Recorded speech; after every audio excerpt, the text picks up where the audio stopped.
Secret to everybody. That's what I retitled the latest prog one, because I shockingly was not getting the super views. Oh no. But anyway, hello, everybody. It's this week's What's Up. Hello, Carlos. Hey, people. That I have fired the great tweeting in the sky. Everybody should know we're going. the sky fire. Hello, hello, hello, and hello to you too. Again, these purple stars offend me, and I'm gonna do something about that one day. One day, I've been. Yeah, by the way, if you've ever wondered where the membership badge comes from, that one's more of a cyan. So I just took an FGO star, and then I went to a color shifting website, and I did a hue picker and just shifted them through like a bunch of different colors that were similar to the thing out there. Yes, YouTube, I know that our audio bitrate was bad for a little bit there. I don't know because we were muted. Yes. It takes so long for it to catch up, though. It's so weird. Like, yes, there was no audio on the stream when we started. It's intentional. Yes. It's called a cold open. And then ideally, someday we'll get some smooth jazz or something in, but Something in there. But no, right now I'm worrying about those visual assets. I've been actually working on a new bed image for What's Up. It's still only in the sketch phases. It's only in the sketch phases, but it's there. I have ideas. I drew a couch. I drew a fucking Detective Conan silhouette Omega. Yep. Just a tear a bit. Say fucking, because we've been live for 2 minutes. Yeah, we have. But Special shout out messages. Saving that towards the end of the month, I see. haha. Before you get your new one. Before we go anywhere, I would like to remind everybody, we pivot in on some of the long boy loading scene. Get Horizon Zero done. This episode is brought to you by our patrons like Adam Harbaugh, Comics, Akazumi, Arctic 10, Plus 2G, Carlos, Dragon, Ferris, Jeremy Vasquez, Jonathan Sandoval, Legendary Bosses, Liam Kessler, Regent Raptor, Rogue Robin, Charvor, Shronpire, some guy named Bob, Star23, and Vern the Crow. If you like what we do, want to see us do more, consider supporting us on Patreon. Get access to episodes early and more. Ooh. Ooh. I would also like to say, as we are very close to the end of January, and we are live streaming, that we're very, very close to the revenue payout cap. Only a few dollars. So if you're here and you're not already like a channel member or a patron or whatever, and you'd like to dob us a couple bucks, if a handful of you, tip me $1 or $2, we can all make it to that sweet hundo mark. Or not, whatever. It's you do whatever. I'm not your mom. Does your mom ask you for money? Having not gotten the shield armor myself, because it's kind of a pain in the ass quest. I'm waiting to see also what Lucky is swearing about, even on ultra low. Stalkers, flares, hiding in the grass. Should be illegal. Somebody should make the law. But I was going to say was, I did not realize how, obviously I knew it gave you a shield, I did not realize how shiny it made your pants, specifically. Like, how are you stealthed right now? I don't know, but fuck this stalker. Low? Yeah, fuck him. Fuck stalkers. That's how it works here. Bitch. So, Lucky playing Horizon. Oh shit, there's 2 of them! Oh, you asshats! There's 3! Yeah, you're probably in a stalker zone. Probably one of my least favorite robots, the stalker. Get stabbed. Also, actually, I've got a question for anybody out there if they know. I don't remember seeing them actually do it. Do stalkers have an animation to physically lay like those flare mines, or is the game just programmed to put those in areas with stalkers? To be an asshole. I do. Nope. They have a mine layer. Ah, they do have a mine layer attachment. Okay. Yeah, it's that I accept. All right. Like if they actually have a gadget that I can blow up that drops the mines and the traps. Okay, fair enough. It's if they just put them in the area with stalkers just to be annoying. All right, it's coming. Game designers, you don't need to go that ham. Well, Lucky sorts himself out of this stalker situation. I can speak about games going ham. Go for it. I have not been playing a lot of Chorus this week. I've tried to catch up a little bit, but I've been doing lots of other stuff here and there we'll talk about later. I've been playing a decent chunk of Master Duel and streaming quite a bit of it as well. You should go check those out. But I also have not been super incentivized to play Chorus by Chorus, as the most recent bit I did was a boss fight with the Faceless Manifestation. Yeah, I told you about that. I was going to be some shit, didn't I? Yeah. I think having seen you do a later boss fight and having just played through a boss fight myself, dear Chorus developers, please stop making boss fights. You're bad at it. Well, okay, I don't want to say they're bad at it. The bit before you fight the Faceless Manifestation is actually, like, really cool and on theme. You fight a large circle cruiser. I think they call it a demon-class cruiser. And it's got, like, it's covered in gun turrets. It's got launch bays and stuff. You know, and it has these big, like, radiating ventilators or energy cells that are maintaining its shields that are, like, open up on the top. You gotta blow up. You've got some allies with the Resistance ships that are getting mobbed by, like, small and heavy fighters that you have to come clear them off to, like, break up the fact that you're just tearing this thing apart. And then at the end, you know, once you've done all that and you've cleared the radiators and the energy cells, the shields go down and you breach the core and you fly in and blow up. That's really cool. Love that bit. Super thematic, really great. Was very tense, you know, flying back and forth. His guys chase me and all that stuff. Then you fly into the rift and you fight a fucking Gradius boss for no goddamn reason. And there's a reason why. Well, also, is Gradius? Gradius is Konami. Yeah, they're a Yu-Gi-Oh! Archetype Gradius, so they're definitely Konami. So that's also probably why there hasn't been a Gradius game in, like, forever. But I think there's a reason why we've, you know, most of that style of thing is relegated to, you know, retro-style shmups, because in the three-dimensional space and controls of Chorus, it's not really that good. So, because you guys didn't see it, I'll describe it to you. Lucky obviously knows. But you have to fight this monstrosity in multiple phases. It has a big stonking health bar for no goddamn reason. It has multiple fucking phases and elements just to give you more shit to do. You're trapped in a spherical red void filled with flying space bricks. The first step you do every fucking segment of its HP bar, again, don't know why it's so long, is first you have to hit the faults in its armor, which are those seals of regeneration or whatever. They get gradually more and more spread out, so you have to hit all of them within a time frame. So you got to be going fast. You got to boost all the time, even though you have to fly close to this thing covered in, you know, brick tentacles. I'm not kidding. The tentacles are made of bricks. All the while, you are being constantly fired at with lasers. Some of them are lock-on lasers you have to dodge. Others are just the constant stream lasers of the faceless ships, which will hit you unless you are boosting, so you always better be boosting. And then, though, to add insult to injury, they also have these, you know, randomized columns of harmful energy that just appear around the map, which, you know, you have a hard time fucking avoiding if you're boosting all the time. Then you gotta blow up some arms with some fuck me lights, which rotate and have more lasers because fuck you, I guess. After you blow up all the fuck me lights, you have to fly into the arm while an ever-expanding sphere of slow death goes around you. And you have to go inside the arms to shield yourself, except that's a lie, because you don't actually shield yourself with the arms. If you go slow in the arms, you still die for no goddamn reason. Yes. They don't even show the animation effect. They still kill you, though. If you slow down at all, you get hit by the DOT zone. But if you boost, you're fine. You're magically fine. That's never explained. There's no reasoning for that. It's just they want you to boost in the arms. Which sucks, because to get into the arms, you have to use Rite of the Storm to blow up a corruption thing that creates a giant poofy cloud of vapor and bright lights. So you have to boost into a hole filled with obstructions you can't see through. It's very tight. Yeah, I think I died more times just trying to boost through fucking arms than anything. Yeah, that is probably the number one or number two thing that killed me. The other side of that is the final phase, because of course there's a final phase. You blow up all its arms, it turns into a floating, teleporting head ball, and you are trapped in the zone of slowly killing you. And this thing's fucking teleporting around, and if you don't see it, keeping in mind that if you're outside, this zone like really fucks with your UI. Like all the colors are like washed out and blown out. There's neon lights everywhere. You can't see shit. Mm-hmm.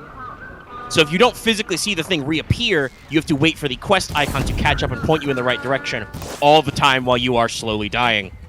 It sucked. Guys, I feel like the game developers had like this crisis of deciding whether they want you to like go fast, eat ass, or like do slow methodical shit.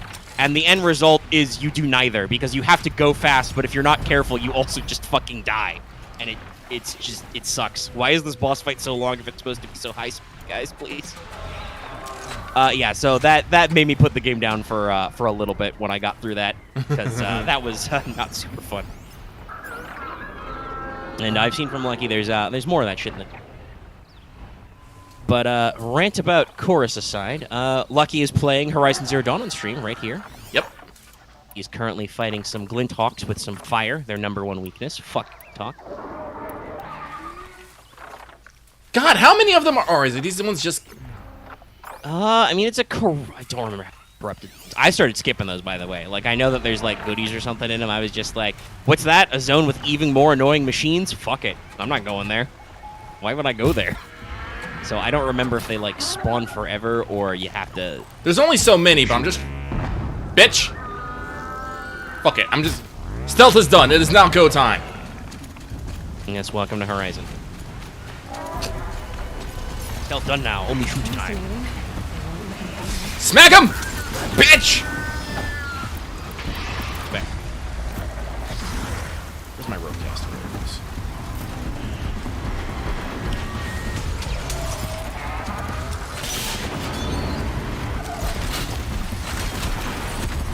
You are ground now. You will stay there.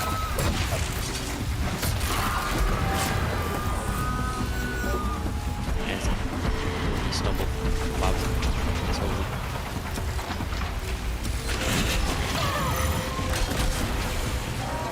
Rope you can use it front. I guess it was...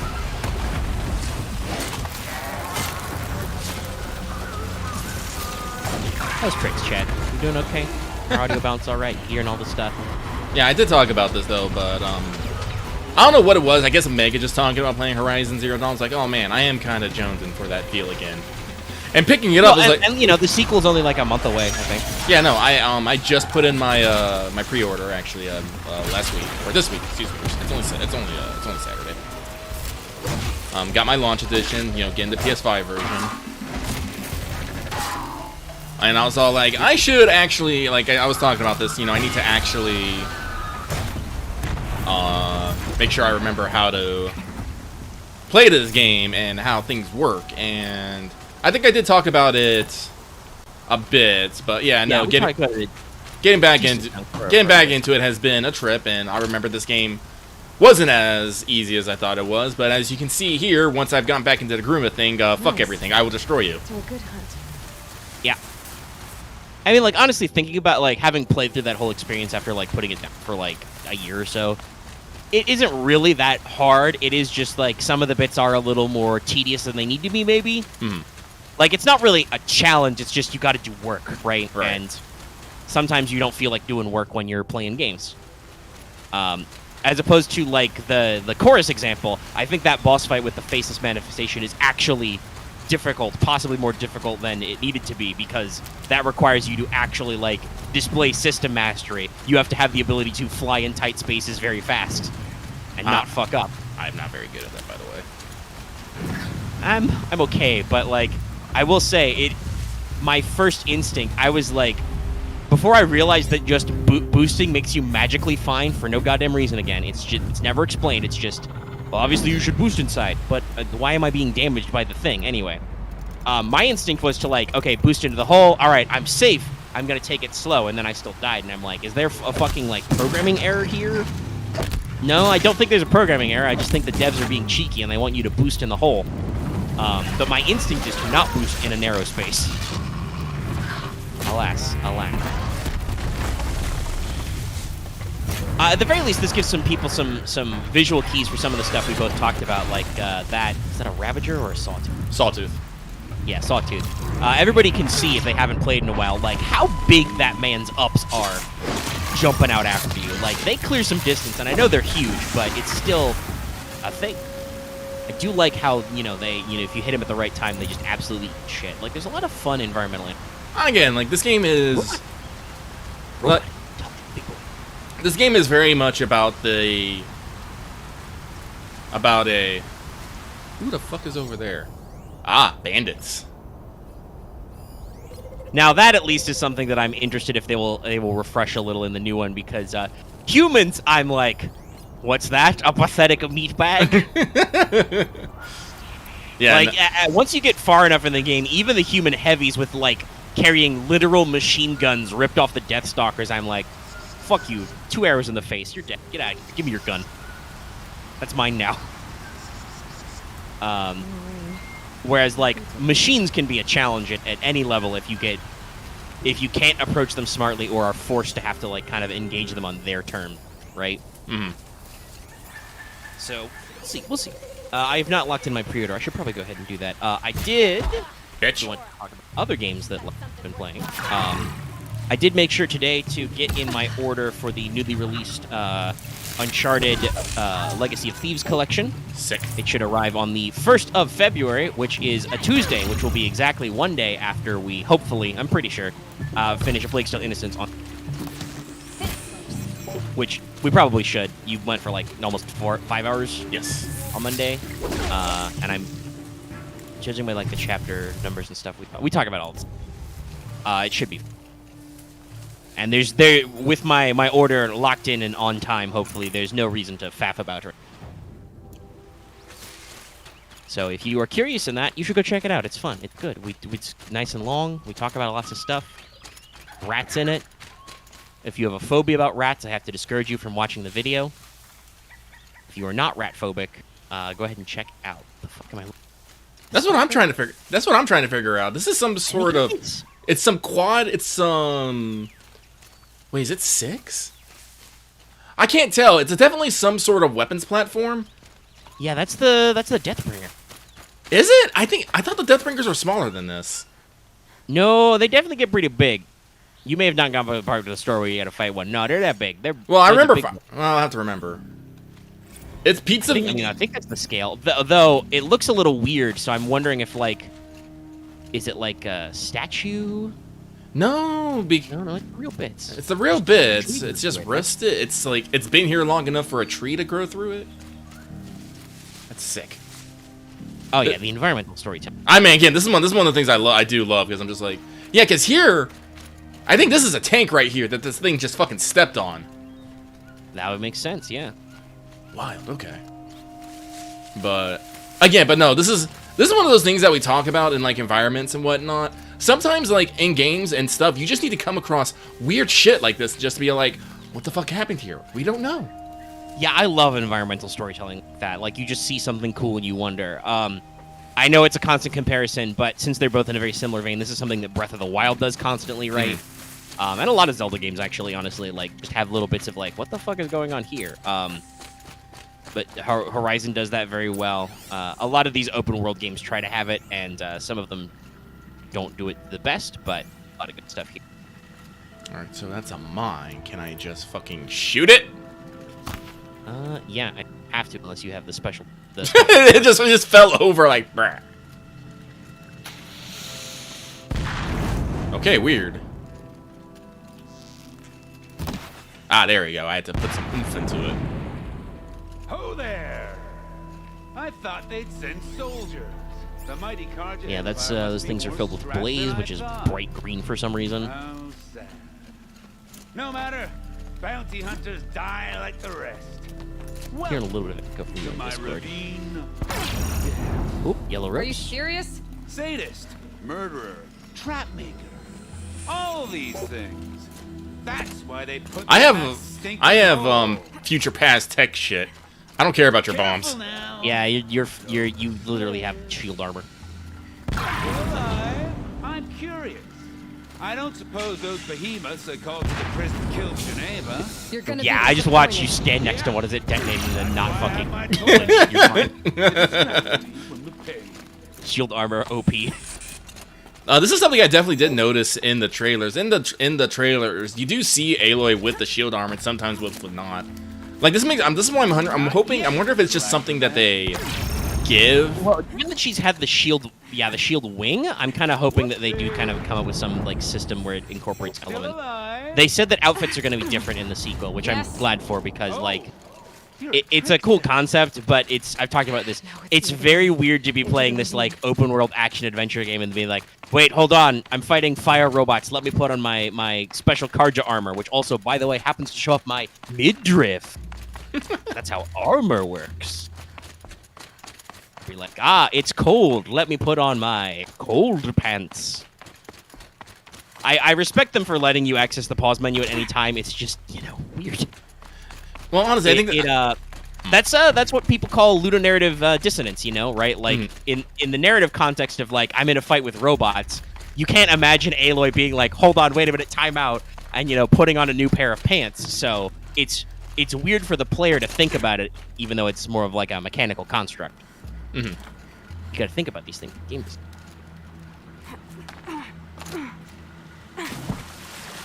Because, like, this is the thing. Not on fire yet. Where is I this? love how you did a dive even though it was like 2 feet. Persistent, aren't you? Can I just shoot you from here? Buddy, do you think you use enough? God mines? damn it!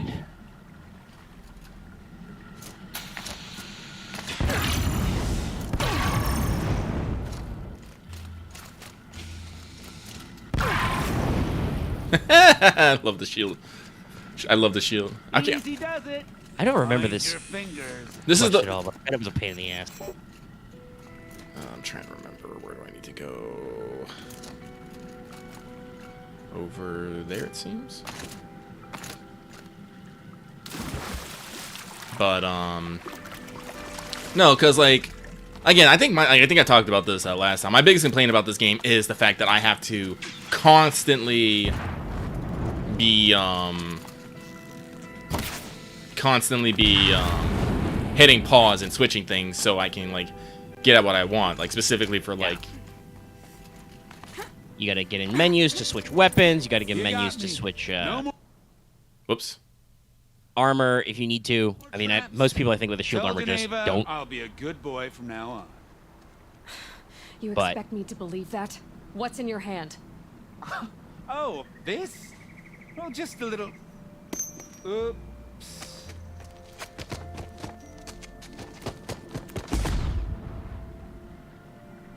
Did you kill him?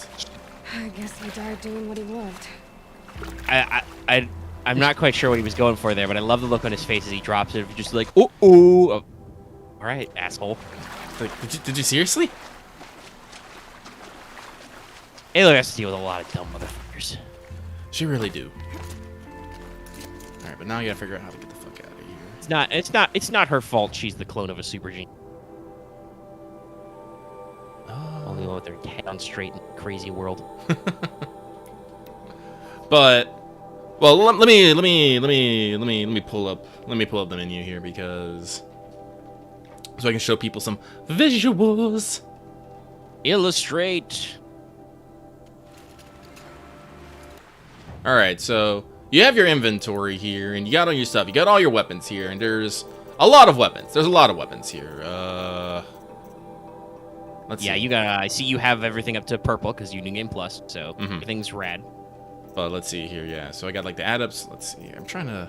Some of them I have some copies of some things because I have like the Lodge Warbow and the Shadow Warbow. I don't know why I have those. I don't actually need the fucking Shadow Warbow. I should get rid of that. But I think there's like. How many weapons are there? There's like 3 bows. You got Warbow. Shadow. You got the Warbow, the Hunter's Bow, and the Sharpshooter Bow. Yeah, So there's 3 bows. all with different ammo. Obviously, Then you got that's why they would be different. Though they do have slightly different characteristics as well. Like the Sharpshooter bow has slower draw time, but more of a zoom on it. Yeah. Well, like the Warbow and the Hunter's Bow, there's almost no difference. There really isn't. It's just the ammo. Yeah, it's literally just one has elemental ammo, one doesn't. Yeah. The Sharpshooter Bow, though, this is the one I actually use the most because I can pick. Got the Parablast here, the best. But so we have 3 bows. We only really need 2 bows. We just need this for your fucking standard hunter bow to just have 6 different ammo types. We have the blast sling, and then we have the just the regular ass sling. The blast sling does bombs of types, and the other one does elemental. So again, it's same. It's like same mechanics, just different ammo. I'm Yeah, just like, clearly when they built the engine, they were only able to, or felt in like UI testing or something, that 3 ammo types was the cap, because I guess it's how the wheel breaks up evenly. But it means you have dumb decisions like, why the fuck do I have 2 separate slings? It's literally all the same shit. yeah, it's like the Tripcaster. Like, let me see here. Do I? Oh wait, yeah, inventory. Yeah, so you got the trip caster, which is traps, and then the rope caster, which puts the traps on the enemy. Yeah, now so, because look, if you look at the rope caster, it's you hit it and then you shoot down. Behold. But if you do the fucking Tripcaster, it's the exact same thing. It's just it's ground to ground. Right. You choose where the second shot goes. Yeah. And like I said last time, you can do some funny stunts where like you can fire the second shot up in the air. That'll make it kind of like sling up to enemies, but it's not really reliable. No. It's meant to go in the ground. Yeah, so it's just one of those things of like the ropecaster could have just been another like caster. Yeah, like instead of elemental ropes, you just have regular ropes, and it's like when you fire the regular rope into the land, it automatically fires into the ground. Mm-hmm. Yay! But let's see. There's a couple other like weird weapons as well. There's the Rattler, which is like a burst fire crossbow thing, Mm-hmm. which is almost never used, by the way, because the accuracy is awful and the rate of fire is not that good. I think most people said, and I used it mostly to like deal with human mobs in close quarters, you Mm-hmm. know, because those guys are fucking pushing. Yeah. They are. And then there's the Tear Blaster, which you have, which is like your Tear arrows, but a gun of tearing.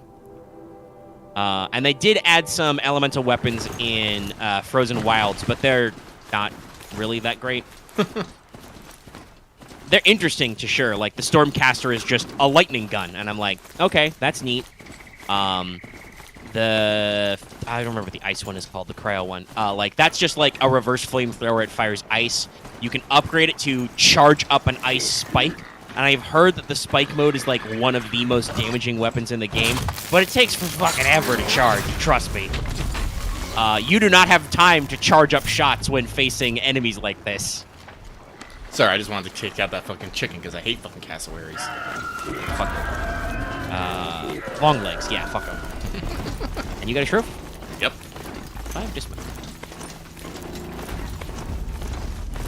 That's another thing that I hope is just not a skill in the new game, or maybe not. Maybe sooner. They've talked about they're going to revamp the skill system. There's a lot of good stuff I'm hearing about the sequel. Yeah, I know. Like, I think they've had a few years to figure out like how to clean up their UI and their controls. yeah, but like again, like I'm hoping, like I'm just mostly hoping that,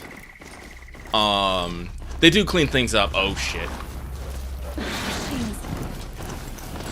Just clean things up a bit so that I don't have to constantly be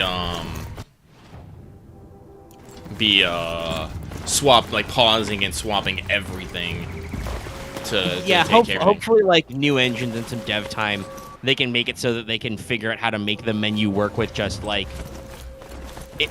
Basically, they can stop dividing your weapons by just needing extra ammo types, right? Mm-hmm. And I think from what I've seen of the UI, it looks a little bit like that. Like they definitely have more slices, so hopefully. Because that is the thing, right? We talked about like the warbow and the hunting bow are like really similar. The only divide is the warbow just has different kinds of elemental arrows, and then the hunting bow has like regular arrows, better arrows. I literally don't see why I don't think there's any reason to not use the hardpoint arrows other than crafting. Yeah. And needing a higher level bow. And then they have the flaming arrows, which is good because like I'll be real, fire is the element you most commonly use. Because everything that's corrupted is weak to fire. Bitch! I won that fight.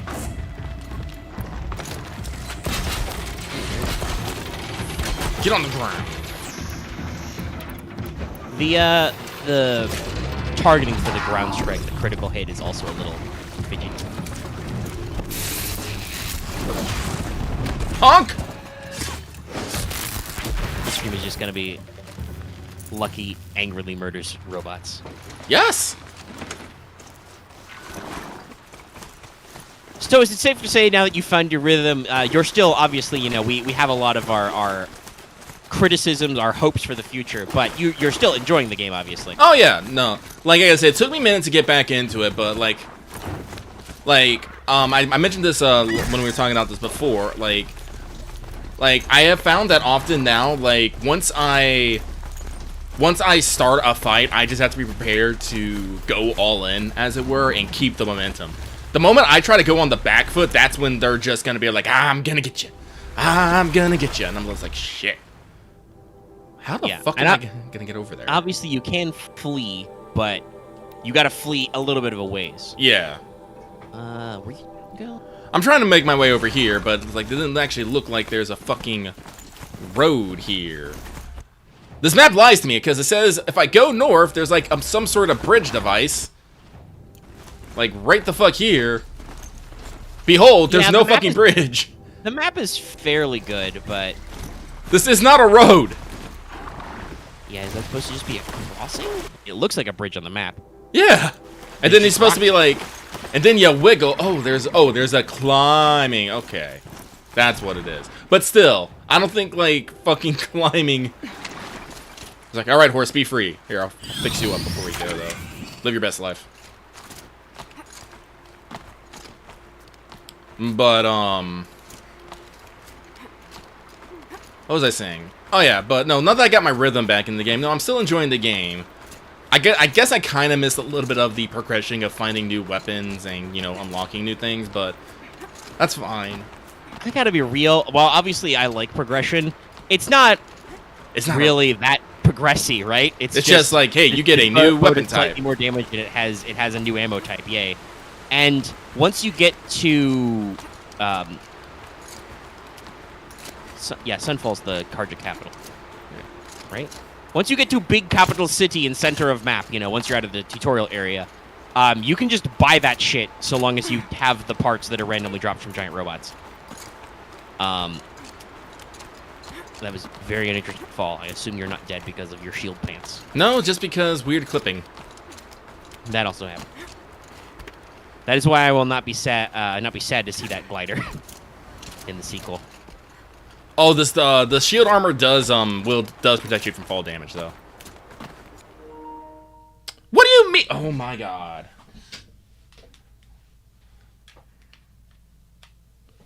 Luckily I had it on here. Wow, full blown charge the battery.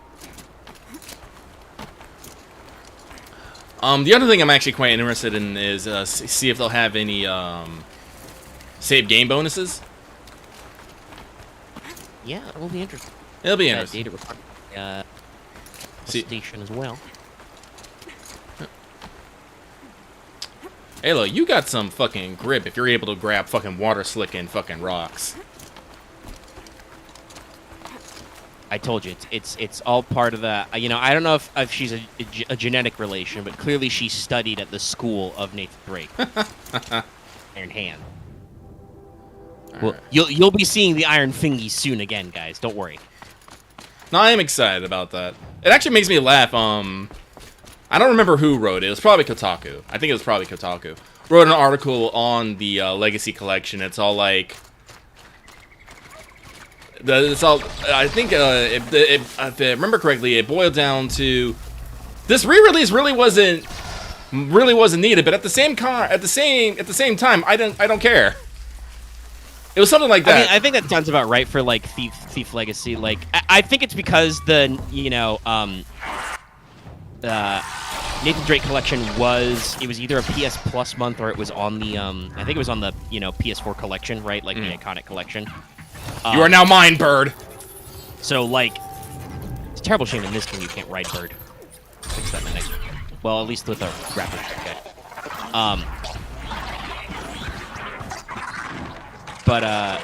Like, I think it kind of makes sense for them to, like, make sure it's got a complete package they can, bring to the console and up-to-date everything. Fuck him up! Oh, Jesus! See, this is the other great thing is you can just have fucking robot bottles in the back, and it's some shit. That's what we call robot.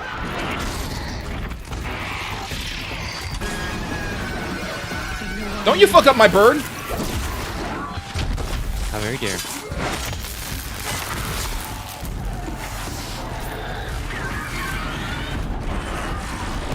Oh shit! Wow. This is also why I don't like long legs, because they have like sonic parts that explode. Long legs, come back! I'm gonna fix you.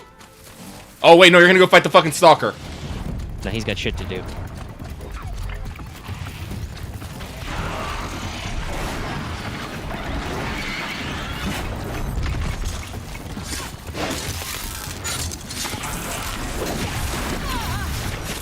Notice the chat has been like really silent this entire time. How you guys doing? Hold still, you Fun watching giant robot fights?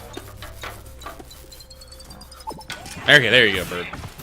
Live your best life. Continue to wreck my enemy so I don't have to. What was I talking about?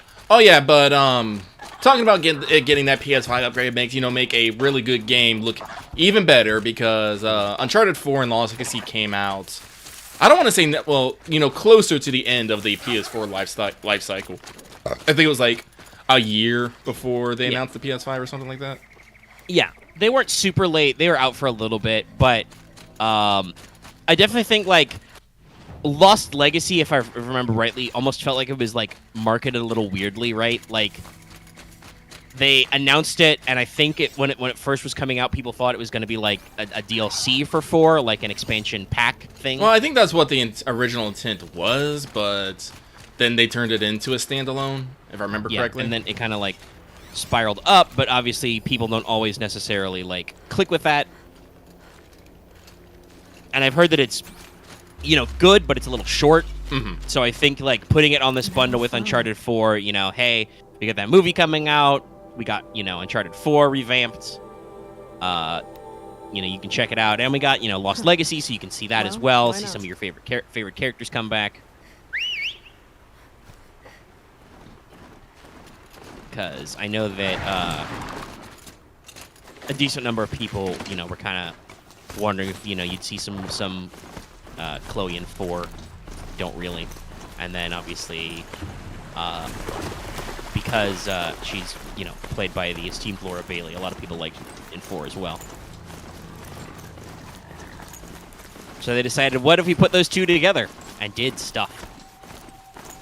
Yeah, I think Lost Legacy is the only one I have not completed. Well, along with Golden Abyss, which was, shunted to the PSP, if I remember correctly. One day I'll pick that up. I'm kind of surprised that they haven't brought that on, put it on any sort of collection. Yeah, I don't know. There's a couple of stuff. It's a little unusual. I don't necessarily know exactly what we're, doing with some of these titles that were pushed aside the PSP or the PSV zone. Oh, great. I have to go fight all these fucking Snapjaws. Oh, here's a complaint I have. I wish there was a way that I did not just aggro every fucking robot within a kilometer I walk past one. Yeah, I get that they communicate, but yeah, it's kind of annoying. Again, this is why I'm super excited for that smoke bomb, right? Like, yeah. I want to be able to be like, ignore you didn't me. see me, get the fuck out. Ignore me. Ignore me. They're not gonna ignore me. No. You're not crouching and you're not wearing stealth pants.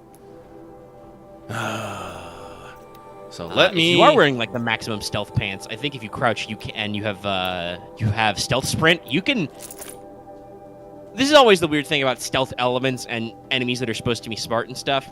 Like, I think I had this conversation with some people about some things. Like, actually, yeah, I remember we talked about this in Chorus last week. Axe was like a stealth mission in space, and I'm like, yeah, you can't really there's no real stealth in space. If you were to be stealthy in space, it would mean you'd have to do something about your emissions and your radar sensitivity. You would never, though, be able to probably actually be invisible. Like, everybody could see you with the old Mark 1 eyeball. Because our current understanding of... there are metamaterials with a negative refractive index, i.e. they are invisible, light bends around them. But that means light bends around them, so you can't see. So, Out of my way. but for robots, right? This is what I use the Rattler for, to get things a lot of shock really quick. Yeah, the higher level Rattler does have shock.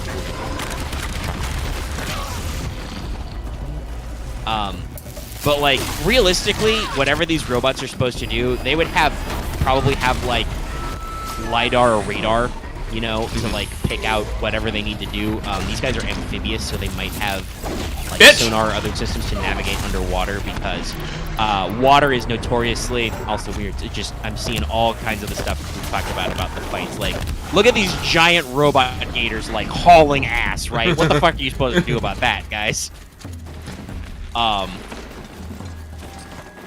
But you know, navigating via radio waves and stuff underwater is really hard.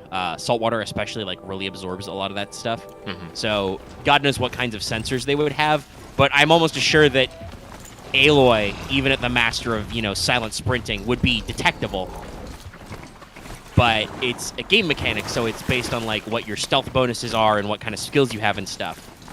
So, you know, some enemies you can walk up right behind them and they don't see shit because they have like narrow fields of view. Other enemies, you know, are like, you're not being stealthy right now. They can see you a mile away. It's always kind of interesting to see how good you can balance this out. No, but just, like collecting your metal flowers. oh yeah, no. Like I said, I'm trying to complete the game like I would my first time, which is you asshole, rude, get on the ground. Robots, especially the aggressive ones.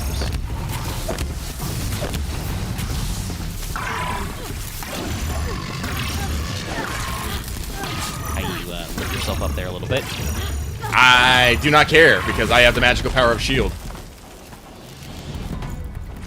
The magical power of shield is completely and utterly OP and bullshit. And it's probably why they have late say you can't have it until like pretty much the end of the game. Yeah, because the power cells you need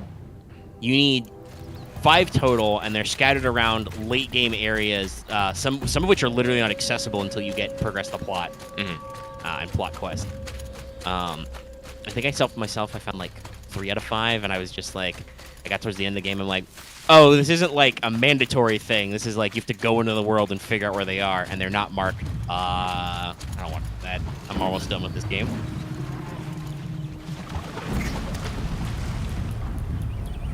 It's kind of funny too, though, because the bunker, you get the quest really early, right? Because the bunker's just a hole in the ground. The bunker's just a hole in the ground you can find in the starting, like, I think it's like just outside the... Fight for me! The Nora area? Yes, right outside the Nora area. Yeah, so, like, you literally leave the tutorial zone, and you're probably going to fall into it because you're playing a fucking open world game. Of course you're going to be like, hey, what's this weird hole? Ooh, there's water down. I can climb down here. There's water and stuff. Bunker. And he looks like, door closed. How can I solve this problem? Maybe if I had some magical AAA battery. I do like how this game has basically almost equated fucking, you know, technology into almost what you can say almost into magic. Yeah, a lot of the different tribes treat it almost like spiritually. I think only the Oseram are like actually like innovative in that sense, like they're trying to actually make technological levels. But even then, it's, you know, it's still like, you know, they have all their forges and the devices. Who's a good boy? Who's a good boy? Yeah, for, you know, a while. Ooh, a good boy. Just feeding him metal chips. But no, like talking about Would you it, kill the robots for a Scooby snack? but like talking about that thing, like when you go into like one of the things I was kind of hoping, like if I could be like, if fucking Gorilla was like, what would you do to improve this? I'd be like, anytime you go into Kakalian, everything that you can fucking override has a massively reduced fucking, you know, like sense of you, like either not necessarily that they will like not attack you, but they basically have registered you as like, you know, a neutral force, because apparently that's how like Until things got fucked up recently, that's how the robots were. They were just neutral. They just go along, did their fucking thing, and only got super aggressive in recent times. And I need to find that metal vessel. Yeah, when we broke some stuff. Yeah. Well, metal vessels at least are pretty easy. Much like flowers, you just enter focus mode and look for a glowing pile of stuff and say, Ah, there it is. yeah, metal vessel.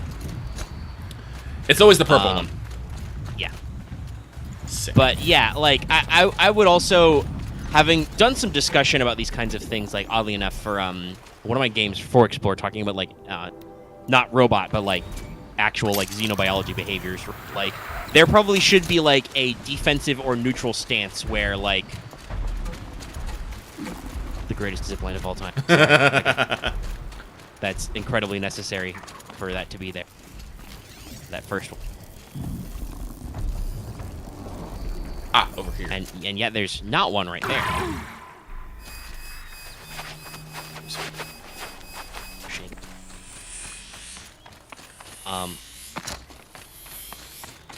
But yeah, no, like the fact that your states are basically like, I have no idea you're there. You're in stealth, you know, no alert, whatever. Are aware of you and looking for you, like actively, like, hey, what's that? What's going on there? Who's that? And then hostile. Though, like certain herbivore, technically these things, all of the ability to process biofuel. Though they do not have the horrifying nanite cloud effect that the Pharaoh Plague does, but they actually have them to. What do they have? They have them like differentiation to 3 types, like gatherer, fucking gatherer, herd, like searcher, and something else. But I can't remember what the fuck they called it. Could be hunter killer, because I know that's what some of the machine called. What were they? But there's definitely like combat class machines. But like I know that the gatherer types that you mentioned, right? Like most of them fight defensively. Like they will circle on you and they will try and like run away. One of them will like try and distract you or whatever. But like the fact that they still like engage as opposed to just, you know, hauling ass, or like if you're just walking and not displaying hostile behaviors, not being like problem. And I get that some of that is supposed to be like the idea that like there's something fucked up in this world, everything's gone wrong, it's really weird, meh. But also it's a pain in the ass for the player to deal with. Like I said, like so many times have I have seen now entering, you know, a blah blah blah machine site, and I'm like, no, I'm not. Fuck that. I don't want to go near your machine, because like you said, every single time you run into a machine, right? It notices you and it gets on the party line and calls everybody up, and you have to deal with these machines. And I'm just like, I'm just trying to hike somewhere that I can't fast travel yet, guys. Even on roads, you can run into machines. So there's just, for an open world exploration game, there's a lot of times where like I would just get on the back of my robot horse and I would just be like, haul ass, smash, sprint. I'm not fucking, I'm not dealing with that. Not dealing with you, and just run through everywhere, which is, I'm sure, not necessarily what the developers want me to do, because like we said with like that you know, Deathbringer earlier and stuff, like there's a lot of little environmental details and there's a lot of little extra stuff, like even watching Lucky kind of jankily as he breaks his shins extract himself from that canyon, right? Like that's all like a lot of high detail and stuff, you know. You got these rivers you can swim in. That's actually something that I think they've straight up said will be super improved, is swimming. In the first game, you can only basically dive for stealth, to hide underwater, hold your breath for a little bit, and you can't really go any deeper. Obviously, because you're on a coastal region in Forbidden West, and they've mentioned you will get a oxygen mask at some point. You will just straight up be able to like free dive underwater for unlimited periods, because they want you to explore, you know, underwater zones. Oh, dropped some turkey stuff. Alright, where am I going? North. Now, once again, I hope they cut down on the small animal hunting for crafting. I get what they're going for, but it's, again, it's so weird to like, Aloy sprints through the jungle and is like, wait, hold on, is that a turkey? Well, honestly, he didn't have any turkey bones, just meat. How does this animal even work? It's like me, has no bones. And when you use a fucking, like, you know, target point arrow to kill it, it's not like I'm breaking any of its bones either. Where the fuck are his boats? But yeah, you were saying? Oh, but yeah, no, like I'm definitely still like because like I said, I started a new game plus, so basically everything I had was the same, and I was like, oh yeah, I didn't actually fucking upgrade fucking everything. Oh sweet, I can't upgrade this though. Yeah. And guess what? My problem was a fucking fish skin. Fish skin. Fish skin. A lot of shit need fish skin, and the drop rate is kind of bad. Like you can find nice big clusters of fish, but you shoot so many fish out of the ocean, it's just like meat, fish bone, meat. One fish skin. Okay, fuck.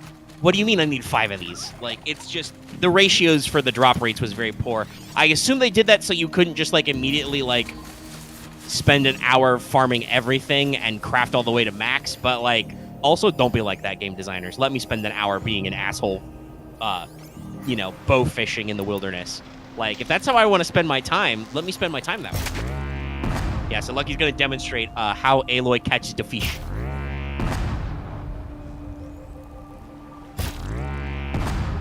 Using Terra Blast arrows is a little bit like dynamite fishing. It really is.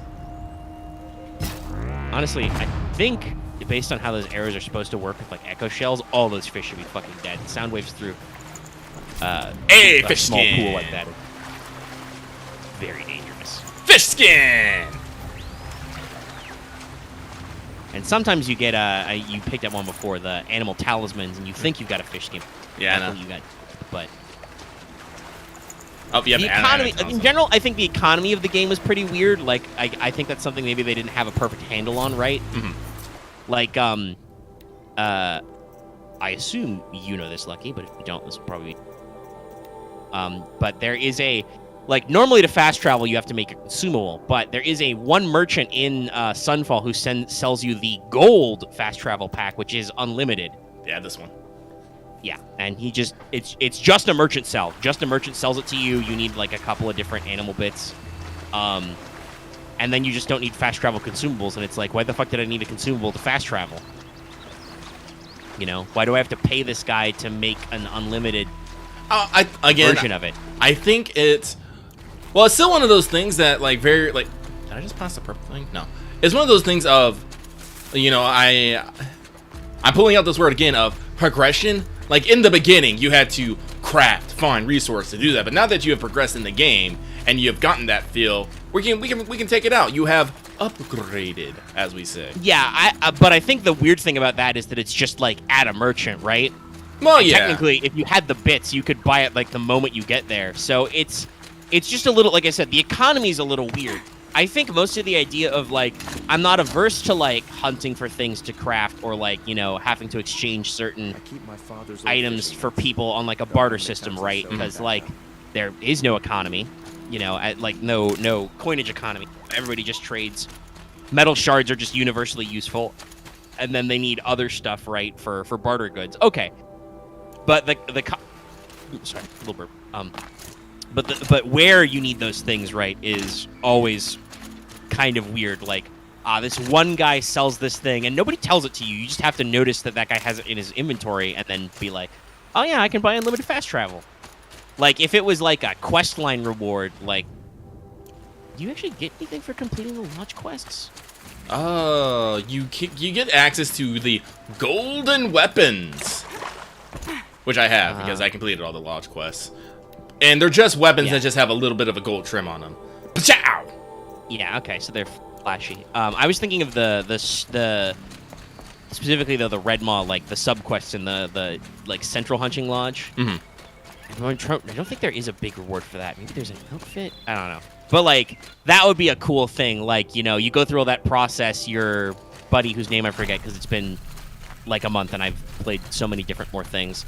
Like, Pokemon Legends Arceus came out, and I'm like, that game was cool. I have time to play that. I'm still way behind on my video games. I'm kind of glad I got out of Pokemon. I'd be... Because a lot of people sound like they're having fun. And I'm like, cool, I'll check it out sometime. Because I have to get through my backlog. And also, you know, Forbidden West coming out in February, and then March is when I die. How many games do we have out coming in March? I know we got Strangers of Paradise. I'm pretty sure I got my Rune Factory in there. The Ultimax re-release is coming then. Persona 4 Arena Ultimax. I think Elden Ring is then. Sifu is then.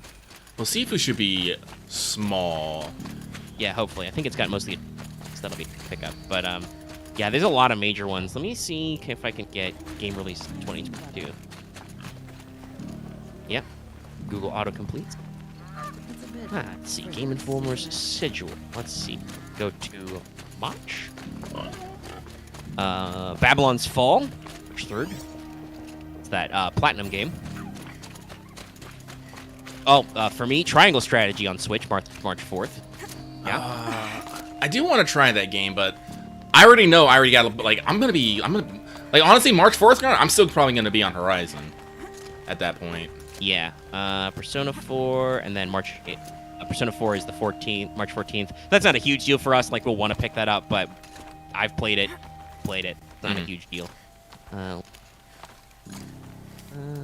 Triangle Strategy is a big one. And Babylon's Fall, I have to see how the reviews are. But Stranger in Paradise is March 18th. Rune Factory 5 on the Switch, March 22nd. Tiny Tina's Wonderlands, March 25th. Again, that'll probably be like a wait to see reviews. Which is interesting because they actually are releasing Tiny Tina's Attack on Dragon Keep for PlayStation Plus as a standalone. Yeah, I think it came out a couple months ago. We already know what next week's PS Plus games are, and it is. I'm sure these were planned like weeks in advance. It is a little bit of not a good look with the moves Xbox has been making. I hope that for March we bust our balls a little bit, guys. Come on, Sony. Because it's Assault on Dragon's Keep is a standalone, right? To hype people up for whatchamacallit, for Wonderlands, which is a decent plan. You know, it's coming soon, but it's not necessarily what I would say is the most important thing. And then there it is. Planet Coaster is the PS5 exclusive one, console edition. That could be interesting. And then the other one is EA Sports UFC 4. Sure. Great. I mean, I can't... As much as I scoff at sports games, I can't scoff at sports games as a whole. Yeah, I mean, and it's an EA Sports game that is also a fighting game, so there's probably some intermix there, but there's a lot of... I mean, I might pick it up just because I know it's a sports game with a story mode, and those are, like, hilarious, but, like, not in a good way. Like, but in, like, a weird-ass way for us to, like, build a single-player progression system into a game that's not like that. But another big one, though, thankfully it's the end of the month, is Weird West is March 31st. Oh, yeah, that's right. And then we don't need to worry about this, Lucky, but I would like to remind everybody out here that on April 12th, 13 Sentinels comes out for the Switch. Me, Outlander. I don't need a mercenary. I need a miracle. So Eyes on I'm a you. good tracker. Maybe I can help. What happened? mass What murder. the fuck is That's Vampire what. the Masquerade Swan 5 Song? night guards shredded like cabbage out. Oh, is that the big one? Five ma- G's Don't and know. stuff? One was a buddy. Yeah, from Bloodhunt's the before Battle Liberate Royale. My friend, me. Could machines have Don't see how. I think Swan Song quarry is the fenced actual, and like- gated. anything strange? Well, let's see. Oh yeah. And Troops then are court. Nah, any nothing other unusual. Well, episode? except- Yeah, no, I don't got anything. We got a lot of What exactly did... we got a Nothing. fair Keep amount rattling about. of I told you question that this marks. here is a For quarry instance, where we- You've been using... Lucky, I don't know if you Sure, heard but this. that's got- But I'll have a look. If you the think next it'll- patch for Cyberpunk was like pushed to like Steam's dev end. Oh. No words on what exactly is in it, but you know they're clearly working on it. They're getting set up for the push out, you know, going live to everybody. So we may be looking at that refresh soon. Well, I'm hoping it's the big one and not just another small Yeah. one. That's the thing. Oh that's yeah, gaming. like give me the next gen switch up. Let's Again, see. because like I'm getting a little jonesing for that Cyberpunk, but I don't want to. Yeah, no, yeah, I'm in your boat now too, Lucky. I'm like, fuck it, I've waited long enough. Give me the thing, I'll wait. Like, because I've had that thought, but as we get more and more into 2022, I'm just like, come on, just give it to me. Just give it to me, because like I want to do Easier when because I was a kid. Destroy All Humans 2 Reprobed is going to be this year sometime. That's another one for me, this series. like I already know what I want to do. I want to do me my male Nomad V. Like I'm gonna do a body build, have shotguns, punch people real hard. It's gonna be great. I already know what I'm about, but I'm just like, no, gotta wait for the thing, guys. I want all my lovely little fixes, and I want that upgrade. Oh boy, please. I'm in for quite a blast. But yeah, so really waiting on that. But yeah, no, like again, I'm trying to work on. Oh! You motherfucker! We've still got Ghostwire Tokyo lurking somewhere this year. It's gonna be a trip. Oh god, how do I even deal with this?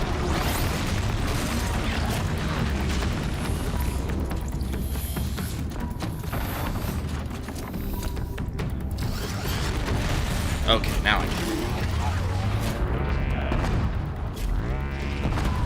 Oh shit, the Callisto Protocol is supposed to be this year? Is it supposed to be this year? Allegedly. It's been a little bit since I saw a trailer, so that might be part of the pushback. We don't know. Oh, God, I need to get my ropecaster out. This date is this list is also out of date. Got Master Duel on it because this was back. Remember how Konami didn't announce a date for that? Yeah.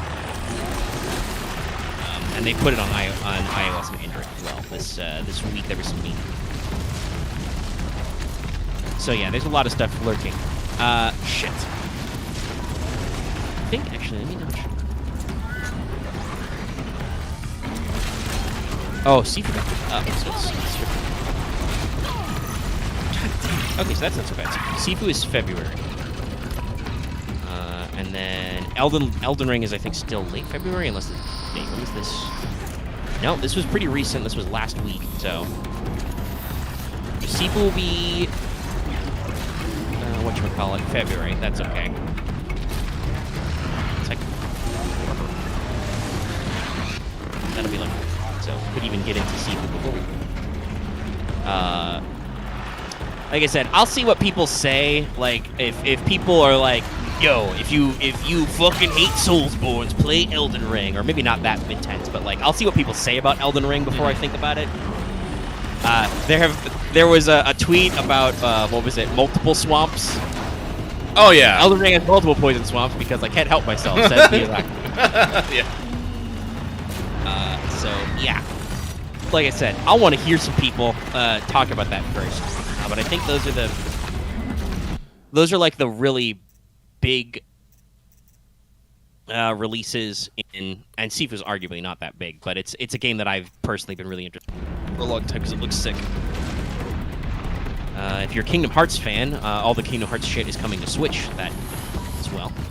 I heard though that's gonna be cloud gaming, so be careful. Yeah, got that on my place. I'm good. Watch out for that, guys. Playing Doc. Yeah, Elden Ring is late. Now, the issue for some people is going to be Elden Ring right at the end of February, 25th, and then which, like it's Babylon's Fall, the 3rd, Triangle Treaty, 4th, Ultimax 18th, Stranger Parent 18th. Damn, Square Enix is going to get a lot of my fucking money in March. Yeah, it's like they're in a good spot. We know what they're doing. So yeah, February and March we got a lot of games stacked up, but other than that, we're kind of general. Yes, my favorite enemy, the robot mole. Sarcasm, by the way. Once you take out his digging claws, it becomes a lot easier to deal with. It's just Yeah, there's a couple strategies you can use to cheat him. I'm trying to remember. Did we fight Frozen Launch? 2 guys? They give you some giant ice blocks to stand. Yeah. Blow up his vents, blow up his walls. the only thing that's difficult about is because they always want to face you. It's hard to hit things, on the side and the back. Yeah, that's my issue as well. Like, I love that there's all these like weak points and stuff, but like right this is a literal arena boss fight. You cannot escape. You are stuck here. So this guy is always going to pivot to you. How the fuck are you supposed to exploit his weak points? Because you can't like become stealth again. You have to just dodge, roll big, and then pray. Well, you do got a moment, but you only have like one moment, because this is something I do love, is when they're attacked, their eyes will always just fucking flash like shing. Yeah, and there's usually like a big exclamation point and stuff. So it's very telegraphed. And you do have obviously access to concentration, like slow time shots, because everyone's good at that. But it's still, you don't have a lot of time to work with for just like a big chunky boss fight. I kind of hope we get some more flexibility in terms of like enemies like tracking being aware of us, and just me seeing you get thrown into the giant rock breaker gullet over and over again. Over and over it comes, takes up the whole screen.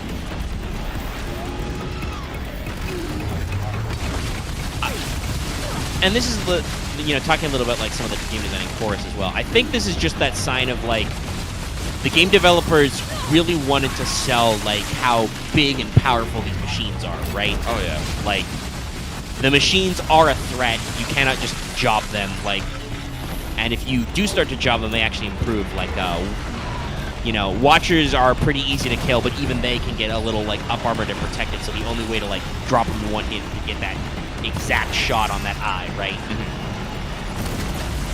So they really went all out on making these guys really big, really impressive, giving them like really threatening attack ranges and stuff. Almost every enemy has a ranged attack, and if they don't, they like are usually pretty fast, so they can catch up with you. Mm-hmm. So there's a lot of effort done into making them feel big and scary and stuff. But again, talking about that sense of progression, right? Like, and how it's maybe sometimes a little rough in this game.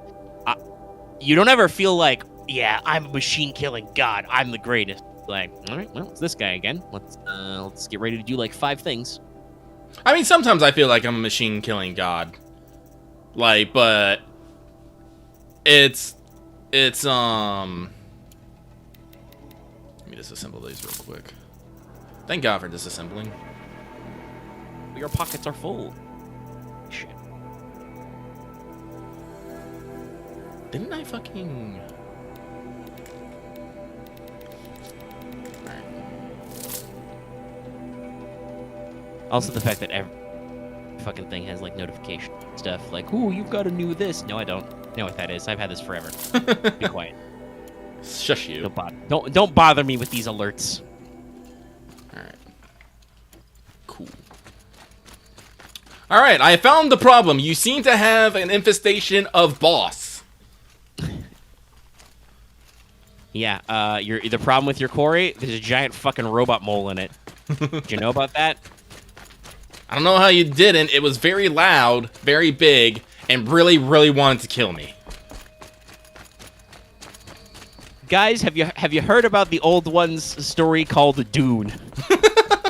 Or perhaps Tremors, starring Kevin of Bacon. Kevin of the House Bacon. Of the clan Bacon. Goddamn. No. I mean, yeah, that's how these guys would think of it.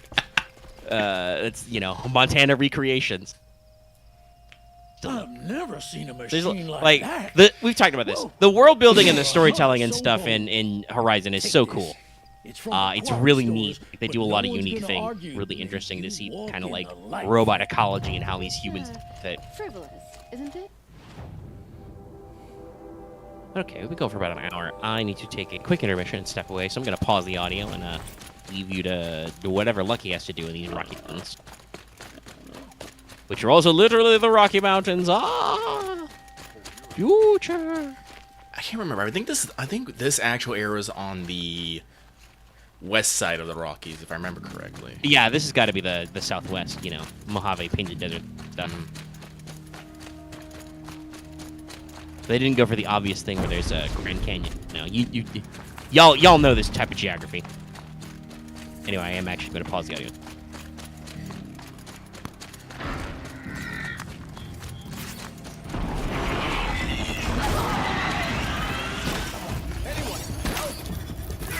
Alright. Let's calm the bird down. Oh, they killed it. Well, whatever. All I see is victory. I bet. Nerds. This will do nicely. Oh wait, I need to get to a merchant and sell some shit, but maybe at Lonesome Rock. Just look at all those things just waiting to kill me over there. I'm not okay with this. This must be Lonesome Rock. If it's a trap, I might need to go in quiet. I don't think it's a trap, girl.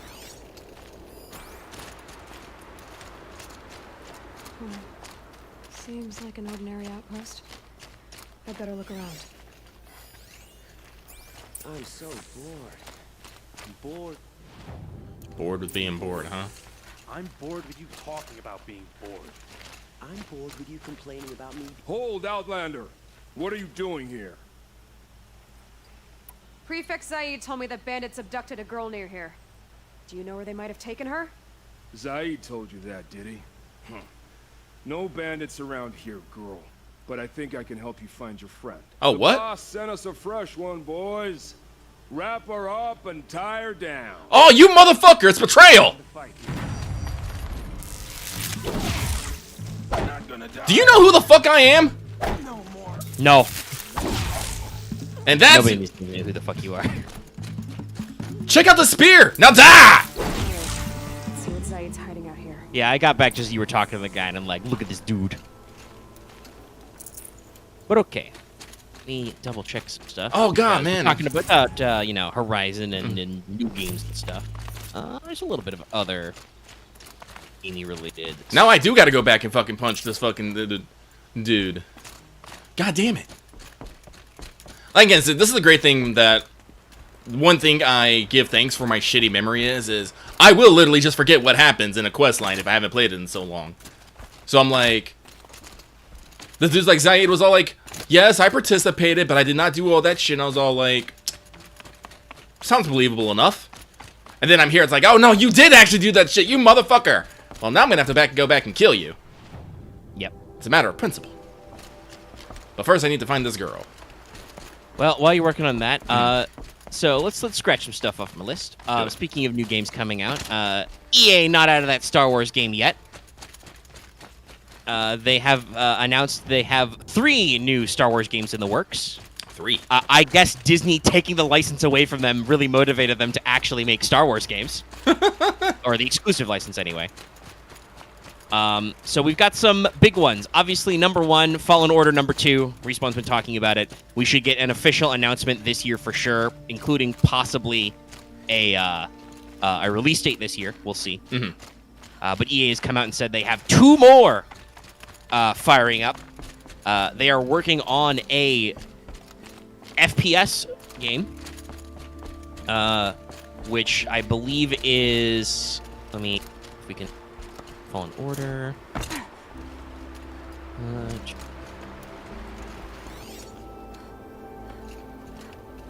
Yeah, I don't know if that's also with a Respawn team. I'm not getting a lot of clarification here, but they're working on another FPS title. Mm-hmm. I'm guessing probably like there's a quote from the developer saying it's got a story he's always wanted to tell. So I'm hoping it'll be a little more story based. I know that was a big problem with the Battlefront remakes. Mm-hmm. The first one straight up didn't have any story, and the second one had a story that was very heavily hampered by being tied into the current lore, the current canon stuff that Disney was doing, which mostly revolved around the sequel trilogy, which obviously, as everybody knows by now, had problems with it. Mm-hmm. Some you know, systemic directional problems in that there was no direction and nobody knew anything. It would tell anybody anything. And a problem for this whole collaborative world building. Unlike, you know, a lot of the stuff they're doing now where, like, they're doing all these new TV shows and stuff and everything is, like, constantly referencing itself and showing you cameos of characters and, like, actually being integrated. It's you know, cool when you can actually, like, bring your vast universe together and draw all these lines. But that'll be pretty interesting to see a new FPS title. I'm kind of curious what they'll do. But the other one is they have...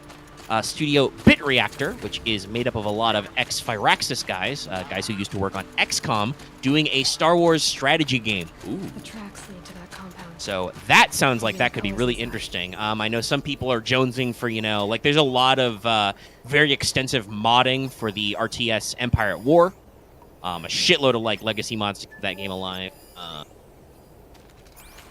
And obviously, you know... There's straight up Star Wars mods for XCOM as well, so you know maybe cutting out that middleman will be interesting to see. Mm-hmm.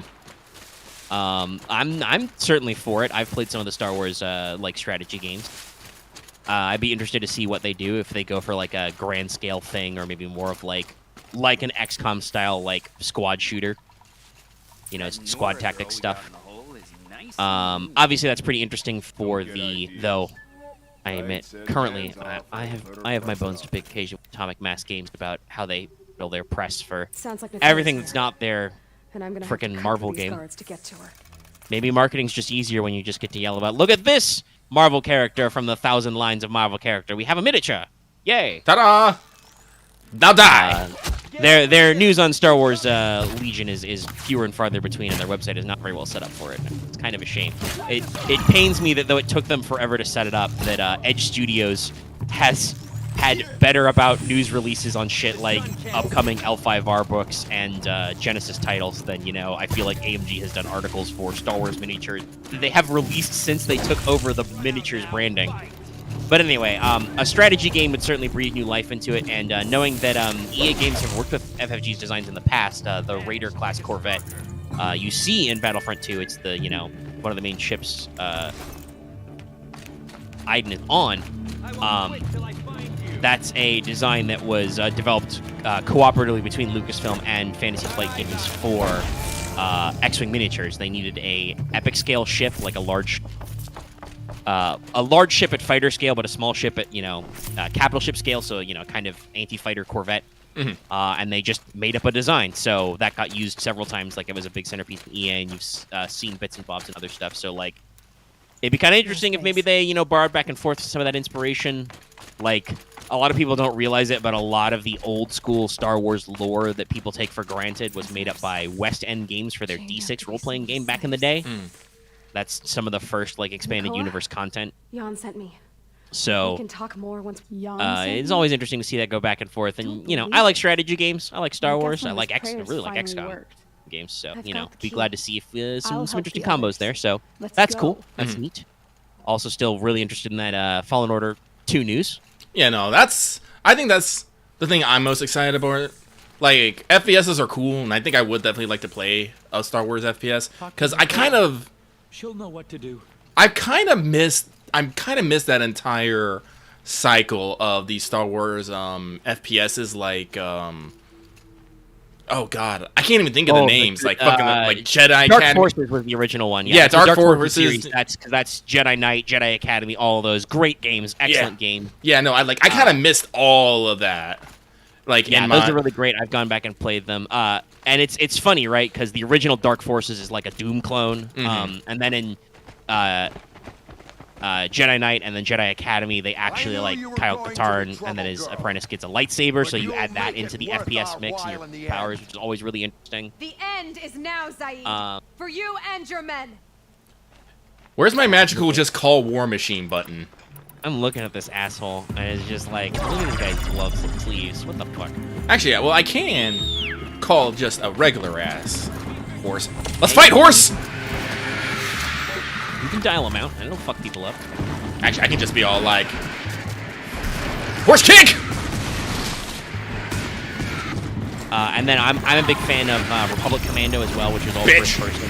Though parts of it were very tough, because it was supposed to be like you're just a clone boy doing clone boy things, having to fight giant Trandoshans with carrying the space equivalent of M60 machine guns. That was another one where they made super battle droids really super, very punchy, tough boys. Those were basically mini boys. So yeah, and obviously, like, Battlefront 2 did have a first-person story segment, except for all the maps where they make you play heroes, which are in third person. That's really cool, how there was all those forced hero segments. Yeah, get shanked. Get shanked, nerd. So, yeah, I'd be interested to see what a pure FPS is, and like I said, if it's got a good single player, deserves a clean kill. And Star Wars has a lot of weird weapons and guns and stuff. You can do some things. And said he was gonna sell you got a variety of different props used throughout the years. You've got a lot of back library. How did all the scum you just killed? And some people will, tell you that like Battlefront 2 is good now. Like, yeah, it's interesting in multiplayer. It's completely unbalanced because the game really wants you to play heroes, but there's not enough slots for heroes on your team. And You're not there even going is to still triple me, the Chuck, the so I remnants let of you that back. pay-to-win system As in the for star Jan, cards. Only it's I not know a pay to way win to now. get It's rid just have you been playing for of Feel forever. good. I'm fine. And also it's Zai like is dead. 5 million gigabytes. Seriously, Mm. like I know that means there's a lot of maps and I don't assets even and know your shit, but it's story. huge. It's fucking a If pain you in the ass ever to feel play. like telling it, look me up in Meridian. But the core gameplay's Thank okay. you. I just kind of wish they For still. helping me cut For this me, rock Lucky, from it's the still too world. arcadey, right? Right. Like, if you want to get, like, you want to get, like, one of those rotary blasters, or you want to get, like, a shotgun out, that's, like, a power-up you have to assign. I've and not never just, liked like, that. Yeah, I'm like, I don't, just give me the scatter gun as a weapon. Let me do, be the shoot and scoot. Well, that's the how thing, the that's old school Battlefront was. Well, this is why I've always never liked like Battlefield or like Battlefront kind of games, because like, especially now when like, I don't remember when they started doing this, but getting those kill streaks for those power-ups and all that stuff, I'm just like, that's way too much fucking work for me. That means I have to kill a bunch of dudes and not die. Do you know how horrible that I am at these games? It's like, no. I can't. Yeah, like the OG Battlefront, much that did already. have like kill rewards. They had medals, but that was usually like, As soon as the others are ready. like Thanks for again. example, one of them was like, if in the same map you kill like 3 dudes with a sniper rifle headshot, you get the beam sniper, which is slightly more accurate and more powerful. And the way the old school Battlefront 2 worked was also, if you got those medals enough times, you just permanently unlock that benefit. Oh, like sick. you just permanently upgraded, which is neat, right? Well, that's progression, Yeah, like you earn it as a temporary thing until you get so good at it, and like, yeah, it's like you got to earn the medal like 200 times or something, but you progress, right? It's a permanent unlock eventually. Eventually, yeah. It's like a Chivo. But definitely, I feel like, because while the original Battlefront games were a little arcadey, and I think the first one was even more arcadey, right? It still stuck to the then at the time the class-based thing. I always kind of missed that like they didn't do any really big weapon selection, but it was still fun to like walk around and do all this stuff. And I feel like, having played some newer Battlefield games, the DICE Battlefronts really missed the opportunity to just be Battlefield but Star Wars and actually have you like customize your weapons and shit like that. Like they figured out cosmetics. That was a good idea to like give you like 5 different kinds of Stormtrooper armor to pick from, or if you were a rebel, right, you had a bunch of different alien heads to pick from, and the Twi'lek head was the most expensive because it was a girl and she was blue. They knew what they were doing. I think in Battlefront 1, the most expensive two I'm just cosmetics driving was, here, guys. Yeah, that's but there's a convoy of shell walkers, and you just stick to that bird because of course you do. You glue bird. This is what I mean about the travel stuff, right? Like, there's a lot of robots where you're just like, fuck off. I don't have time for you. I'm trying to go someplace. I want to find a mug. That's it. I'm looking for a cup, okay? It's already its own quest because there's more robots and shit where the cup is. It's not like it's a free cup. But yeah, as I was saying, like the most expensive skins in Battlefront 1, I bought the Battlefront bundle PS4 back. Was the Rebels was the Twi'lek head, and then for Stormtroopers it was what was called Shadow Stormtrooper, which was Stormtrooper but all black. And later they added like a Death Trooper type thing as like a special power up. So like there's some interesting concepts, but like I said, they kept it way too arcadey. I just want to be able to equip a space shotgun. They exist. If you've never listened to our Star Wars RP, Lot's character lives and dies by his scatter gun. So like that, I'm interested to see. I'm okay if it's like if it was more like Doom styled, like how like I said, the original Dark Forces was just a Doom clone. Kyle Katarn literally had fists. You could punch a crate dragon to death if you were, a Chad like Kyle Katarn was. As they say, Kyle Katarn shaves his beard with his lightsaber. I've heard many stories about just how badass Kyle Katarn is. Yes. Yeah, because he was an FPS protagonist, and also he was kind of a big deal in the novels. And also, like, if you think about it, like, he's, like, eventually he learns the ways of the Force and Jedi and stuff, but, like, he was an OG FPS, like I said, like a Doom or Marathon-style protagonist. When you finish, like, the first Dark Forces, you're carrying, like, 10 different giant fucking guns, right? Like, you've got your pistol, your Stormtrooper rifle, you've got the Imperial Repeater, which is like a machine gun, you've got a rocket launcher, you've got all this shit, and just... Yeah, Kyle Katarn's just fucking running around in his leather jacket and all these guns, because of course he is. Punching crate dragon. But yeah, so I think there's a lot of variety in like weapons and stuff you could do in like a high-speed, slick kind of shooter. I'd love to see that kind of stuff. Well, I So guess the question of when they talk about FPS shooter, is it going to be a single-player focus or a multiplayer focus?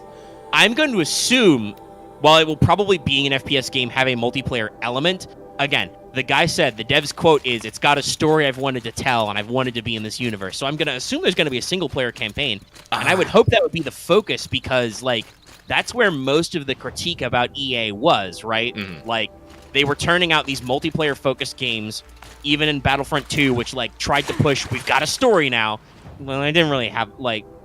The story was very lackluster and very weirdly paced, and it was, like I said, it really shoehorned in the, well, instead of having a real level, what if we just made you play Luke Skywalker now? He's totally connected to this story we're telling. This isn't a veiled tutorial for the hero system. And so on and so forth. And then when Fallen Order finally came out, everybody was like, holy shit, this is a Star Wars like action adventure game, you know, which is wholly story focused and setting focused, and it's actually like really good. Oh my god, you get such sense of like exploration. You've got all the right like Star Wars greebles and stuff. You know, BD is great. While it wasn't the same BD, obviously there was a BD cameo in the latest episode of Book of Boba Fett. They had a BD droid in it. Oh, okay, neat. Oh, love it. So, like, yeah, there's a lot of these interesting things out there that, you know, they kind of turned around. So I'm hoping the EA kind of learned their lesson about nerds. Go too ham about plowing. Fuck you. But like trying too hard about the multiplayer focus and actually releasing games. I won't say they fully did, because the latest Battlefield is all multiplayer, I think. But that also really feels like they're trying to be like, hey, yo, we're marketing you a multiplayer Battlefield experience, right? Like big maps, big areas. Look at all this cool shit. I watched some videos of it. Like they have like fucking tornadoes and shit for just because they can, right? Like it's almost like a tech demo. It's like, look what we can do. It's pretty rad. And I'm like, okay, I understand. That's cool, right? Right. Like, I may or may not pick up that game. I've played some Battlefield multiplayer. It's not for everybody. You know, you feel super great when you spend all your credits or your unlocks or whatever. You get your super teched out gun with your scope and your special muzzle brake and everything and your special little custom charm. And then you spawn in for 5 seconds and some dude with a fucking crossbow shoots you in the face and you're dead, you know? Classic multiplayer FPS experience. But that's still like a different thing they're doing. This fucking tall neck. God, the shield armor really is OP. I'm just watching you like eat grenades out of this corruptor, and you'll be like, "Nah, fam, I'm fine." What's physics? Bitch! Sorry, if I knock something over, I'm probably just gonna call it a bitch. Also, corruptors are bitches. Fuck that. Thank you. Yeah, I was waiting for it. I'm like, the Talling's gonna step on that guy, isn't he? Yep. Tallink don't give a fuck. Tallink don't give a fuck. Tallink don't give a fuck. Oh, now I gotta go deal with all these nerds. Star Wars stuff. Sounds good. Let's see here. You know what, let's go with ice. So, I've got a few things on my list to mention. That was one of them. We wanted to bring up some Star Wars games and stuff. You know, we've been working through some stuff. Obviously, like you mentioned earlier, we're currently streaming Plague's Tale. Innocence.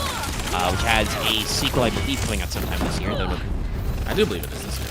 I don't know for sure. Yeah, but they are working on a sequel. I think Requiem is the subtitle. Yes. By the way, I put Innocence in the thumbnail because guess what? The Plague Rat game has a title and a logo that's in black. Very hard to find it in white, so that makes dealing with transparencies a little difficult sometimes. I didn't want to have to redraw all the letters. It's got a special spooky font with rats in the G's. As you know, if you've watched our stream, my solution to everything that goes on is the rats. Yeah. Rat did it. Fucking man. You should check it out. It's pretty fun. I'm a little sleepy throughout it, but I think that doesn't necessarily hurt the atmosphere, other than maybe I'm yawning a little bit more than usual. And we have a great time just wandering through the French countryside, and then we're like, yo, is that a fucking...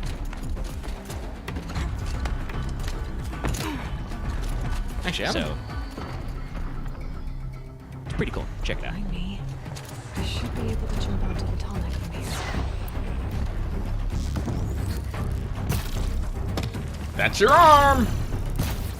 Oh, you dodged that motherfucker. But yeah, what are your thoughts on Plague Tale so far? Because I started thinking that you might enjoy the experience, but again, you were very sleepy, so it was a little hard to gauge your actual reactions. Oh yeah, no, like I thought it's very interesting. I like the atmosphere a lot. I kind of feel like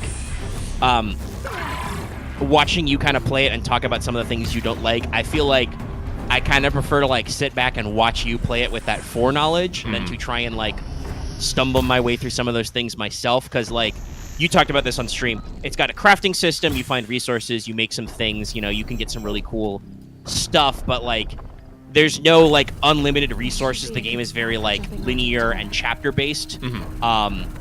So much so that like we had an on-air discussion. We were trying to figure out whether or not you could like hoard tools to craft more. Turns out you can. It's just the recipe book was a little unclear on this. And so like I feel like that would frustrate me dealing with like the, you know, and even like just hearing about it, I'm kind of like, all right, game, why do you give us these tools if we can't utilize them, right? Like, and there are a couple of puzzles, right, for like the, what is it, the Luminifier, right, where you have to craft it to like blow up rats to get even more stuff back. When the game teaches you how to make Somnium, the sleeping potion, it like makes you do it and walks you through it and lets you know that it can be used as like an emergency trick, but it costs you resources.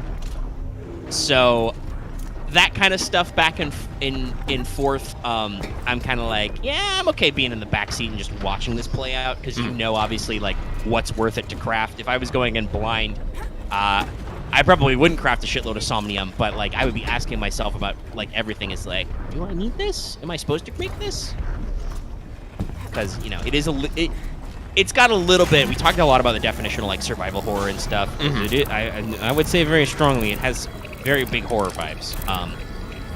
It is a stealth game with strong horror elements, I think, above all. Leaning towards kind of like environmental and survival horror. There are a lot of like environmental effect puzzles because the rats are just like an environmental feature in a lot of these maps and stuff, right? And other things. So there's a lot about it that's really cool. Like, I like the way they handle the setting and kind of like working with all the characters. The characterization in all our core cast is like really good. I'm actually quite surprised that the core cast seems to be so big, right? Like, in all the advertising, I only saw, you know, Amicia and Hugo, you know, brother and sister. But you got your extra hangers on, you know. You met Lucas and Melly. Yeah. And we're still not done. There's still more people to meet. Yeah. But because like you know, we briefly see Melly's brother Arthur, and he does some stuff. So, you know, we'll hopefully hook back up with him in a little bit for some of this conversation as well. And like, you know, get a proper 5-man band type thing going. Talking about environmental storytelling, right? Like, the environments and the way these environments are presented is like really cool and really helps to build the atmosphere, which is very important in horror games. Like, they do a lot with making blending, like, because obviously, if you guys don't know, the big thing in the Plague Tale is rats. They're fucking eldritch rats. Okay, they come out of holes in the ground. They are not normal. If you get them too close to a light source, they fucking like burn up. Not how rats work. So they're afraid of light. So the rats, you only really have to worry about like sundown, if it's like super overcast, or if you're in a confined space that is dark, right? Right. So like that lends itself to traditional horror stuff, as you're like, you know, the first time you're really introduced to the rat mechanics is you go under like a church, right, into some catacomb. So like you have to actually play around with like lighting torches, moving torches, looking for like cracks in the ceiling to like sunlight them and stuff like that, and like actually playing around the bits. But previous to that, you were in this village in broad daylight, and it was still kind of freaky because there's all these like X's on the doors, and all these people like run away from you because there's this plague in this town. And then you meet up with some fucking lunatics who are high on plague juice and like don't trust anybody, and you have to like run from them in broad daylight. There's another segment which is, I guess it's at like evening, or maybe it's just really overcast. The Fields of Dead, though, right? Like, the aftermath of the battle.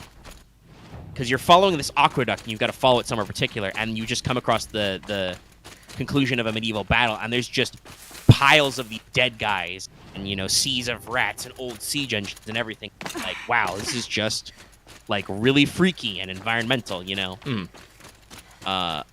So it's a really well-made game. The story they're telling seems kind of interesting and really well thought out about, like, all these characters are pretty neat, and everybody seems very well embodied, especially considering that both the actors for Amicia and Hugo are actual children. You know, they got actual kids in to do their parts, so that's pretty neat. So, like, that's all really well and good, but I definitely feel like I'm having a better experience just watching somebody play it. And there are some games that are like that, right? Like, there are some games that I think I've talked about this before, right? Like, I don't play jump scare games like Freddy's and stuff, because that's just all that is gonna do is give me a heart attack. But I can watch people like Markiplier play those games, or sometimes I watch, you know, Game Grumps play some horror games, because there's a little bit of catharsis in watching other people freak out. And if it's a video, right, I can just pause or skip bits if I'm like, okay, this is too tense. This is, you know, getting me on edge. I'll just scooch in the video a little bit, or I'll, you know, pause it and take a breath. And obviously you can pause most games, but sometimes in horror games you can't fucking pause because they're assholes. What if I have to pee, game? Guess you die. What if I'm pacing around and I stub my toe and I need a Band-Aid? Am I supposed to bleed to death? And obviously game developers would be like, no, you should take care of yourself. I'm like, okay, but then why can't I pause your game? And they're like, We didn't think of it like that. We just didn't want you to be able to pause and feel safe. And I'm like, okay, cool. So you admit it. Most game developers, I think, would admit it. But, like, so, like, there's different experiences. So I'm having a fun time watching and kind of seeing all this stuff. Because it's got a lot of really neat stuff. You know, there's a lot of this alchemy focus that I like. A lot of really interesting stuff. The puzzles seem kind of interesting about how we go back and forth. There's this sub-theme of innocence and so on and so forth. But also, you know, fuck everybody at VCM Murder. They all suck. They're assholes. Well, I think I've said this before. It's about innocence and the loss of it, you know? Yeah. Like, the game makes a big deal storytelling-wise about the first time you kill somebody with your sling, and then Amicia never really looks back in like, gameplay moments. Oh, no, she does. She kind of does, because, again, this is me being me. Like, there's a lot of times, like, the game does actually really embrace you can do it your kind of way. Like, a lot of those dudes that I murder, I don't actually have to fucking murder. I can just... Yeah. There's a lot of flexibility, which I like. But I'm more talking about, like, this isn't like Metal Gear Solid 4, where if you rack up, like, 50 kills or whatever in one map, Snake has a flashback to Liquid saying, you enjoy all the killing, that's why, and then you puke, right? Mm-hmm. Like, it doesn't seem like in the moment Amicia really comments on, like, well, here I go killing again, or anything like that. I think storytelling, I guess. I think there is, but it's more atmospheric. Like, I do think, yeah, I think there are some kills, whether they're scripted or not, that, like, the game pushes a little bit harder. Like, when you're in the English camp and like, I was like, here I go killing again. I think there's Melly's like, damn, girl. And Amicia's just all like, fuck him. Yeah. There are, but like, if after that very first kill, when you go to the church, you can, like, it's completely optional. You can just go up to the fucking altar and be like, oh, please forgive me for my sins. I have fucking murdered. And, you know, all those things. Yeah, it's a light touch, but it doesn't exactly, like, make it a constant theme, which is okay. Like, you don't need to be, like, impressive about it, right? I think that's the important thing, because I think people would get very sick of it if this game, because this would be the little narrative dissonance right here, is if you have the option just to murk everyone that you fucking see, but every other scene you're just like, oh my god, I'm killing people, why? I think people would get very irritated. It's because if they catch you, they fucking stab you. Like I said, this is one of those things where, and I appreciate this in games and in general storytelling, the storytellers and the game designers here built up, the people you meet are assholes, fuck them, right? Like, you run into the Inquisition, you are literally introduced, they stab your dad, 10 minutes in, not a spoiler. I wonder who that is. Literally 10 minutes, I was like, I'm watching the game, I'm like, oh man, our dad's fucking dead, and I'm like, 10 minutes, everybody. I've calluses Um, older than you. I have And calluses you, so, enough you know, if you're can introduced to test all me. those guys. She sparks. Petra. I believe I love she's Petra. there. I love Petra. Petra Forge woman. She makes giant Aloy, guns and she lets you machine practice. hunter. Fun. Machine hunter, Uh, eh? It's kind of I funny could though have a because I think I use just for you. randomly stumbled into this while I was looking Straight for of like it a is we're being collectible or muscled something. out of There's, our own claim. I don't think there's. Oh no god, man, this information. really is the engine that fucking Death Stranding has. Fuck. It's a dispute settler. What's up? Well, I'm no, waiting for the. Well, just looking at like Petra's like moving the eye movements, just how the eyebrow twitches. Oh and yeah, yeah. Yeah, is yeah, this you're place, right. Petra? Yeah, because this does have a lot of Free. facial expression Free tracking. because we answer to no one but And, like, ourselves, integration. the metal, and the dust storm. just look at the detail on the teeth and how uneven they are. You know, like actual teeth. Held by Osram past. Yeah. The leavings of the old ones. Breathe Well, it this in. is why Let the Kojima smell liked in it. you. They get in there. There's a Smoke. lot of you know up close sweat. conversation, and Literally I assume trees a lot indulge of your a lot of senses. performance I and could motion taste 5 capture metals just is, in as my well. spit. So all this Because I know that scrap that's left by what the Kojima ancients. did for Death Stranding. Was it a Like, battlefield? you know, Mm, all, Stockpile maybe. everybody All is cheap. like Packed so tight it all every fits one of his together. major characters is acted Those by old an ones actor, cost and he way picked more them than for their 11 now. acting as much as anything else, right? So like there's a lot of Didn't you mocap and know performance capture to in there. The only understand difference what it is all like meant? Some delvers spend their whole lives trying to make sense of it. Not me. remember Nicholas means is his there's full good name, but smoking the here. guy whose Don't need to visage is understand the Hartman forest and to Guillermo chop del down Toro the obviously trees don't for do your the arrows. voice performance for that, If but you they did, provided you'd their know likeness Ridgewood models. makes better shafts. Those were capped by and acted by somebody else. Careful, you'll scald your tongue with that fire. I don't pine for the old ones. They had their time. But no, talking about Works Plague's are Tale, right? finished. All their inventions are under mountains the- now, rust on bones.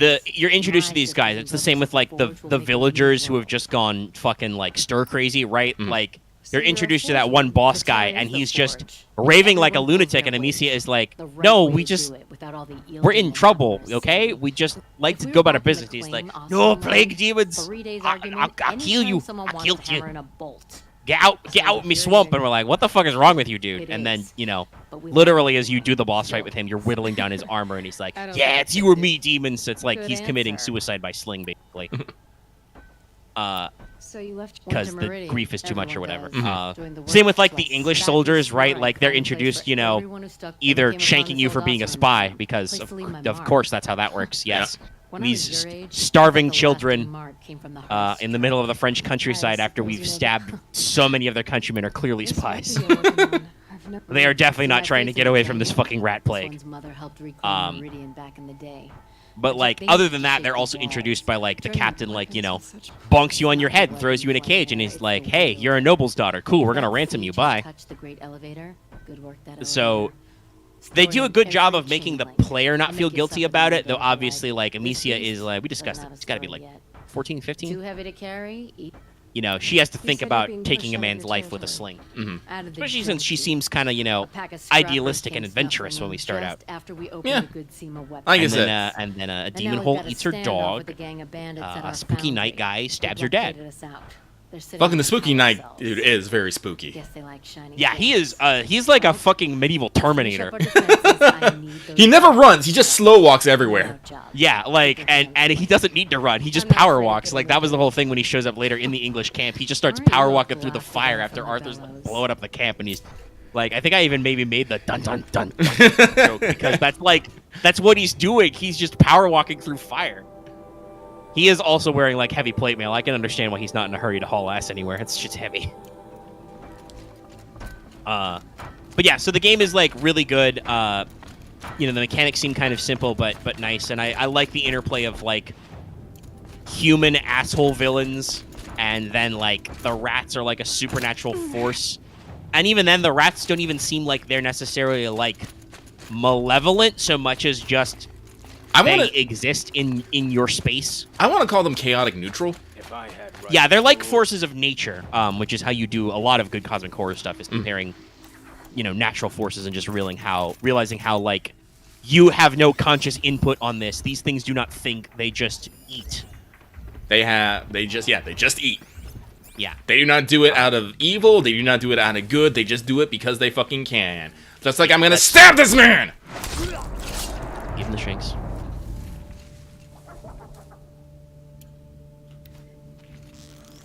Luckily, you leave no witnesses when you do this. Otherwise, you know, you'd think bandits would start telling stories about, hey, don't go into the red grass, you'll die. You'll fucking die. They'd have to be survivors for that to happen. Yeah. Huh? Speaking of characters who don't give a shit about murdering lots of people, but mostly they're assholes. Actually, I'm trying to remember. I don't remember because that was where I had the gap of like a year or two. I'm trying to remember. Does Aloy ever really have any moment of like, oh my gosh, I've killed a man?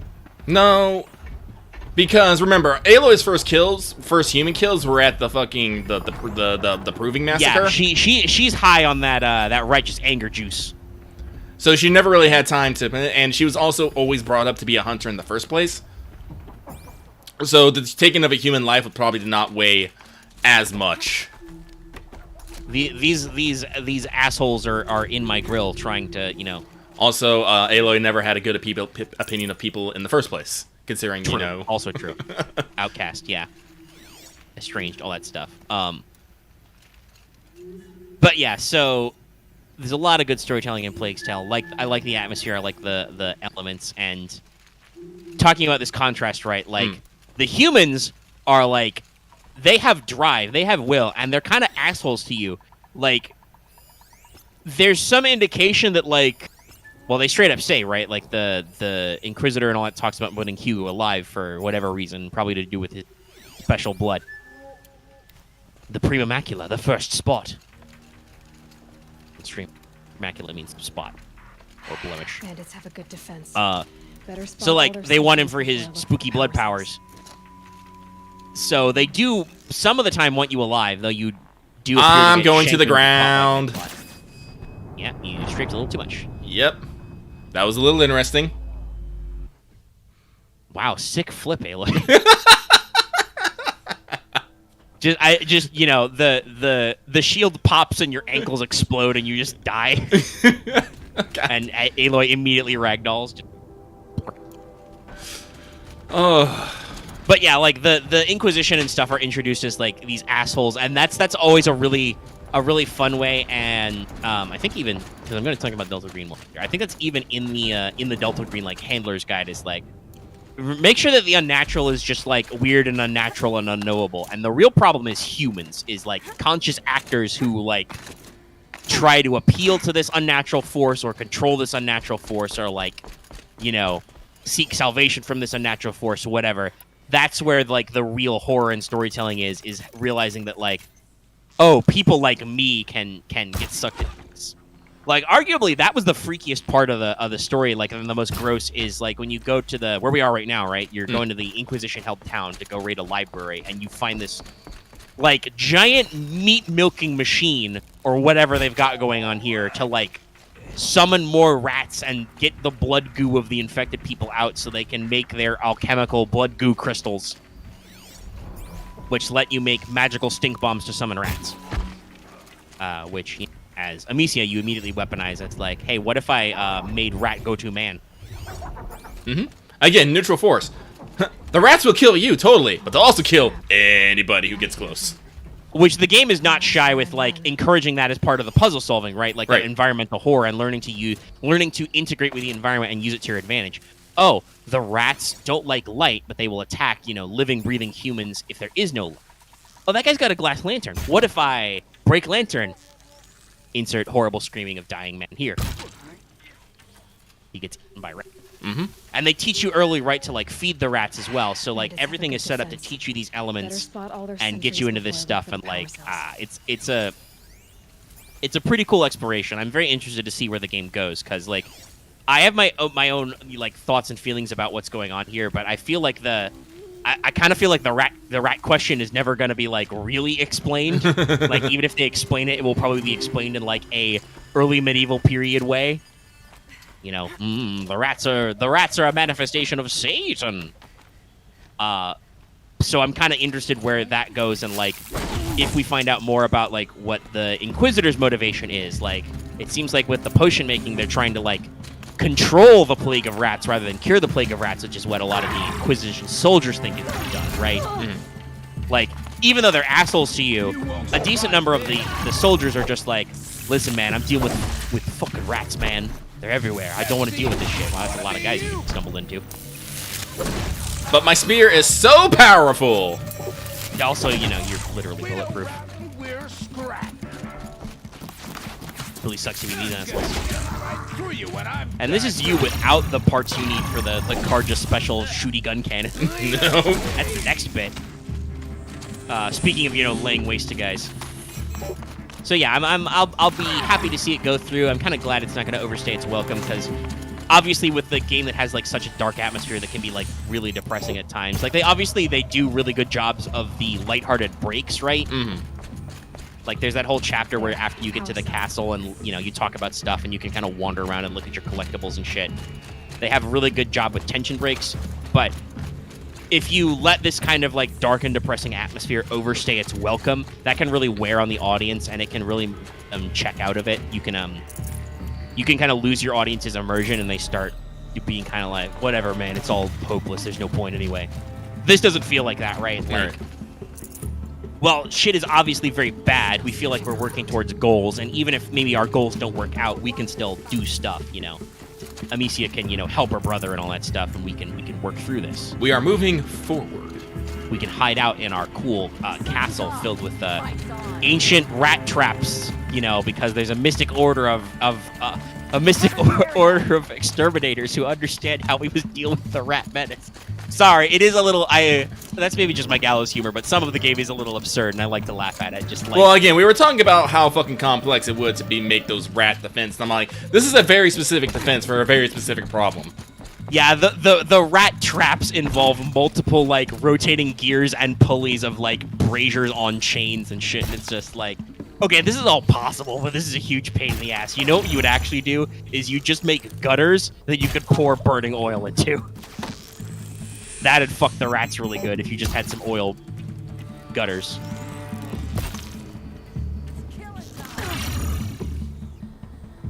Yeah, I should assume. So yeah, there's some cool stuff. I'll be glad to see that wrap up Monday. Then we can move on to other funny stuff like Uncharted. Yeah. We'll have better box pushing.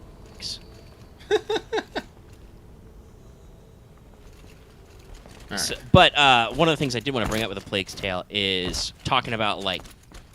So I've talked about how I haven't gotten super deep on a lot of stuff. I've clocked in a decent number of hours of Master Duel. Obviously, some of that was on stream. You know, I've tried to play a little Chorus, though. Again, Chorus is current where I'm at in the story, was trying very hard to make me not want to play it. Thanks, guys. Good job. But I've also been talking about this and working on some stuff for some more writing stuff with Delta Green. Yeah.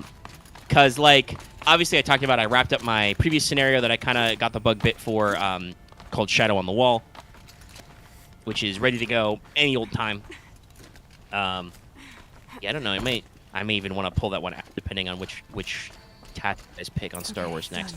Our current Star Wars adventure has taken, I think it's going to take like 4 weeks, because I didn't necessarily intend it that way, but this turned out to be, you guys ended up taking a lot of the more combat-heavy options. Mm-hmm. And, well, I think it's kind of, like, refreshing to get into some of these more combat-heavy stuff. It does certainly take up a lot of our time, and we have been a little tired through some of these weeks, you know? Well, yeah, it's like I don't want to like take away things, but if we just stealth by everything, you know, just get to the big bag, punch it, and go about our day, yeah, we progress a lot, but people wouldn't be able to do all the cool things on the character sheets that.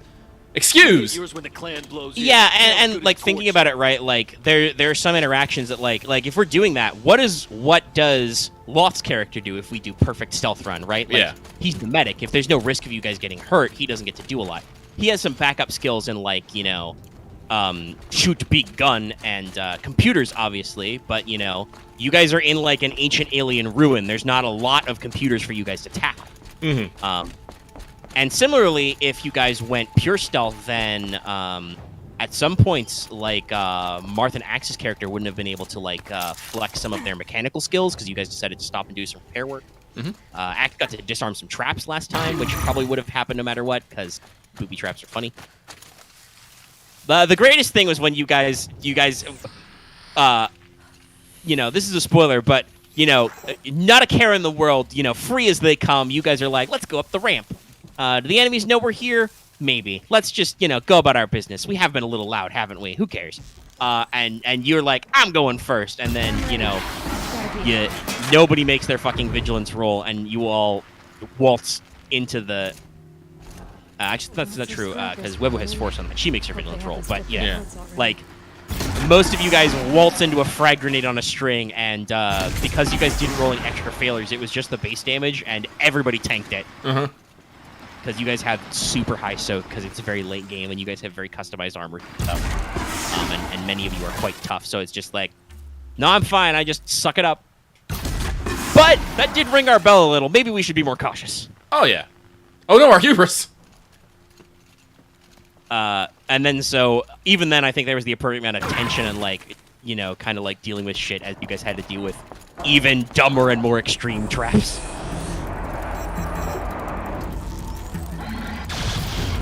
Which caused lots of noise, and then eventually you had to clear by hand. But that one was kind of short because like you guys moved through the traps and stuff, and you decided to go one place and do a basically a kind of boss fight right away, which actually stuck around for a decent amount of time.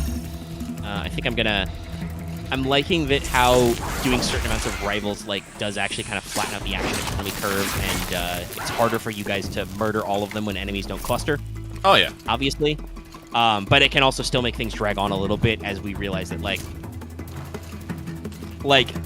they were funny, but those couple of research droids that were in my notes, and before we started the combat, I had no reason to skip them. They didn't really need to be there. They were, like I said, they were funny, but they didn't really contribute anything other than being yet another body you guys had to press through. So, like, even at your higher XP level where we're at, I'm probably thinking to myself, okay, rivals are good, but I should probably, like, streamline that a little bit, even in boss fights, to, like, not have too many extraneous agents, as it were. But the fight went on for a little bit, you know. Marth very nearly one-shot, and in fact, if we hadn't realized we forgot some negative dice there, would have one-shot, you know, a kind of boss enemy. So, like, you guys are still pretty swole. It's just making you actually have to do, like, bleed-through damage and stuff. So that took, like, a while, and then I straight up told you guys, I'm like, hey, so there's a boss fight at the next bit after you get through some stuff. Do you guys want to stop now, or do you guys want to do everything up to the boss fight and then call it? Because we've been gaming for 2 hours, and all of that 2 hours was a boss fight. So I'm not gonna do that again, guys. Like, I feel like that would get us pretty burnt out. You guys were all like, let's do the stuff before then and stop. Like, nobody fought me on the let's. Like, nobody was like, let's do the boss fight. Fuck yeah. Because we've just been, you know, doing for 2 hours the thing. My scrapper. So that was pretty good. I was very impressed and happy. I did have the puzzle, and you guys just you know, attacked that with logic. I was very happy with that. Yeah, got through it pretty quickly. I did put in systems to, like, solve it with dice and you know, get around the brute forcing issue if you guys went, like... Because I would say this, you did not literally brute force it, right? Like, Lucky, you and... well, eventually Axe, but I think mostly Marth kind of caught onto the logic, and then, you know, Axe caught on later, kind of following it through about the suggestions.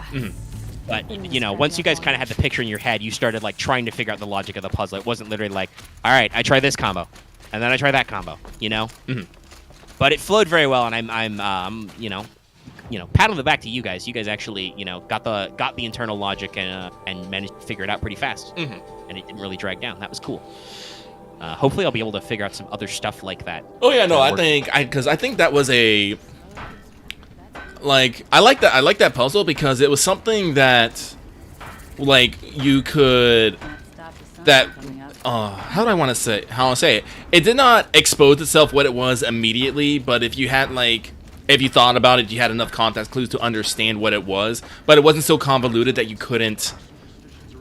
You guys were able to use the fact that you've been playing this campaign for 97 sessions to get context clues to, like, what do these symbols mean in this context? And then, because it was basically a combination lock that had, like, pictograms, you know, basic bitch, you know, video game puzzle stuff, right? The parts you want. Do now. And so Hold this thing steady you guys were while I able give to it kind a- of now cotton keep it onto up the and internal brace logic because you're yourself. like, okay, we're in a Don't Gardner press it against facility. your hips if you ever want to use What do it. these symbols mean? All What right, would all right, they I got make it. their combo lock?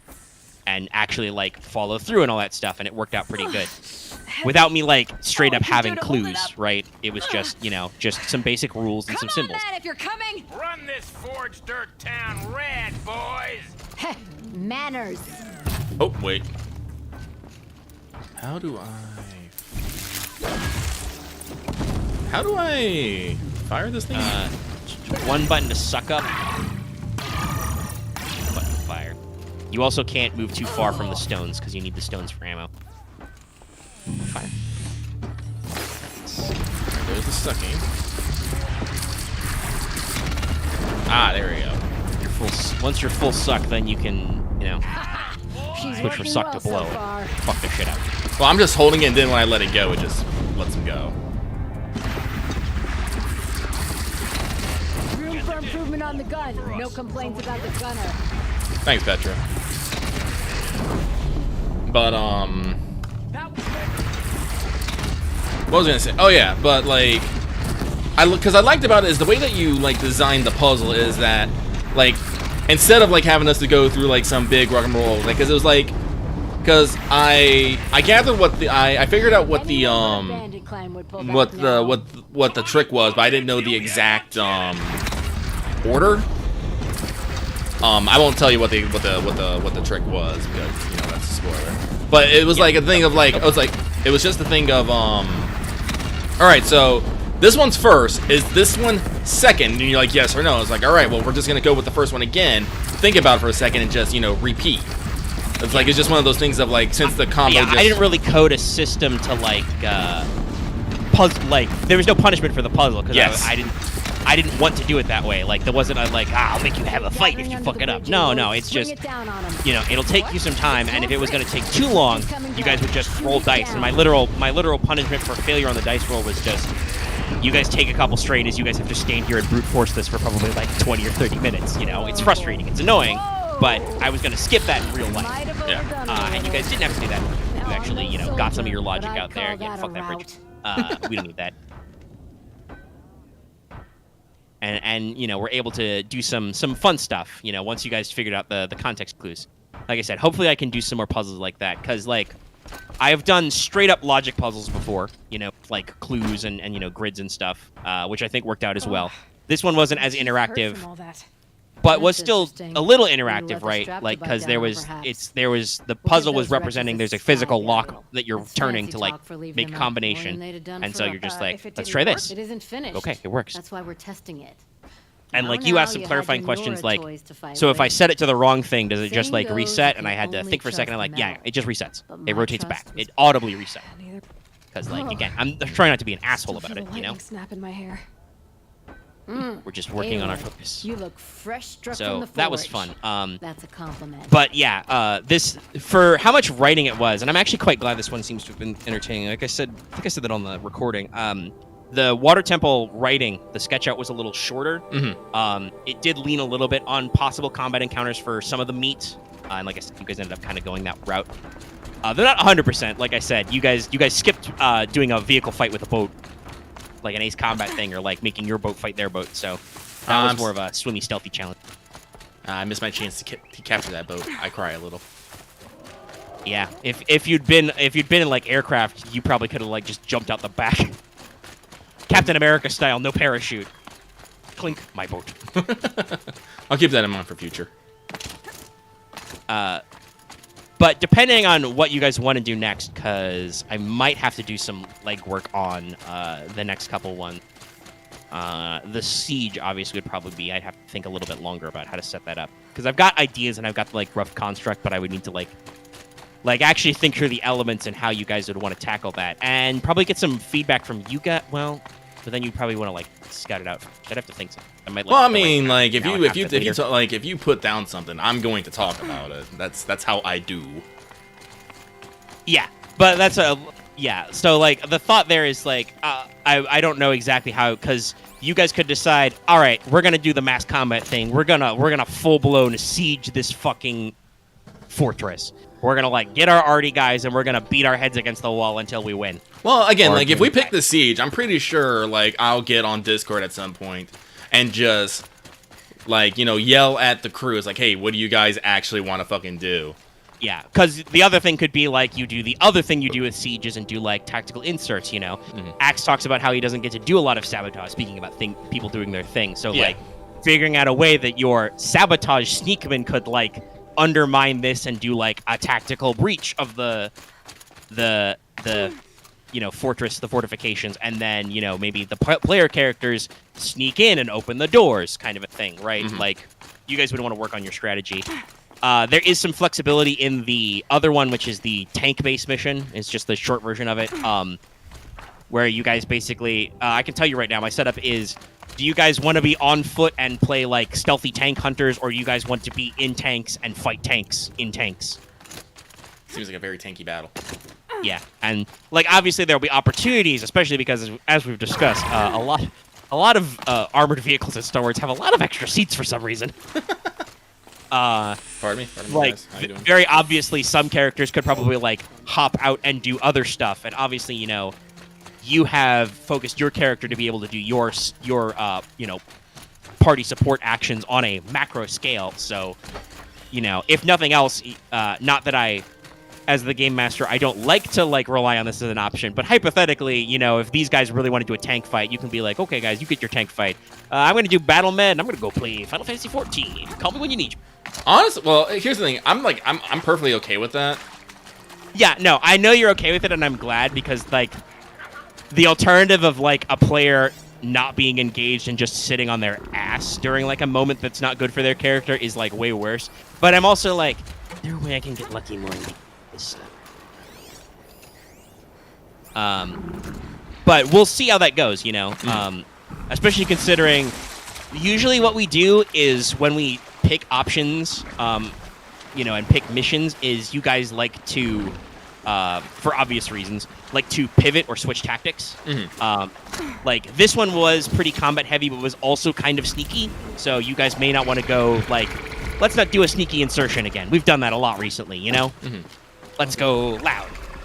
But also this one has been less sneaky than the mission you did last, where you did a lot of jungle sneaking, and that was very survival heavy, so you guys might Excuse me, Snapjaw, I'm checking out this old one relic and trying to understand this plane. Yeah. Beautiful book, unfortunately. This is a huge wingspan. This is big. This must be... Well, like, considering the main fuselage, this is a huge wingspan. Yeah, is this supposed to be like the future equivalent of a passenger jet, maybe? Let's see here. That's the cockpit. It's got a pretty narrow body.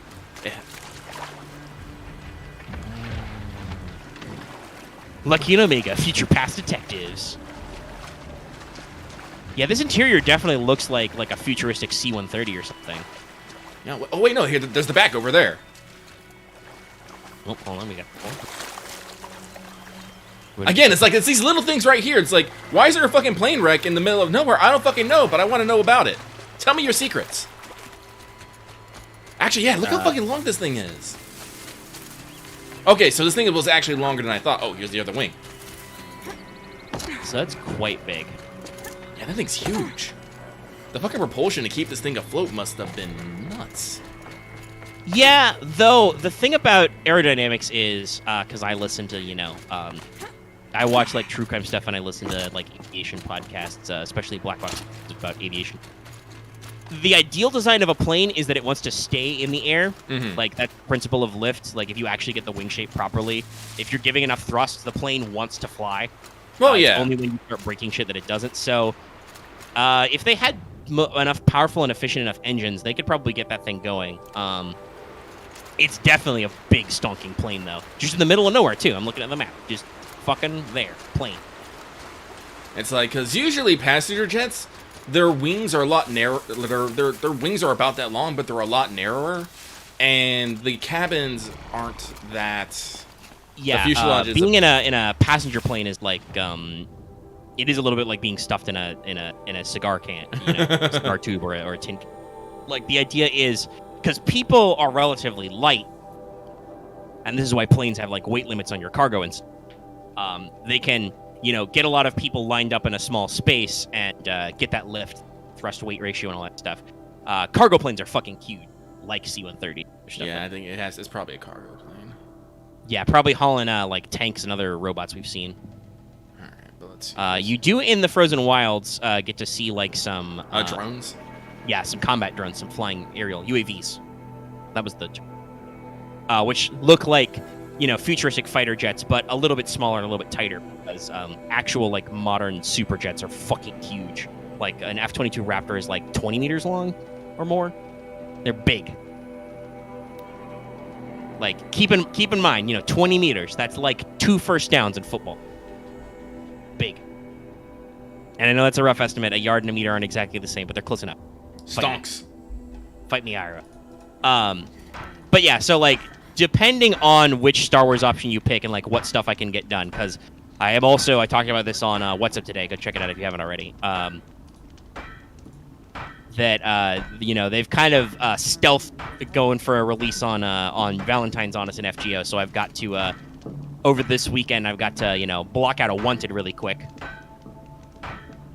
and get that all together. I can probably pull that off. I'll just I'll do that on Monday when I would Monday afternoon do most of the work when I would normally be doing like pre-recording for progression tournament stuff. I'll just scooch that back a day. Do that several days ahead of time anyway and work on that. But so I don't know how much work I'm going to cut out to done. So the adventure that I already have written is written. So that'll be handy. Thumbs up. Yeah. But no, like if you feel like it's gonna take some while to like get your siege done and all that stuff, even the tank. It'll depend on what you guys. I'll leave it up to you guys. Like which one would you prefer to do first, and we'll see at the end. It might, depending on how the session goes, you guys might be like, boy, boss fights, huh? Don't want to do those again. Let's not do like a protracted siege. Let's like go hunt vehicles. That's different. Let's rescue prisoners of war. Or whatever, whatever the phase of the moon and the constellations in the sky affect what players want. We could grab some, and if not, we can grab some guys for some Delta Green. But yeah, so talking about the started as a springboard from Plague's Tale. I won't say it's a like 1-to-1 inspiration, but we were talking a lot about how like eldritch and almost cosmic horror the rats are in Plague's Tale, because they really are. They're a force of nature. You have no idea what the fuck they want or what they're doing, and we talked about this several times both on stream and before that. The technology in like presenting these rats to you is like really interesting and groundbreaking, right? Like the developers did some real extra effort and energy to present these swarm of rats to you in such a way as to make them like really intimidating and eerie, but also to not make your gaming device explode. So there's a lot of really cool elements in them. I appreciate that kind of stuff, and that got me, like I said, really thinking about. There's some Eldritch stuff out there. There's a lot of the alchemical element that's really cool. I'm a sucker for that kind of stuff. Despite the fact, actually, honestly, probably because I'm a real big buff on like history and science and stuff. I won't say I'm like an expert or anything. I'm self-taught in a lot of areas. The only thing I will vaguely profess to actually know a little bit of what the fuck I'm talking about is, criminology and the criminal justice. 4-year degree, guys. I tried. Stalkers, watchers. So. What are they doing all the way? But I'm widely read on a lot of stuff that I'm really interested in. Lucky and I have talked about how we both like history and subjects. We'll dive into documentary about any old thing.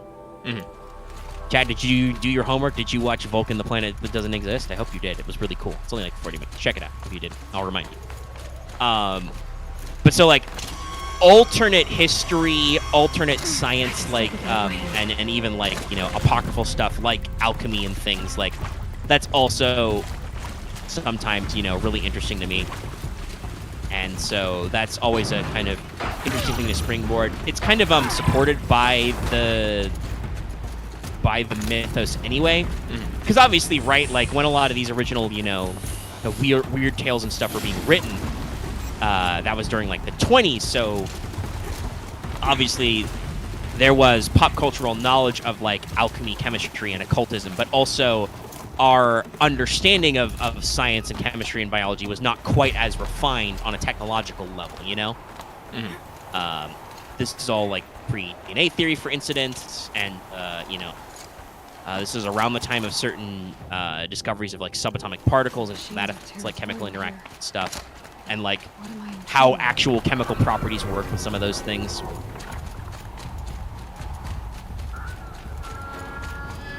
So They saw me. very interested in like I said, alchemy and stuff like that. So like that got me rolling. I was reminded that there is literally an H.P. Lovecraft short story called "The Rats in the Walls," which is not directly a mythos tale, so certainly it is in my complete Cthulhu mythos. So I was not able to pick it up and skim it directly.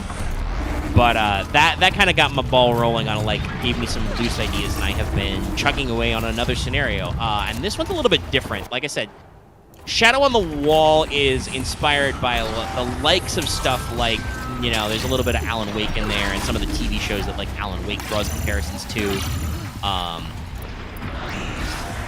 It has vibes, I think, like a Lovecraftian short story, obviously.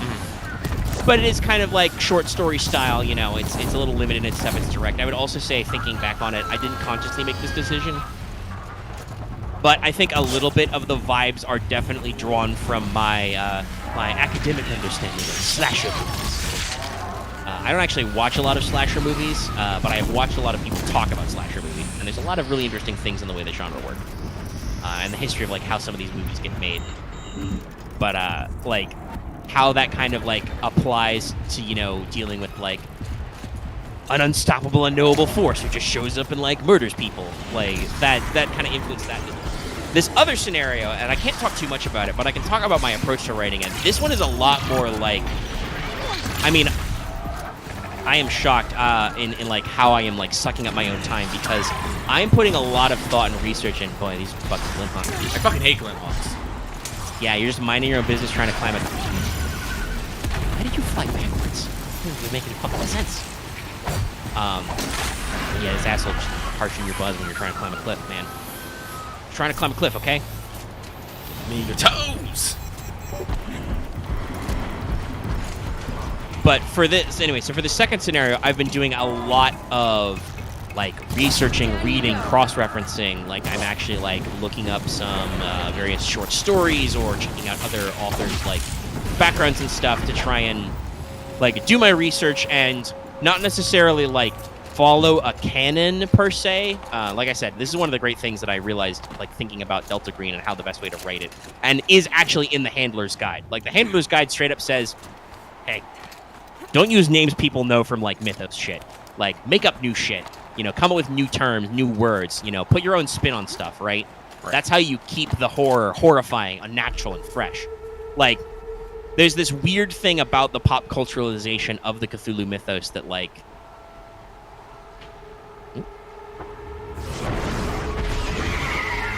Oh, you want to go, mate? Rawr, I'm Big Bird. You want to be big scrap, that's what you're about to fucking be. I'm getting the feeling I've gone somewhere I shouldn't have. Well, about is irrelevant. This time, it was worse than the Matrix. I love that line.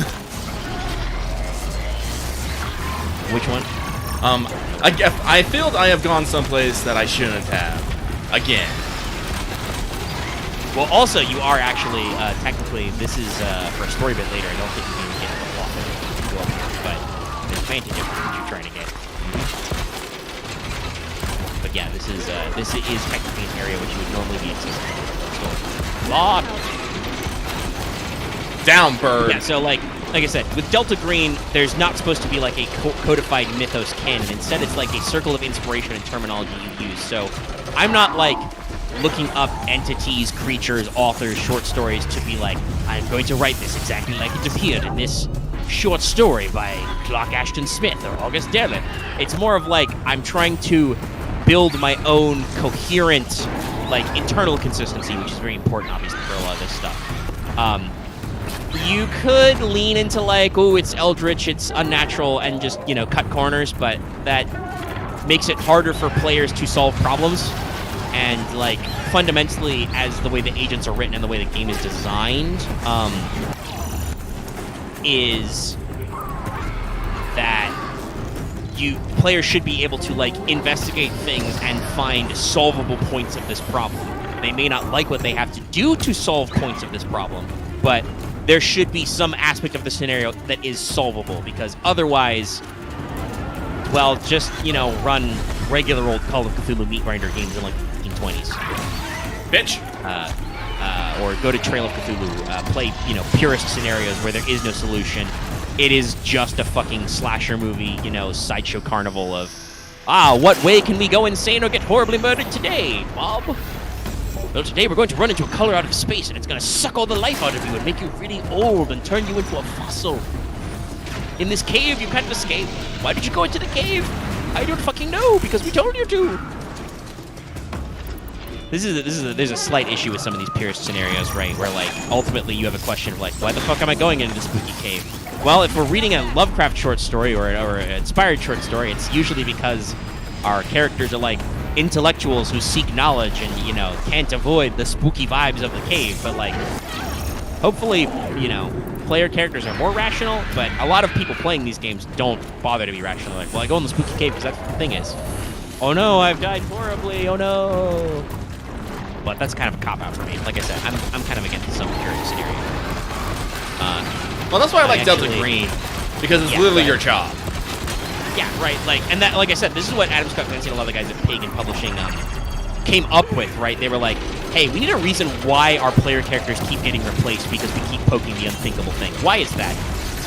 Well, it's because in the OG version, a straight-up government conspiracy. In the new one, I almost like it better, like the straight-up, it is your job. Like, no, you're in the special access program. You've got special clearance. This is your actual job. Allegedly, the American government pays you to deal with this shit. Not that, like, the cowboys, as they're called, the guys out in the cold running the illegal conspiracy, that's also got really interesting storytelling. Like I said, I just like the way the program is set up. You're working your day job, you get an email, you're cordially invited to a night at the opera. That's your code go clearance. Oh yeah, you do get paid. Actually, this is referenced in the Agents and the Handlers Guide, is like what your reasonable expenses are. There's this huge section in the Agent's Handbook, the player-facing guide, about different agencies, and talks about like what kind of things you're expected to be carrying an expense, which is really important, I think, for player characters to understand. You can actually get away with a decent amount. I think like an FBI field agent has an expense account, like a credit line for like up to standard or even maybe unusual purchases, so long as they're investigation relevant. So like you get access to resources and stuff, but everything is like time sensitive. One thing I can say is the inciting incident for this second scenario I'm working through, I don't want to say the name yet, is one of those it's a classic of mystery fiction. We find some old skeletons and we start to investigate, kind of a thing. Like some hikers find some bones and you kind of find like a kill site or a grave site. And so like obviously that is one source of evidence, right? Is like the slow methodical process as law enforcement and even some volunteers and academics like dig through this site and start to like piece together all the bones and figure out commonalities. That's going to take you days, though, because in addition to, like I said, being a little bit trained in, criminology and forensic, I also have studied amateurly archaeology. That's always been really fascinating. Hey, if you do that properly, that takes fucking time. So if you guys want to get all your clues out of the literal clue mine, you're going to be working on this for days. So you will get some very important information if you let that simmer the whole time, but you guys might not want to sit on your asses for days while some of the player characters are, pulling bones out of the ground, dusting them off with the brushes and getting the toothbrush out. Assembling you guys may want to do other bits. Taking pictures of skeletons, because it's a very methodical process, so this gives excuse for all or some of the agents to go to other areas and other leads, which is another thing, like doing a lot of research, doing a lot of backdrop, thinking about this like stuff to actually like work through and give you guys all the clues to like lead you to figure out kind of the idea to like go along and like figure stuff out, but also leaving enough stuff like ambiguous to retain the like, oh fuck, moment, right? Like this one is definitely got elements of like some more classic H.P. Lovecraft short stories. I think a decent chunk of my aesthetics, well, obviously this is still set in America, so it can be Delta Green Though you can go abroad, that would mean dealing with like where you're working abroad as a. But parts of it, I'm definitely inspired by the atmosphere of Plague's Tale, like how some of that shit is just so weird and unnatural, but natural at the same time, right? Like, imagine, guys, mechanically, a Plague's Tale would be exactly the same if instead of like rats, it was like a really intense blizzard, right? And you just had to like control sources of fire so you don't get hypothermia. Oh yeah. But the game wouldn't be the same. No. Mechanics would be the same, but the game would be. So it'll be interesting to kind of work through some of these different themes and stuff. And like I said, I've been doing a lot of like touching on like, again, the aesthetics, the French connection, like working on some of that historical France stuff. I found some things already out there. With Clark Action Smith wrote a lot of stuff set in had parts of his works were set in a medieval French cycle, so I've been able to, like I said, do my research, do my due diligence, pull that in, check old short stories, pull up Wikipedia articles, dig into stuff, and kind of tie it all together in a unique way. But it is a little bit slower writing. I'm very enthusiastic. I'm a little too enthusiastic. I've noticed, like, I'm just going to write this little bit, and then the brainstorming of writing this little bit and all the clues and stuff, it actually, like, taking me more time and cutting into. But I'm having a great fun writing it. I hope it will be done before too long. This may also be another reason to, like, after we finish Star Wars, to take a break from my first Delta Green so I can finish writing this other stuff. Yeah, I don't know if at some point before the new edition, there was, like, either fan supplements or side material for what the Delta Green equivalent, like, everywhere was. Like, there was the Japanese anti-mythos thing. There was the Chinese one. I think their name was, like, Zhangfeng, which means, like, vanguard, backwind. The big ones, they originally obviously was Delta Green, and then there was the Canadian one was M-Epic, which was originally a meteorologically decided version that was linked to the Royal Canadian Mounted Police. They were weather-based because Thaqua, the Windwalker, is up in that Arctic Circle, so they had a lot of weird eldritch cold shit. Actual Wendigo shit. This is something I don't remember what it was in reference to, but I talked about it. The pop cultural version of Wendigo is, like, really, really wrong. Wendigos don't have antlers. That's just, like, a weird, like, werewolfy type thing, like, modern pop culture is tacked on.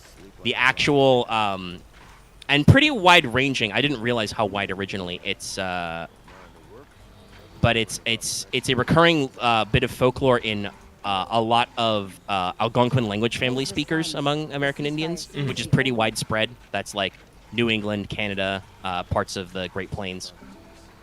But the actual, like, Wendigo is like a spirit of cold, an evil entity that, like, it's almost like a metaphor for, like, greed and self-destruction. In some legends, the Wendigo grows bigger every time it eats a human, but because it grows bigger, its stomach can never be full, so it has to keep eating, right? Oh, yeah. But it's more of, like, a cold, malevolent spirit, or a giant kind of a thing that, like, I'm gonna actually progress my story a little bit. No, that's a weird one, Axe. That's pretty funny. That could probably work. That's an M-Epic plot hook. The British version is Pisces. I don't remember much about their backstory. Their thing is that, because this, all this stuff was used mostly in the 1990s, 2000s. They had to come up with a hook for, like, why you couldn't just, like, carpet bomb small English villages to kill Cthulhu or whatever. Pisces' thing was that a lot of their upper echelons were possessed by entities called the insects from Shagai. So they had, like, alien parasites in them controlling their actions and stuff because something shit they got exposed to. And then the Russian version was GRU-7, I think. Their thing was, post-Soviet collapse and all that shit. But yeah, there's a lot of different Delta Greens. But I've been working on this a lot. I can't talk about a lot of the details. I can mostly just, if we want to, talk a little bit about this. But if people want to know, I can talk a little bit, like I said, my design process. I go for it. I have been going for, like I said, a much more...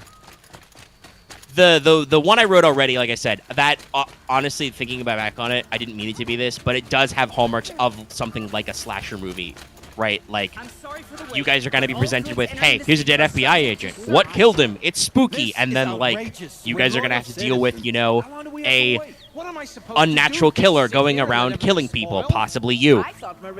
And how you guys can solve that problem, you know. Whether that's like, you know, Friday the 13th style, like, to kill Jason, you got to put on his mom's sweater, you know, kind of a thing. Spook him. But that's a lot more direct of, like, there are clues, but the clues are very focused to, like, hey, here's the rules of this thing. Here's what this thing is doing. You know, why is it targeting people? What is it doing? You know, the answer may surprise you kind of stuff. And, like, figuring out how to get there. And then figuring out a couple of, like, direct solutions to the problem. You know, are you guys gonna be able to, like, kill it with fire? Does that work? Can we do? Can we kill it with our gun? Probably not. It's Delta Green. But you can try. The thing you guys faced in Lover in the Ice was not bulletproof. It was a big, tough, weird alien parasite gorilla thing. Very scary. They really like the fuck. It did. I still remember the underside of the desk. That gives me nightmares sometimes. But it was still, like, very tactical, tangible. So this, I got some freaky shit in here. I love, like I said, I love, like, weird physics stuff. There'll be a little bit. The second one is not so much on that. That's much more like classical, like, slow build-up. We're pulling out these bodies. What's going on with them? Why does this femur have human teeth marks? Fuck. How would you know his name? I know Erend. Huh. I doubt that Erend, the new captain of the Vanguard... What do you mean, you know, the hikers say these bodies have been exposed since, like, early winter, and a coyote hasn't tried to eat them? Why aren't coyotes trying to eat these human bones? What's wrong here? Hey, it's Aaron, Mr. Mutton Chops. Not really. I'm glad he's coming back for the sequel. So you're alive. We should celebrate. The drink's on me. We need to talk. What do we alone, drink in this world? And you need to pull it together. Over there. We have crops. So what kind of crops do we have? Are we just growing weed out here? From now on, she may come and go. Can you give that order while drunk? As you wish, sir. Probably. I guess he can. Alone as you asked. And what do you want to tell me? There we go. YouTube for a second said, yeah. I'm not seeing any lag when it said no data for some reason. The light never stopped being green. YouTube, why are you being weird? Special to everyone. She always knew what to do. She bossed everyone around. But this one, like I said, this is much more like free-form, slow build, piece together investigation. I'm building a, like... stumbling around. There's a reason why there's a meme in our Discord, and I made this quote before, that why it gets brought up about, you know, me, world builds loudly. Like, I like to do that stuff. I like to build the background. This is an image cap a couple of people on our Discord have that they'll share whenever it's relevant. And it, like, every time I see it, I'm just reminded. I'm like, yep, that's me. I said that. I meant it. There was something you wanted to tell me? So there's a lot of, like, building up the fictional history, you know, whose land is this? What family was this? You know, who's associated with this? And, you know, building back all the backlog of, like, unnatural entities, whether those are monsters, gods, cults, whatever, you know. Working on the history of any unnatural tomes. The Handler's Guide has a lot of speaking to you about how to handle your, like, tomes and sources of unnatural knowledge. One of my favorite is they're just straight up like, no two grimoires are the same, guys. You know, one guy may have a perfect Latin translation of the Necronomicon, and the other guy may have, like, some shit he photocopied off of the dark web that has sticky notes in it, right? And technically those are both the Necronomicon, but they're not the same, right? Right. So this is something I will be taking as kind of a particular way to, like, translate some of that to, like, how this works, you know. Even in the one I've already done, there'll be a little bit of that, because, you know, there's gotta be some... But, like, working on, like, tomes you can study about certain things. I also like that the way the game rules work is unnatural tomes can kind of, like, fake you out. Like, the way the rules are written, most of the time, and you guys know this if you've ever played classic Call of Cthulhu, if you read an unnatural tome, a grimoire, a source of mythos knowledge, whatever, the way it works is it takes X number of time to study. This is a common joke about the old school Call of Cthulhu RPG is how long it takes, right? Your own sister murdered. And her death, like, you know, a lot of people who are speed readers like myself see, you know, this giant grimoire is like, takes 2d6 months to study. And you're like, no, it fucking doesn't. Fuck you. I'll give you all a kick in the Right? ass. The idea is supposed to be that, like, studying you have to perceive the deeper mysteries and connections and unravel the unnatural. Ooh. Which, yeah, I'm sure there is some of that. Like, that is actually a thing about certain historical grimoires and like research papers were encoded, so there's a little bit of that, but it's still a little weird. Delta Green is the new edition of Delta Green, I should say, is a lot more narrow on that. It's like, okay, studying this unnatural tome takes usually like hours, days, weeks, months, and if it takes months, it's usually because it's a big fucking Here book. we are. Try not to break anything. But past that, I love how Aaron That fucking door. kicking doors, For one man. It pays to have connections in the sun. dealing shit, See what's underneath. drunk. He's not happy. He grumpy mutton chop. He grunting. Hey, how did that get here? The question is, how to get through it. Without a key, you won't. That's a vault. What's hatch this? This rug is impossible. out of place. Nothing gets through. We'll see about that.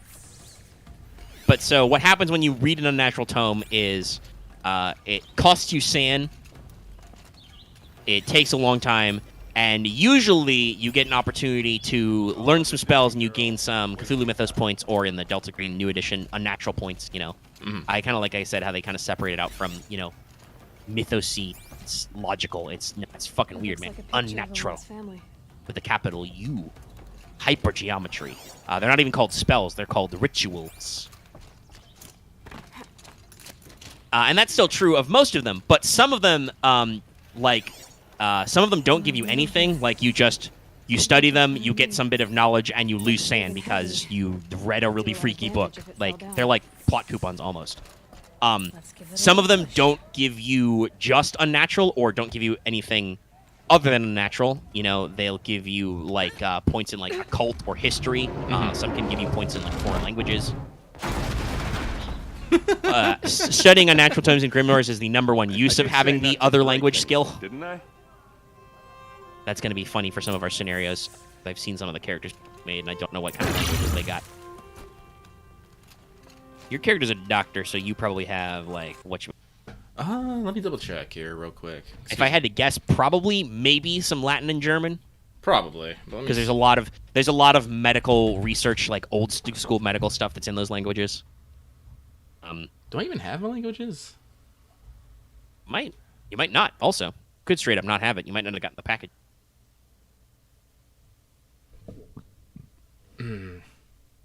Foreign language, 0%. Yeah. Nope. That's neat. That's interesting. Love to see if anybody else has any, certainly. I do have. I wouldn't write it so that you would dead end at that, but you know, maybe you can miss clues that. I do have forensics at 40 though, and law at 40. What else is up in here? Probably your big one is medicine. Medicine is at 21. Well, remember, she's more of a scientist, so she has biology, botany, and chemistry all above 50%. Ah, that's where you put your points. Yeah, in the science skill. That makes sense. Yeah. Well, that'll actually help.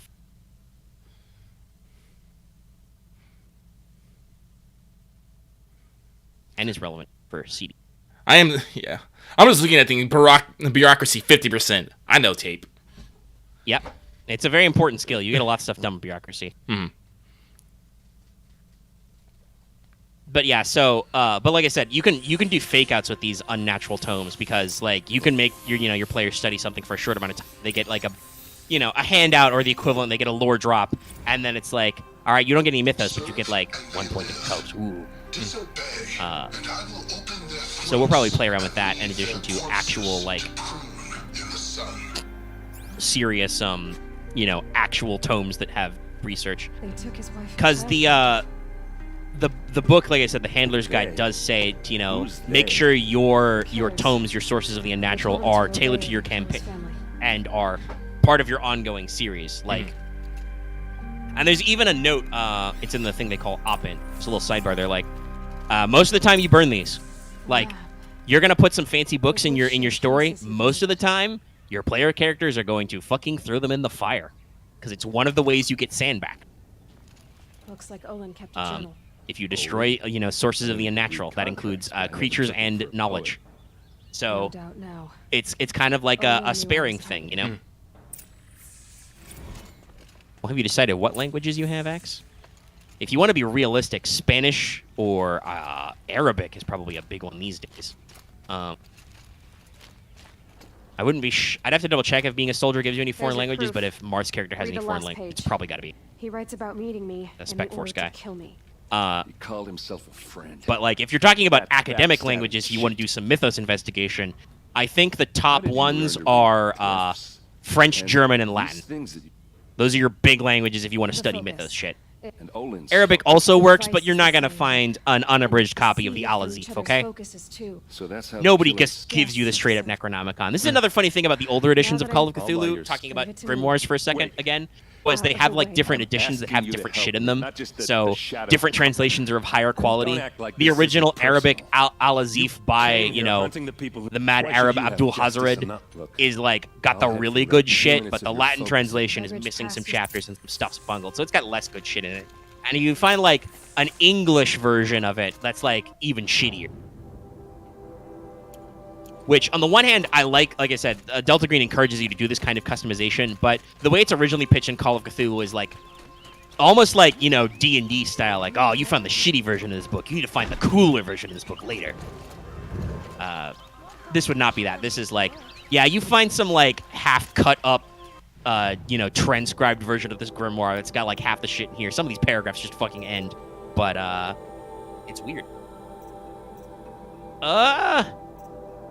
Well, depending on how old your character is or what your ancestry is, Russian could make sense for like a cultural background. I don't know. Like, obviously, there's some stuff going on in the world right now. We may or may not be on the brink of World War III. We'll see.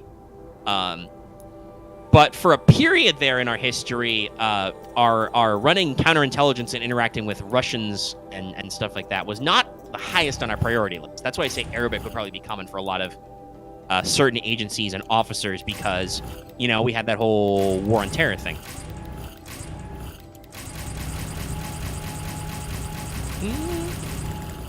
So if we... Oh, I think I've said this before, but I also want to say for sure.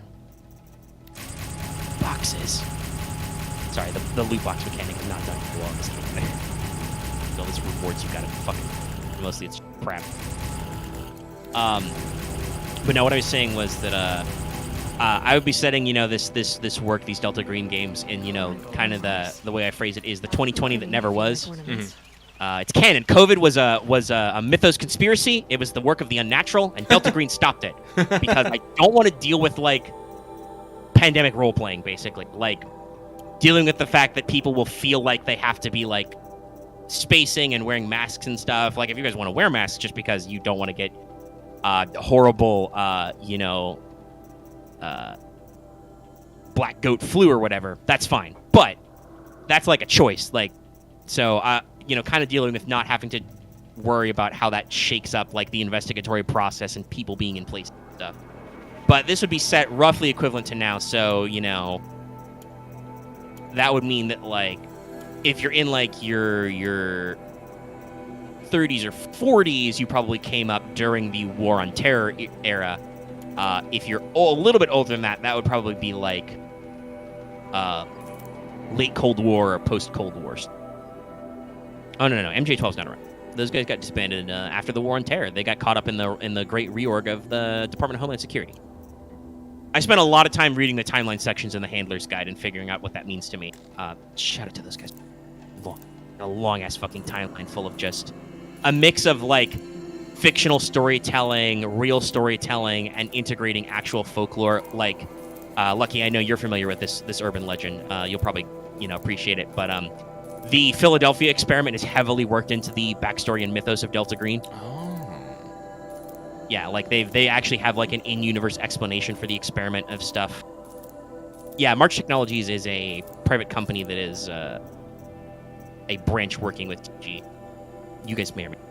And this, by the way, Axe leveling these questions about proper nouns in the setting is why you're encouraged to make shit up. Because sometimes players will read some of the backstory and feel like they got a grasp on stuff that maybe they shouldn't have a grasp on. The point is to not.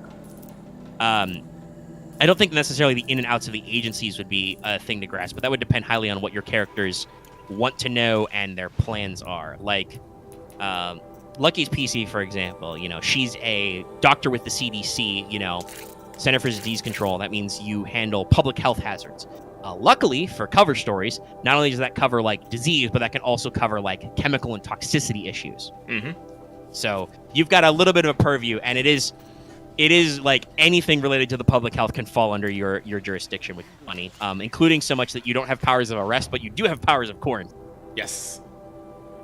That's in the book. They talk about this. So there's going to be a lot of fun in some of these scenarios of figuring out, like, how do we explain what you're doing here? Like, Marth's character is a Navy SEAL. That's going to be funny. You're probably going to do a lot of, that's need to know. You don't need to know. It's above your clearance. Listen, this is why I have bureaucracy for 50. Why is there a Navy SEAL here? That's a need to know basis. Cobra clearance. That's all, like, can I please see your security clearance before I answer this question?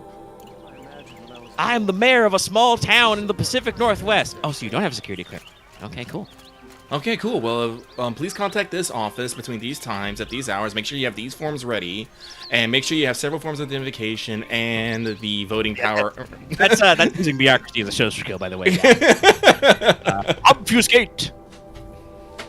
But yeah, depending on your age and, like, integration, you guys might actually understand some of the backstory. Like, you know, the fact that, you know, what is, like, the Delta Green clearance, you know, the name of the special access program, used to be, like, a standalone agency and so on. The current version is you are in what's called the special access program, you know, Delta Green code word clearance. It's a clearance appended to your, you know, government files, like any other kind of code word clearance, tied to the unnatural. And Delta Green itself is basically the special access program is a joint task force, which is a really, really big thing post 9/11. By the sun. That was, like, one of the good things to come out of that whole incident was everybody in government realized that we have a lot of alphabet soup agencies doing shit that don't talk to each other. So now a lot of agencies talk to each other and do these, like, joint task force, and we have all these excuses for things to get. Like for the starter scenario, if we do end up doing that, I don't know for sure if you would want to play or be free, but I know that Aaron had a character ready. I think he's an EA agent. That would work because the backstory for that one is that, you know, the case you'd be grabbing, and I can say this because this would all be in your brief right away, would be like, it's tied to an old cold case that was a joint FBI-DEA investigation. Because war on drugs, guys. So much bullshit. Oh, I'm missing one of the lodges. Okay. Heck. Oh no, Home Street. Yeah, I gotta go figure out where it is. Figure it out. Luckily, I think that the thing does point you to everybody. Yes, there's one. That's a cauldron. But yeah, so this one is a lot more, this second Delta Green scenario is a lot more broad, a lot more like building up the mythology, the history, the methodology. Putting more opportunities for you guys have to, like, stick your necks out and, like, maybe do shifty or illegal things or go up there. Yeah, everybody, I mean, this is the point of Delta Green, is it doesn't matter where you're from. You have Delta Green special access clearance. We can figure out where to put you. For like I said, this first scenario, actually both scenarios have a little bit of FBI involvement because, well, the FBI has a broad-ranging but specific jurisdictions that makes it easy to pull them into stuff. The FBI laboratory, like, exists not just to do their own work. Is that a Thunderjaw just hanging on the ceiling? Well, it's not. Well, it is kind of hanging, yeah. But yeah, no, this is the Hunter Lodge. This is where they, you know, they hunt big machine. Yeah, I know. I obviously know this place. I've done the quest, but I'm like, I don't know if I remember looking at the dead center of the room like that. It's kind of just like a Thunderjaw chilling in there. Yeah, they do. Cool. What's up? I'm a dead robot T-Rex. Fuck you. Live how I want. But the usage of the FBI stuff, you know, that's why, you know, X-Files worked. The sacred land, but yes, I fought for everything. Nice I got. beard, nerd. Tell me, do the Nora often wander into other people's homes and do whatever? And like I But said, that this is means that my work has been going a lot slower, You're but I've been hardly having a any lot of fun better. work and kind of like Deacon said I had to meet building him to these become a- breadcrumbs, That you would be know, true if building there were this any slow build of like you find a little bit savage more, you find a little bit No. more, you get these skills. I was led to believe there are rules. We're gonna here, raid a but they library. We count got for some history. We nothing, got some then even archaeology. your We figure out some position is stuff. meaningless. Oh no, So I don't quit like what I figured out, blustering and but tell me. that doesn't tell me Is there what a the hawk problem is. whose That free just tells me that response there is a problem. Very well. You know, you go down this rabbit Come hole, on you in. go down this rabbit hole, and probably deal with like sub-crisis and elements of war. And Well, then you ultimately, didn't die, aren't you lucky? I think technically, well, obviously you wouldn't hurt that NPC. I think you missed actually, like looking at the playback. Your spear went right over his head. He didn't flinch. So like, but ultimately, this is one of those scenarios that ends with the you probably have to touch the spooky. Or are you trying to drive me off too? I'll bet you have. But you're wrong. It's not okay. Especially not today. What happened today? One of Yeah, our own tell- just died fighting Red Maw. You'll She's never cool. face a more dangerous Yeah. Thunderjaw. Characters in this are really Cuts good. through trees, rocks. Even when they're people. assholes, I have to stab. I'm sorry to hear that. It's part of the hunt. But yeah, I'm plucking Is away there at any that, getting all actual my hunting things in on this my lodge? out there building So my. far, it's been all It's a lot talk. of fun. And I want to show it to people. Yes, of course. Well, I mean, like, if you're jonesing for it, I don't mean, again, we've done some stuff in Star Wars. We can take another couple week break, at least get one of the scenarios out. Yeah, and that can give me time to finish the Lateess, one I am what's fiending the on right story? now. He's the son Like I of said, the I've been lodge. throwing myself at this one. Nice. doing a little bit of a day. Sorry, Sorry. member. Member. He's taken down Ravagers, Stalkers, Yeah. units. Hey, guess As what, of guys? Even in the post-apocalyptic Even future brought down past, his Stormguard. humans are still dicks. But he's a They hawk have who great brought in fashions. the trophies first. And that's how it works. Whichever hawk defeats the greatest machine first becomes the Sun Hawk.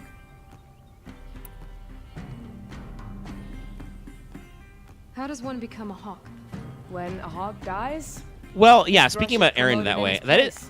We don't get No to matter see how her a anyone lot, feels about but it. I think that is kind of what the idea of his sister's characterization was. Like, she's supposed to be like the tough, no-nonsense, you know, charismatic one, and Aaron's kind of like the party boy. So, you know, he's The used to party his boy sister- that everyone likes, though. Yeah.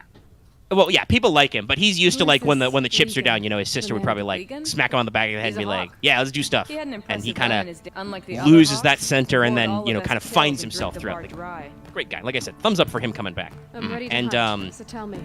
You You're want them to you're regret you're looking down Nora on Hunter, you? buddy. Then speak to them in their Okay. language. I know who you're talking about, but I can't think of his name. Yeah, I Deliver don't remember his their name off the top of my trophies head. directly Like to this, Assis. I put like Shut them all out. 70 hours into So this if I do game, that, guys. I'll consider Not it. all these characters are in it for that long, so the names are escaping me. But I've seen him in trailers. They're gonna be hanging out with you doing hunter stuff. And I assume till 2 point. There's giant machines for. Okay, cool. All of these things are right together. I will fucking take care of them all. But you know, again, I'm really hoping that we get to see some, like, and speaking of Forbidden West, we get to see a bunch of things like carry over and whatnot. Like the decision with Nil. It's like, is Nil gonna show up? I like Nil. He's weird. Yeah. I assume because it seems like they're not afraid to lean into characters they've already got. You know, there's a heavy implication that one of the major antagonistic tribes is being backed by, you know, your boy Silence. He learned his forbidden knowledge about things. Speaking again of how humans are the asshole problem in this. He's seeking knowledge of the unnatural because he's just like, I want to know shit. Guys, sometimes you don't want to know shit. Why are there just cultist priestess in my fucking lands? Yes, these are my lands. Everything the light touches is yours. Don't even. Give me your shit. But I kind of wonder, because, you know, Ayla gets a little bit of a fierce reputation. I kind of wonder if maybe we could do some AI improvements so that enemies, like human enemies, maybe run away sometimes. Like, again, that's you one of shot that guy full blast in the shoulder after you sniped his buddy. What does he do? He decides to fight you, rather than be like, oh shit, it's 1v1, I'm already injured, I'm down, I should get the fuck out of here. 'Cause that's what I would do. Oh, hey, it's the excavation shed. I've been here before already. Huh. Neat. Oh, and that's why there's corrupted. Oh, that's why all these things are here. It's for story. Yep, story integration. They do that a decent amount of time where they cluster up you some little extra shit. You could go kind of do all at once. It does make the game very dense, but sometimes that is to its benefit, and sometimes that's to its detriment. Right over the head! God damn it! Oh, fuck, I got it. That's the one thing I will say I like, but I also dislike, is you do actually have to draw all the way back, or your arrow will just go someplace fucking weird. Yep, that is how archery works. That first shot you missed, though, was horrible luck. Like, I just watched the playback myself. Like, I literally, like, stepped off a rock or something and dropped down, like, an inch. It was not I'm like invincible, bitch! Caca! Oh. Again, you think these guys would see this, warrior woman charging it, and, arrows just bounce off her magically, and they would be like, fuck this shit, I'm out. Again, this is one of those things of, again, the ludonarrative dissonance. That's really a buzzword, but, God, it explains so much shit. Well, so... It is like, people take it and run with it, like, a lot of, like, concepts and things. Like, that's kind of what happened to the, like, trigger warning thing, right? Oh, yeah. Like, that was a legitimate psychological concept for, like, PTSD and stuff that got wildly blown and spun out of proportion and got tacked on everywhere and then kind of, like, fell out of the common parlance as a result. But the concept of ludonarrative dissonance is just the gameplay and the story are dissonant. And this is that, right? Like, yeah, like... Aloy's going around here murdering people by the dozens, if not hundreds. Literally has glowing armors that looks like it was given by, like, Divine Creed. Using arrows to just one-shot all your buddies, and everyone thinks, like, I can take her. Yeah, and, like, some of the cultists have an excuse that, like, they think they're working for a higher power. The Shadow Karja are in league with Hades, who is syncretized with their, their religion's version of Satan, the Great Shadow or whatever. To bring these ancient Pick up a corruptor. Assholes. Their power serves us. Machine demons from beneath the ground. Sorry, go any breath. It's a nightmare. But, like, at the same time, they're still the worst human. Bandits especially, I was like, you run into this fucking weird redheaded chick. And there aren't a lot of redheads in Zero Dawn. And, she's got a weird spear. She rides machines. Oh, yeah, and your arrows just bounce off her? That's kind of fucked, guys. But it's probably like an AI coding limitation, Adding extra behaviors and AI conditions is hard. And if you do it too loosely, you run into the problem where, like, every enemy just runs away from you. Well, that's no challenge at all, right? Yeah. You gotta work it out. This guy's got a hood and a map and giant shoulder pads on, but he is. We may have intruders. I love just the fucking. This intrusion, Aloy. You left me no choice. Who is this? I've also noticed he has a necklace of bullets. I think he has some bullets, like, under his fucking skin, like the Banuk have wires. That would make sense. He is covered in those giant, like, 50 cal rounds the Deathbringers have. Oh, hey, speaking of our boy Silence, here he is. He's fucking hacking your emails. This is why you should get a VPN. As soon as a VPN sponsors us, I will tell you which VPN to buy. Think it over, guys. Getting a VPN would probably also help you from whatever these robot merchants are selling in our chat. Bots, you can stay if you give me a super chat. Nora girl lives. Lightning doesn't roll in. Kill her! Oh, you found me. Whatever. You had your chance.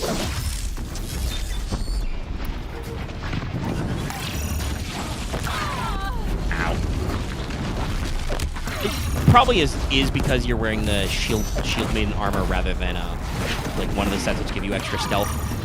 Yeah, it probably is. They do have mods for stealth in your stealth level, so there is probably, like, if you switch to your stealthy pants, Aloy puts on her black Hot Topic shirt, you'd be stealthier. No, actually, if I remember rightly, what the stealth armor does is you just cover your face. That's all you need to do. Cover your face. Not your bright red hair. Cover your face. But that definitely does, like I said, reduce enemies like sense range.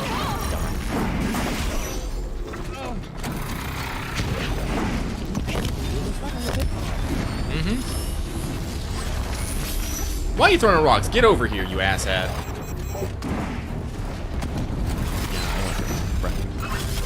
Corrupted rascals. Alright, fine. You want to be that way here? I also, once again, talking about some of that, I love how just with your armor being so OP and stuff. Like, there's like 5 or 6 dudes on the cliffs shooting flaming arrows down at you, and you whatever. I'm a little on fire. Kill the giant robot.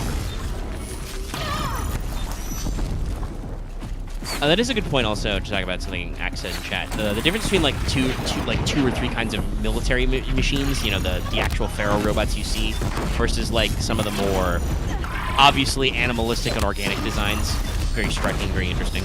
Well, yeah, that's, for story reasons. One was part of Pharaoh's, like, we're gonna build the super cool robots, and the other ones are, we're literally trying to get the world to live, even after we're gone.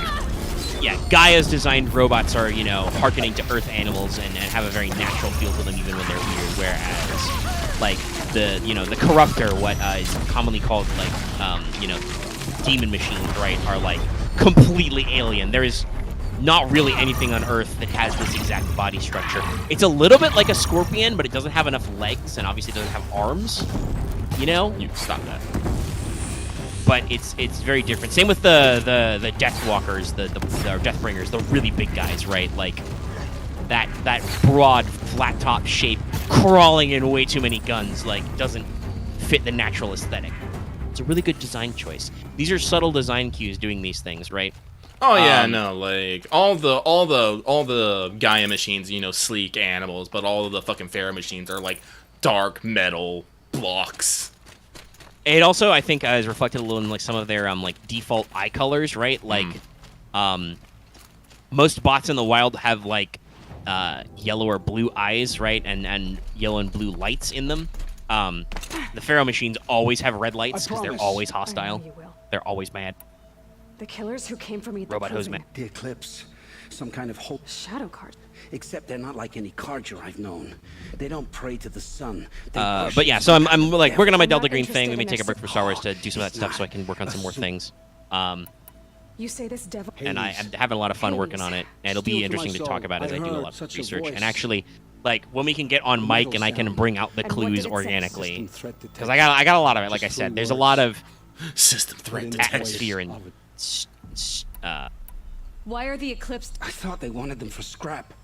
Plugged some kind of tone setting I want to do. And again, this is part of this is influenced by like our interesting experience for those few hours with Plague Tale, right? It like got me into this mood about thinking about stuff. The Eclipse were sent to kill me because and I cannot confirm or deny if there will be rats, but you know they're gonna be weird. Exactly. You found her image. There was a door beside it. But speaking about like that deliberate storytelling with aesthetics, that actually reminds me of something.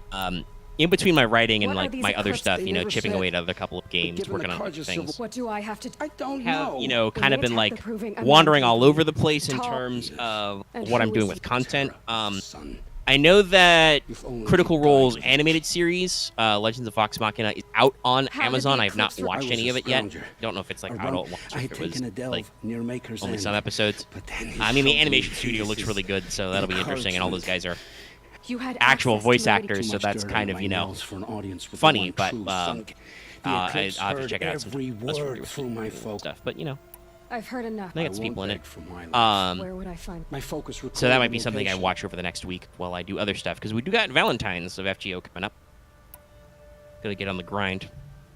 It will take. But I have just been kind of randomly walking through some videos, and I'll actually reverse the course because this is a natural transition. I didn't earn this mercy.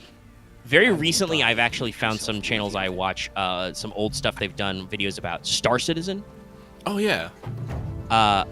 And thinking about it, like, in retrospect, Star Citizen is a wild, like, story, right? Like, that game has been in basically early access, basically been in, like, alpha or beta for, like, 10 years now. It's been a long time. I think that maybe the single-player elements are, like, finally going to come out or did just come out. The MMO parts are not, like, fully realized. But I just, randomly saw some videos, and guys, y'all know this. I love space. Space is great. I don't quite know why I love so much about space, but I really do, and I like all the little things. You know, whether it's like fantastical like space magic, space opera shit to like little stuff. Like one of the videos I watched was during one of the patches for this game, which is like an internal beta. They like added a delivery subsystem. You can like pick up packages and deliver them around the solar systems in the Star Citizen world. And I'm like, yeah, that's cool. That's you know, the kind of like little storytelling I've always thought was really neat. Like being Space Trucker. You could do that in Star Wars, obviously, but I'm like, would I want to run my own Space Trucker game? Probably not only that, I'd say. I mean, when we run Mayhem Squad, like that was literally we would just something do. Anytime we go a place, we would just stock up on supplies to just deliver like sometimes it. you were just like, hey, what can we get that's commodity trading here? Yeah. But I don't know if I would want to like work that in with like slightly less pulpy, like talking about space stuff, right? Obviously, we are running Star Wars and have been for a long time. But the tone of our Clone Wars campaign is not normal space. Like, that is a space pulp for sure, which Star Wars itself is. But also, we've done a lot of stuff that is very much akin to, like, classic pulps and, like, old-school comics, I would... Like, there's a lot of it, like, those cloney boys are going to give Mr. Grievous what for?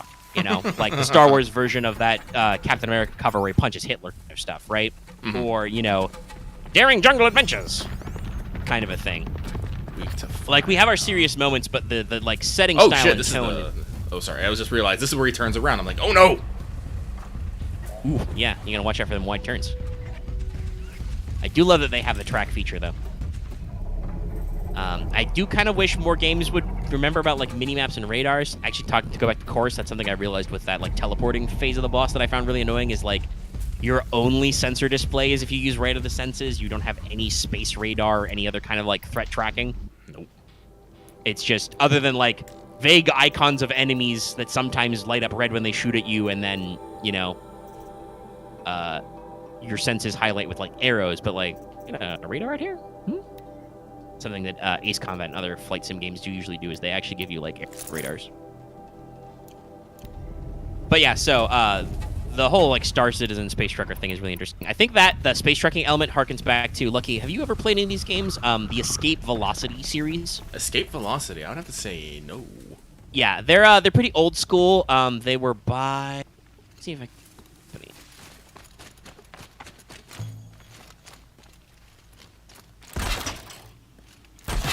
Keyboard is slightly out of alignment. Typing without look. Yeah, so yeah, it was a shareware game series by Ambrosia Software. People may or may not remember some of their games, stuff like Full Trouble, Escape Velocity. I only played the demo for it, but they made a game that was a hilarious concept called Harry the Handsome Executive. You are a troubleshooter in the workplace. You're an office drone who literally refuses to get out of his office chair. It's so comfortable, and you fight enemies with your staple gun on your chair, and you power kick off walls. It's hilarious. It's so weird. I should find the full one somewhere because I think yes, Ambrosia unfortunately officially shut down in 2018. So they had a lot of shareware and published some. They published a lot of Mac games. And back in the day, my family was actually a Macintosh family. This was before like Mac like rebranded to being like the hipster brand. So we had a lot of old Macintosh computers. Eventually, we got our first PC because I think part of it was, you know, because I've told the story about me being homeschooled and stuff. Part of that was because a lot of like softwares and resources were only Windows compatible. Do you believe that some of these are actually like, yeah, the titles are technically abandonware. There is a republish out there. There's some spiritual successor games, which I've played a little bit of, though I think they're not complete. But basically, Krabs, you have things to protect. Why are you coming here? Why are you coming here? The analogy I'm seeing on the TV Trope page that I looked up for who did it is it says, looks like Asteroids, plays like it. It's in like the Elite game series and stuff like being part of. But the basic structure of these games is all of them, they have different like settings in different parts of the galaxy and like different backgrounds, factions and whatever, but the basic idea is when you start the game, you are a random space dude, a spacer who has just scraped up enough money to buy the most basic bitch-ass shuttle and now you're gonna make your money in the wide space world, which you do by like taking passenger jobs, cargo jobs, buying and selling commodities, stuff like that. I a lot of hours into those games back in the day because they were shareware, you know, free. I should definitely re-grab if they think they did make some Windows ports. I should see if I can. But yeah, and so like, you know, you have combat systems, you know, like cannons only shoot forward, but turrets can lock onto enemies and shoot them anywhere. You can have missiles, but you have to buy every missile, so it's kind of a pain in the ass. And you can get bigger ships, so like with more cargo space. You can get faster ships for like, you know, if you want to focus on like passengers, you can get ships for passenger capacity that are like really fast and have better jumps. You can eventually buy like military grade ships, whether that's just for self-defense or if you pursue like quest lines, because it's got some RPG elements. Like if you pursue certain storylines and job lines, you can get access to like actually buying like military ships. And you have to kind of like figure out what you want to do, and there's a whole economy behind it and a lot of fun stuff. You know, you can like disable enemies and board them and stuff, try and steal their ships. I always sucked at that. And I haven't played these games, so like I said, I really need to like maybe dig up they've got good ports. Eat full now. Okay, I ate crow there. Now eat spear. Too bad the enemies went hot. Crow spear. Yeah. But yeah, I think that was one of the influences on why I like this kind of like space trucker stuff. But like the game design for Star Citizen is like really interesting, and they got a lot of really good aesthetics. And another video series, I have not gotten so far, but there are several videos like this I've seen in my recommendations called An Architect Reviews, and it's just a Star Citizen ship. And like this guy's like an actual like architect with job experience who talks about the design of some of these ships. And I was watching one of these videos, and it talked a lot about like that deliberate design language you talked about with like how like Pharaoh robots look different than like Gaia robots and stuff. Like the interiors of some of these designs in Star Citizen are actually like really that refined. Like, oh, this luxury ship, you know, like the crew areas are much more like industrial and dark looking, as opposed to like the passenger areas have this like gleaming white and polished steel finish, so you feel naturally drawn to this area rather than that area. And I love the space a lot, and it just gives me all those spacey vibes. So that's you know, a really cool energy to see out there. I don't know if I would, you know, port that to like directly writing or RPG type stuff. I wouldn't mind running like not necessarily a straight up Star Wars game, but like, you know, maybe when that Twilight Imperium thing comes out, like thinking about like some broader space stuff. Obviously my love of like different space environments and like just how big and weird the universe is, guys. Space is a scary place. That's kind of fueled the RPG homebrew I'm still in the middle of developing for Explorer. That one obviously is influenced by my love of space-based like crafting, survival, and exploring games. And my fascination with this emergent storytelling kind of stuff, where you just kind of, speaking of, you know, stumbling into problems, you just kind of stumble forward into the plot and stuff. Sorry. Twitter has introduced a new like spoiler type system that's kind of interesting. Sorry, buddy. And I think it's cool. You're going down. Where like you can hide certain content and like actually like spoiler filter it and then say why you're hiding it. A lot of people are using it just to be funny, but unfortunately seeing it like and scrolling through the timeline, it's like the show and hide button are like very specific. So you have to, I understand it's so that people with their fat fingering don't accidentally hit show on something when they're scrolling. But yeah, so love space stuff. Been watching Star Citizen stuff and seeing those videos, and like I'm probably gonna watch this series about this guy like review the design of these spaceships because I just think it's neat.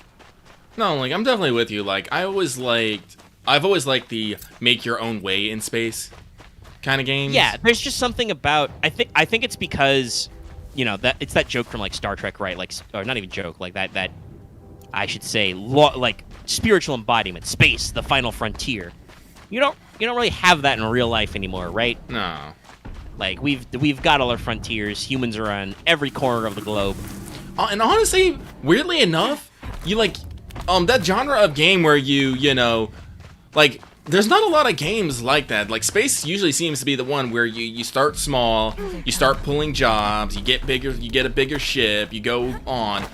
Like you don't. I think it's because, like you said, that the wide openness of space almost lends itself towards that progression, that entrepreneurial spirit, and we like to, use our keywords here, progression. I go where I like. In like, you're working through these things, and it's like, okay, you start small. Well, how can we, simulate our economy in space? Well, you can do delivery jobs. In, real life, that's kind of boring. I mean, there are like truck simulator and stuff games, but like simulating starting as a delivery man is like really specific and hard to like get out of, right? Like, how do you stop being a courier and like upgrade to being like a pirate hunter? Well, you can't really. In certain historical games, maybe, like if there was a really good like what do we call it? I guess it's like I think it's Iron Ships and Iron Men is like, Napoleonic era seafaring, or even piratical stuff, right? Like, that could be like a really interesting, historical boat game. Like, maybe you start with a small, cargo ship, and then you upgrade to like, well, pirates are trying to murder me, so I need more guns. And then it's like, you know what? Fuck this cargo business. I'm gonna become a pirate, right? Like, you could get that sense of progression, but people don't go for those games, like, and you can argue it's possibly because Disney, hammered that genre into the ground with making quite so many Pirates of the Caribbean movies. But like the pirate thing is definitely kind of like I don't want to say a dead genre, because I think quote unquote historical genres can never be truly dead, right? Because you never know when pop culture is going to decide, yo guys, pirates are cool. But it's definitely something that, like, gaming-wise has really, like, stalled out. I think there was almost, like, a little bit of a revival. Like, a lot of people really liked AC4 Black Flag, which had some heavy boating elements in it. And there is, Sea of Thieves, obviously, that Xbox game. But that one is very much, like, very, like, loosey-goosey multiplayer pirate ocean stuff. Like, from what I understand, I think the game has improved, but, like, I know who you are. as far as I know, like, I don't know if you can necessarily, like, improve your boat, right? Like, you just kind of have boats and have stuff and, like, make some choices. Maybe they made some more progression into it because the game has been out a couple of years. But that really felt more like an MMO experience. There was that one piratical or boat-based game. What was it? Skull and Bone? But that one has been in development hell for, like, fucking ever.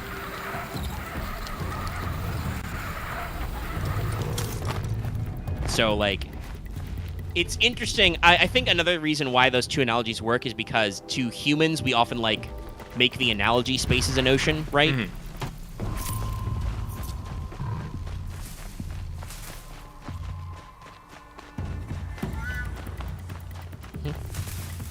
What's up?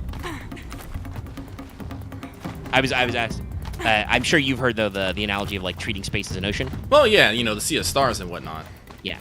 Space isn't really an ocean. The thing it might be closest to is it might be like submarine operation, but even then, it's not quite the same. Because the way that, like, dealing with, like, intense pressures is very different from dealing with vacuum. I know, but it's still that same thing of, like, outside will kill you. Yeah, no, like, definitely, like, the aspect of a submarine as being, like, an entirely enclosed vessel. Everything is on, like, a closed circuit. You can't just walk outside, and having to deal with some of that, like, connection. And I think also, just the general, like, especially if you're doing, like, realistic space, hard sci-fi type stuff, space is at a premium. Because, guess what? Every ounce of mass you have to move off a planet, off a gravity well, that's more fuel you gotta pack, that's more acceleration you gotta figure out. So, you get these kind of, like, tight, confined spaces. But also, like, speaking about, like, that starting small thing, right? Like, that works very well for a scale for players, because you do start small. You have a small ship you got to worry about. In, like, more modern games, like watching some of these Star Citizen videos about the site, right? Like, you can get that real comfy feeling, right? God fucking damn it. Come on. Nope. No, you're getting bullied by a giant. Well, I have to... Like, This is why I really don't like this one, because I have to override 2 Ravagers, but the moment you overrun 1 Ravager, everyone's gonna go fight the fucking Ravager. Alright, got it. Now I gotta kill the Thunderjaw. Sweet. But again, no, I was just, you know, making a reference. Fight him. Away. Go. As for what you missed, by the way, Loth, was talked a decent amount about Horizon Zero Dawn and our hopes for the sequel. Again, we do that. Fighting robot dinosaurs. I talked a lot about like Delta Green and Cthulhu Mythos stuff. And this might be relevant to you. Maybe taking a break from Star Wars after we wrap up, because I have to work on the next stuff, and I'm kind of in a different headspace right this second. And then we've just been like jawing about like videos. I've been watching some fucking Star Citizen videos and thinking about space stuff. I know Lost plays. Come on. But, like, speaking about that small scale, right? Like that really works great as a player-facing thing, because like especially in more modern games, where you can actually like go inside your vessel, right? Like humans have these perceptions of things. Sometimes being small is like cramped, spotted. But other times, you know. Okay. I'll think of it this way, like. Guys, when was the last time you were in, like, a huge fucking cathedral or, like, government building and you were like, this is comfy? Probably not, no. I don't think a lot of humans think of, like, big, wide open spaces as comfy, right? Yeah. Lucky killed. Is the robot dinosaur comfy, Lucky? If it wasn't trying to kill me, yes. But yeah, you get what I mean, right? Like, when was the last time you were in a large space that you thought was comfy, right? Probably not. So, players can get real, like, players and audience members, you know, if you're watching fiction, this is why you see a lot of small ship and a lot of stories, like, obviously, Falcon, there was the Firefly. You know, you see these kind of comfy layers and see how everything is. Like, arguably, even though the ships in Star Trek were huge, they had this certain aesthetic, it was, you know, high on Gene Roddenberry's list to like making the future feel like so utopic and like pleasant. Like the interior design for, say, you know, Star Trek: The Next Generation is so fucking like plush. They've got like tile carpeting and all these smooth lines and everything. And I love that kind of stuff. I think you can get a little bit of interior design involved in the Star Trek Online, but unfortunately, I've heard that game is very, very MMO-like, so much so that like. Your ships are like MMO classes, and I'm just like, nah, fam, I don't know if I want to go through that rigmarole. I'm a healer ship. I'm a DPS ship. And so... But these like smaller spaces players can get quite attached to. Thinking about like Outer Worlds, right? You get your little interplanetary shuttle, right? That's kind of comfy.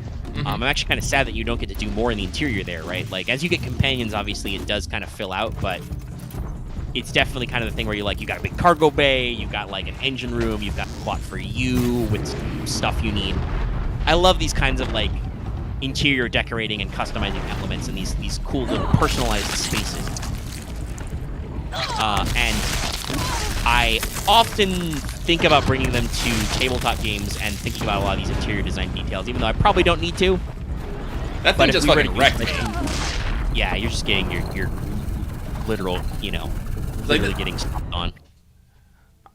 Again, I love it. Like, yeah, knock off this fucking gun and then kill other machines with it. But doesn't that piss off the first machine? Why, yes. Yes, it does.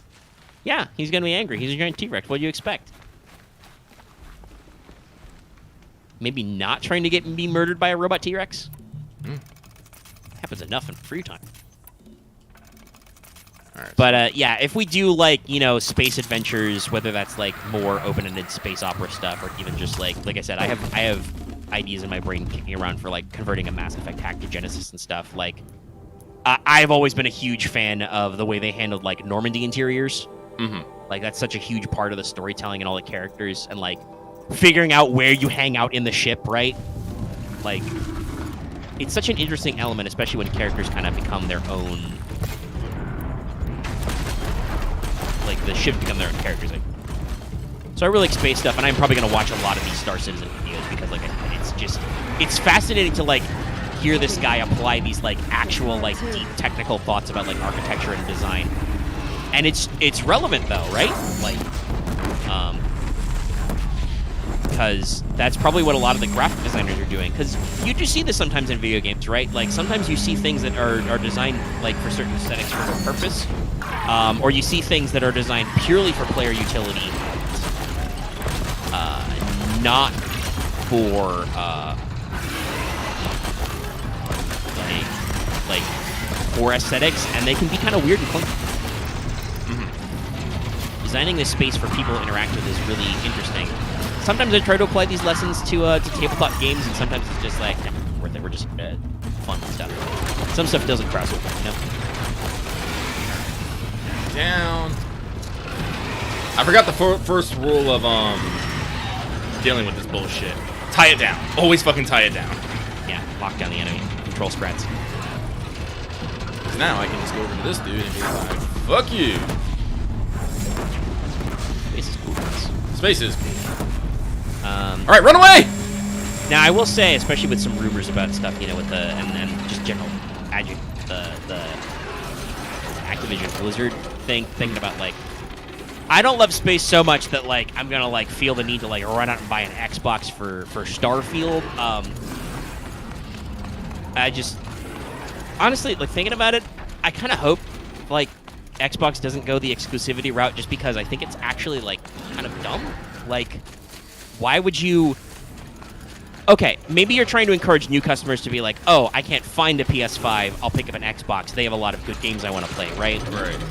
But you've still got contracts with those companies. Like, I believe I read somewhere that, like, Activision still is still already on contract to produce several of their games with, like, Sony for PlayStation until, like, 2023 or 24. I have to go. So even if you wanted to go the exclusivity route, you couldn't turn that around for like a couple of years, and by then, you know, Sony's already got a really good install base. They'll probably be even better, and who knows, maybe, you know, knock on wood, it probably won't, but maybe the semiconductor shortage will be, you know, cleaning out, and then there'll be even more appeal to, like, everybody can pick up a PS5, right?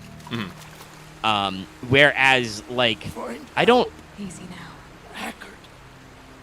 I like video games. Not if I have any... Well, the thing about PlayStation's, like, exclusive stuff, right, is they've kind of walked away from it. They eventually will go to PC, and they're producing a lot of their exclusive stuff, like, in-house.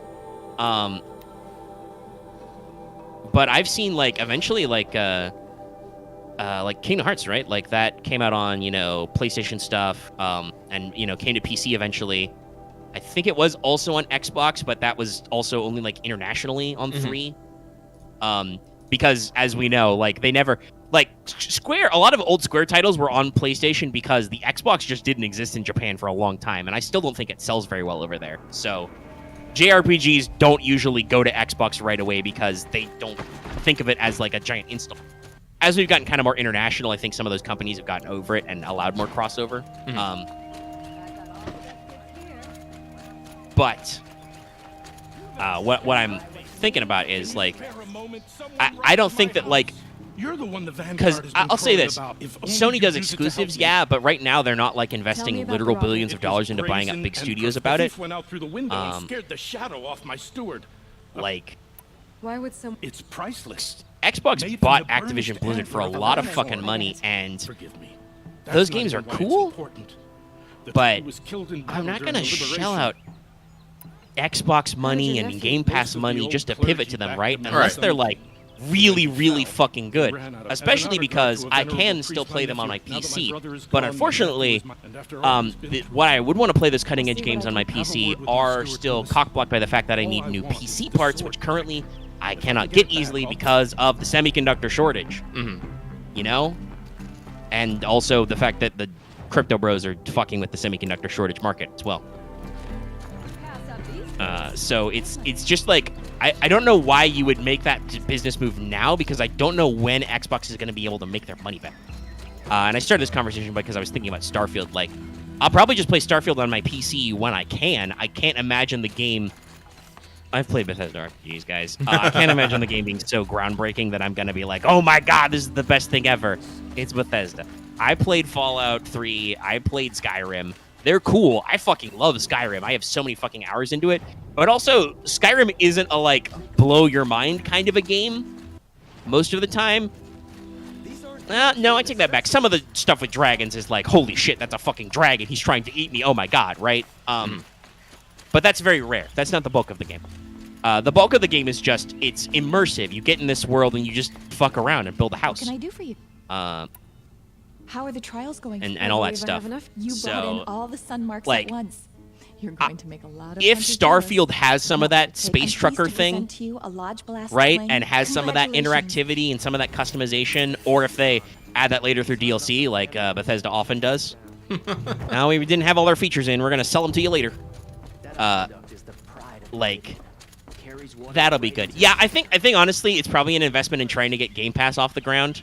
And well, not off the ground. Game Pass is already off the ground. It is genuinely a really decent service. My just idea is like, it's the same thing with like TV, right? Like, okay, ooh, Paramount Plus, they have exclusives. They have all this Star Trek content. I kind of like Star Trek, but I don't think the reviews of the exclusive Paramount Plus Star Trek content are cool enough that I'm gonna go out and like buy that. In addition to the fact that I already pay for Disney Plus, who like are Disney. And they bought Star Wars, and they bought Marvel. Like, Disney has me by the content balls. You know, that like, subbing to Disney Plus is like, oh, there's going to be new Star Wars shit exclusively on Disney Plus? Well, fuck me, I'm in, I guess. And honestly, they've had a pretty good showing, you know. Visions is fucking rad. I really like The Mandalorian. Book of Boba Fett's okay. I'm hoping they can pull it out in the last couple episodes. It's been an alright season. It's only 7 episodes, though. But a lot of the Marvel TV that's been exclusive to Disney Plus is really cool. Hawkeye was cool. Captain America... Falcon and the Winter Soldier. Sorry, I was trying to remember my names. Comic books. That was pretty good. WandaVision was, like, really good and interesting. Talking about, like, weird shit. Loki was great. Opinion. Times and universes and other bullshit. Love it. And I haven't watched it yet, but they already put, you know... There was a big rigmarole about Eternals being only in theaters, and well, here it is like 3 months later, and it's on Disney Plus, and I need to watch it. You know, same thing with Shang-Chi. And I, you know, pay for animated stuff. My family has a Netflix subscription. You get Amazon, you know, Video with Amazon Prime and stuff like that. So, like, I have concerns about splitting the base too much. I guess, like, Xbox is trying not to split everybody. They're trying to, like, get even more shit under their Game Pass umbrella. Mm-hmm. But it's still, like, it's like, I have worries that, like, they're going to feel like they're under pressure to make all their money back, and they're going to make dumb decisions that, like, are just going to, like, make me suffer as a customer because I don't have unlimited money. I'm not going to be able to be like, well, guess I have to go buy an Xbox and buy Game Pass. Oh, sweet. These actually are the add-up ones. Okay, cool. It was worth it to get them. So they got 4 slots. Slots. Good slots. The only way you can actually improve them. Yeah, and those are actually like level scaled, so they get pretty bullshit when you get some of those high level mods. Alright, so let's start modding you out. What are you again? Blast? So you just like I said, like Starfield I think will be interesting. I will probably pick it up eventually, but I'm like, will it be that, because it has the opportunity, you know, Skyrim in space could be very much my thing. I could see myself losing hours and hours. Well, the thing that like I need a scale of not just character progression, but asset progression. I think that's the good word I want to use. Yeah, that's something, by the way, that speaking of Skyrim does very well, right? Yeah, like eventually, you know, you can start buying houses. Literally, the smithing perk tier has the different materials, so you can craft better shit. Yeah. Yeah. Because it's like, but like again, that's like if I have a ship, I want to be able. Do I get like different ships? Do I get to upgrade my ship? My crew members, how many crew members do my crew members have roles on my ship that do things? You know, like this is the kind of stuff I like. It's like if I'm flying around space and I get in a battle and I have crew members, what are my crew members doing? Are they just sitting back reading their magazines while I'm over here screaming, trying to take out the guns? Or if they're gonna like jump on a turret that, you know, I might have upgraded or specialized or something. Yeah, and I'll say this: it seems like in those years they've been developing it. Not that I'm like also graphically built something. I'm not ready to like jump to Star Citizen. Ooh, I'm a big Star Citizen fan. But that does seem to be something like the way their simulation is going is actually doing that, right? Like you have a variety of sizes of ship, you know, from like different kinds of fighters to like, you know, mid-sized shuttles and stuff, to, you know, small capital ships and even big capital ships and carriers you can like rent or get access to through like story progression. that actually like have purposes, right? Like they have different weapons different people can be on. It has an actual cockpit where to control the ship, you got to go walk up to the cockpit and sit in the chair, right? Right. You know, if you want to operate a gun, you got to go to a gun mount and operate the fire controls. And all of this is being simulated, so like that internal storage, right? Like that's part of the ship, you know. If you want to deploy a field team, like you have a hangar bay that opens up and then your sub shuttle comes out because, you know, this is a semi-realistic system. Landing a big blocky ship on a gravity well kind of sucks, right? Mm-hmm. It's hard, actually, by the way. In real life, you do not want to do that very much. So, and if you want to, like, if you do have a smaller ship that can land and lower that ramp, you know, you can actually have ground vehicles extract and, like, all those layers is, like, I like that kind of internal detail, and I hope that more games can pull that off, because that kind of stuff is, like, that really grabs the players and immerses you. Like, oh, yeah. Thinking about, like, how Skyrim's fantasy setting does, right? Like, it's not perfect. Like, a lot of those towns are really small, but, like, they can make you feel kind of in there. Like, obviously, the fact that all the dialogue is completely randomized, like, means that sometimes you hear a lot of dumb shit, but, like, the fact that, you know, randos comment on your skills, right? Mm-hmm. Like, that's really immersive. You know, you walk by a guy and be like, you know, favor the bow, eh? I'm more of a swordman myself. It's like, yeah. And then when that guard makes that comment about, what's the matter, somebody stole your sweet roll for the 5th time, that's when you turn invisible and shank him behind the shed. It's not a perfect system, okay, guys? But, like, you get those little details, you know, people will remember you and be like, you know, call out to you. And when they added the, what is it, Hearthfire, when you get to build your own house, right? Like, oh, yeah. That was really cool for, like, your own aesthetic fiddliness. But also, you got to make decisions about what kinds of rooms you built that was practical, right? Right. Like, you know, you can build, like, your alchemy tower. Well, you know, it comes with an alchemy lab in it. It comes with chests for storing shit, you know, shelves, comes with free ingredients that respawn eventually. You know, you build out your basement and all those things. You know, and I would hope that you could bring some of that action to, like, a space game, right? Like, yeah. I'd love to see that kind of interactivity, you know, and you have people do stuff. I wonder if Bethesda said if Starfield will have any multiplayer elements. I know they kind of cut their teeth on Fallout 76. I don't think it's super great, but they at least tried to figure out how to do this multiplayer shit. Mm-hmm. You know? Honestly, the Bethesda hits, if those are future exclusives, they're going to hurt me, is like Arcane's shit. That's probably going to cause me pain. Mm-hmm.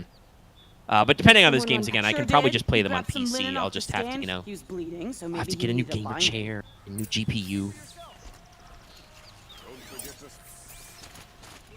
At least I'll get my double monitor set up. I mean, worst comes to worst, I can just unplug my 2 smaller monitors and stick my TV here and just plug an HDMI cable in. That is a thing. If the thief came this way, there's only one way. And honestly, like I said, that's why I like a lot of console stuff, is like, I get to, like, play on my bigger TV. I don't got to worry about troubleshooting most of the time. Like, obviously, back in the day especially, it could be chaotic. And even now, like, occasionally we still get crashes.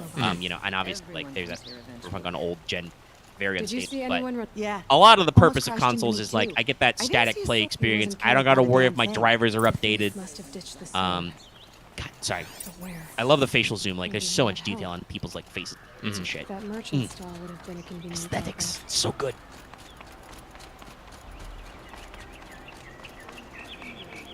But yeah, I like space stuff. You guys will always hear me talk about space. No, like, again, like the space game that I think I would say I grew up on, well, not necessarily grew up on, but it was always Space Rangers 2, which kind of had that thing. It was a top-down, God, I don't even know how to explain it, but it was a top-down space thing. It was a top-down space thing, and you could be a merchant, you could be a pirate, you can go out and fight other pirates, you go explore zones, you can, like, do all that stuff. And I grew up on that. I'm like, yes, give me that shit. So, yeah, no, like Star Citizen and sorry, I pulled up a screen cap. Yeah, that is very similar to the style of game that the OG Escape Velocity was as well. That was a top-down, like I said, like asteroid style. Like, I guess we'll and I know people joke about space is flat, but like space is really big. That lends itself right to those kinds of like big explore zones. You can just scooch out everywhere. The sword was passed to me, and I passed. The shards will go to. You expect me? I can prove it. Meet my friends at the watermill in the You have lower a dumb village. hat, lady. They'll I'm explain sorry, everything. your hat is dumb. This is why I literally disabled helmets. Right back with the guards. Yeah. I'm not going anywhere. It wouldn't matter if you did. I'd find you. Yeah, that was always the weird thing about, I think it's the But all right. Oseram Arrowbreaker I'll check armor. out the water mill. Their cultural style is weird, so I've heard people joke that makes Aloy look like she's got a diaper on her head. Because it's got that dumb, weird, backwards curl. Yeah, no, but no, that's why I was literally like... Oops. Yes, I want, like, oh, that. But, like, if you go, like, to the inventory and the armors, you can, like... It's like, here, you want to wear Big Skull? You know, diaper. Yeah, I appreciate that so many games have realized that, like, some helmets are cool, but sometimes helmets are not cool. So you can just be like, no, don't show helmet. No. Like, Mass Effect has that feature. I'm like, no, I want to look at Shepard's face. As I let my red hair run free! Dragon Age, I believe, had that as well. For some of the games, anyway. I think it was a thing you could hide helmet or not, because they're like, okay, the helmet is a gear slot. You need it for, like, stuff. But, like, sometimes, you know, you got this character creator shit you got to... Oh, I can explain that. Axe is saying he went from Gold 4 to Platinum 5.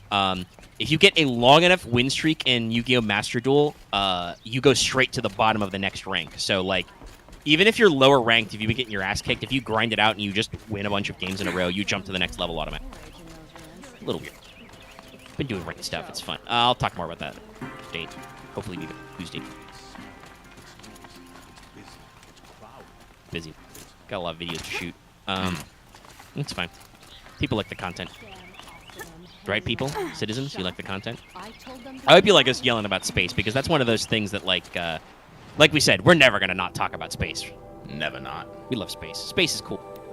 And the thing about space, I think, is really interesting. Like, obviously, like, with fantasy, you can get fantastical, impossible landscapes. But with space, you can get shit that seems impossible, but is possible because it's really fucking actually there. Like, even in our own solar system, there's so much weird shit, like, the areography, not geography, Earth.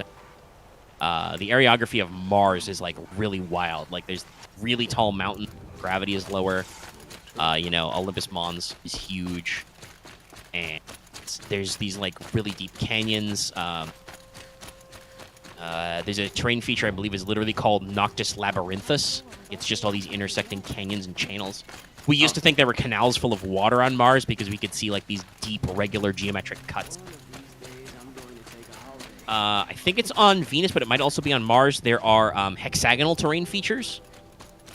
Because that's how some rocks form. Like, if you've ever seen, like, columnar basalt, which is, like, hexagonal on Earth, there is some actual, like that.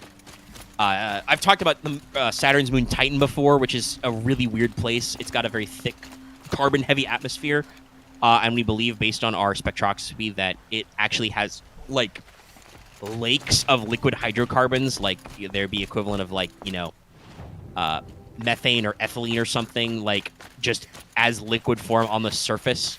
It would possibly rain hydrocarbons on this icy planet.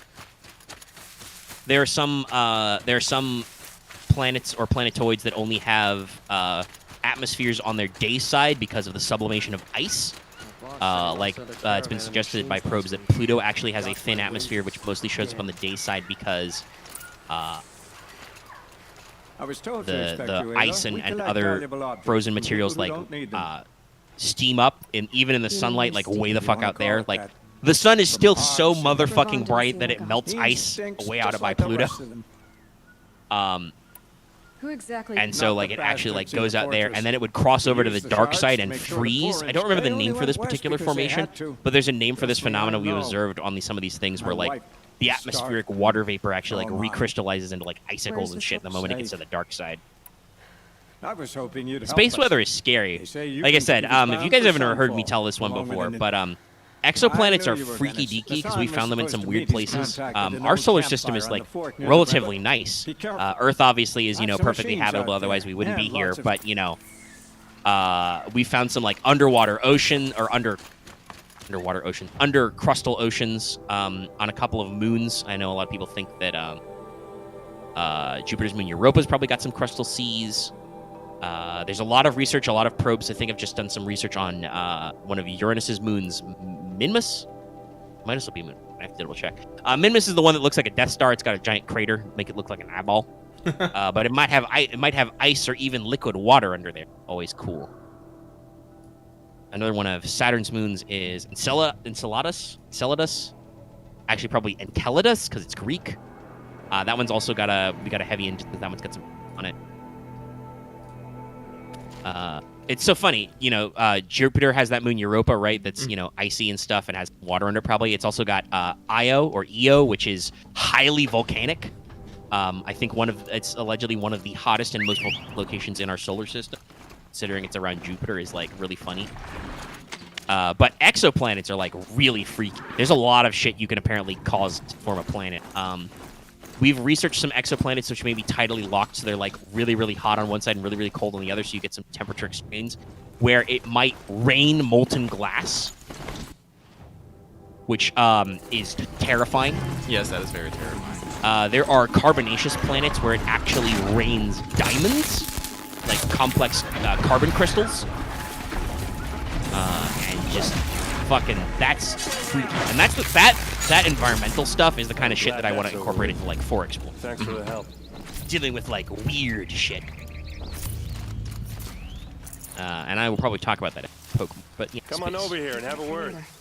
I love the like talking about gear porn. I love the aesthetics of that stuff too. Like maybe it is because of my history with those games, but I always love the idea of like climbing through the ship classes and like having like ship classes and stuff. And this is like a small shuttle, and then you got this courier ship. It's bigger, Oh yeah. Going through that appeals to me to like you don't feel like talking?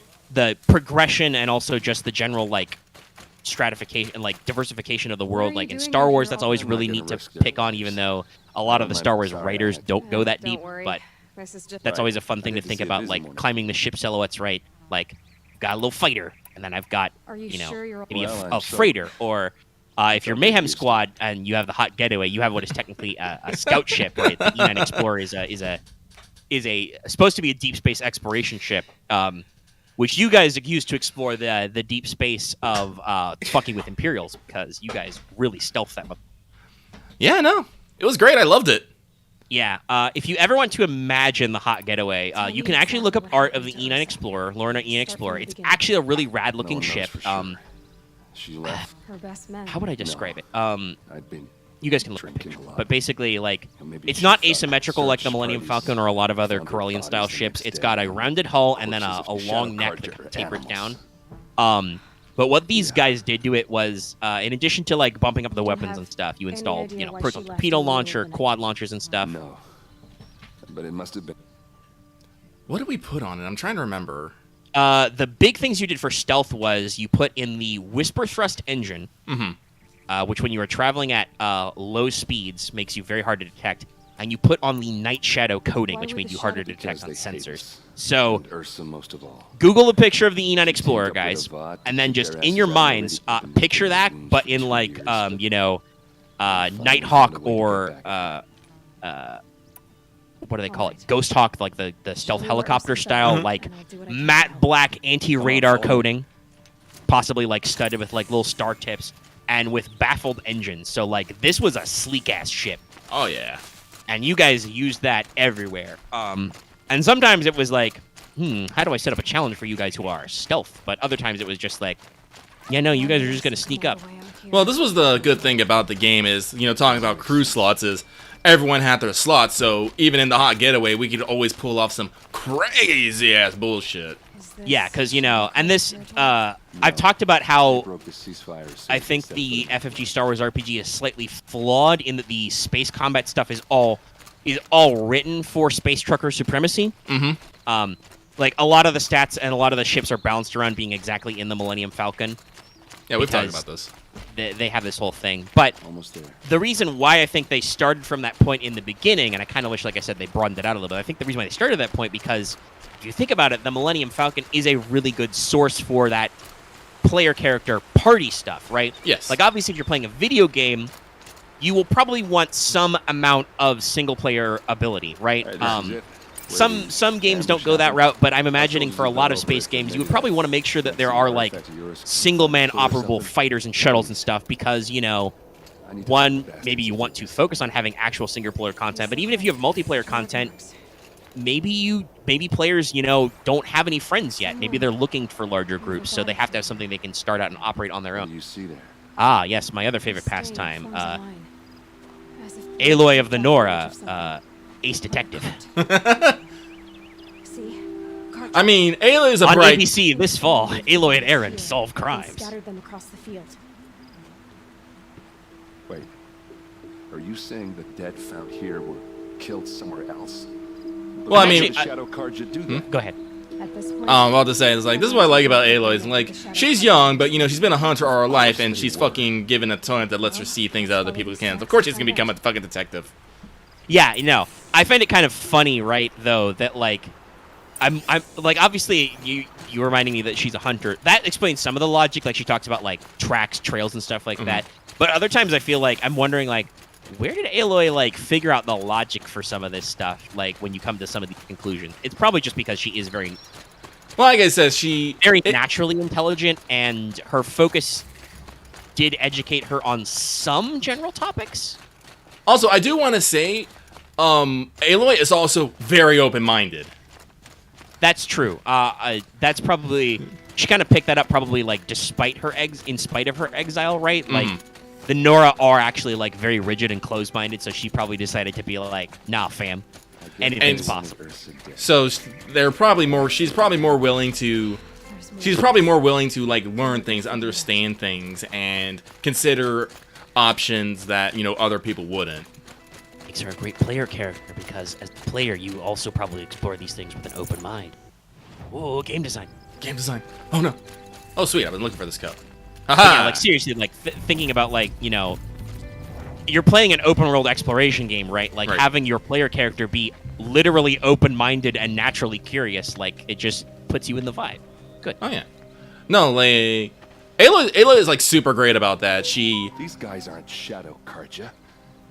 They're from my tribe, the Asura. She doesn't take shit. Is this how your people usually greet each other? Anytime anyone sparks something, she always has a comeback, immediately. Yeah. Not yes. It's give him that sass. So she's sassy and she's feisty, but she's also willing to help people out for whatever, and, is willing to go explore anywhere and everywhere just because she can. It's in-game, they give her all, perfectly perfectly good reasons to do it. And, oops, that was the wrong bow. And it just makes her, a very good extension of the player. Because these are all kind of the traits you would normally see in, player characters anyway. Sorry, I'm trying to shoot people. Yes, being a playable character is kind of its own... Sometimes you really are just, directing them through a story, but other times it's, the character becomes a vessel to suck the player into that world.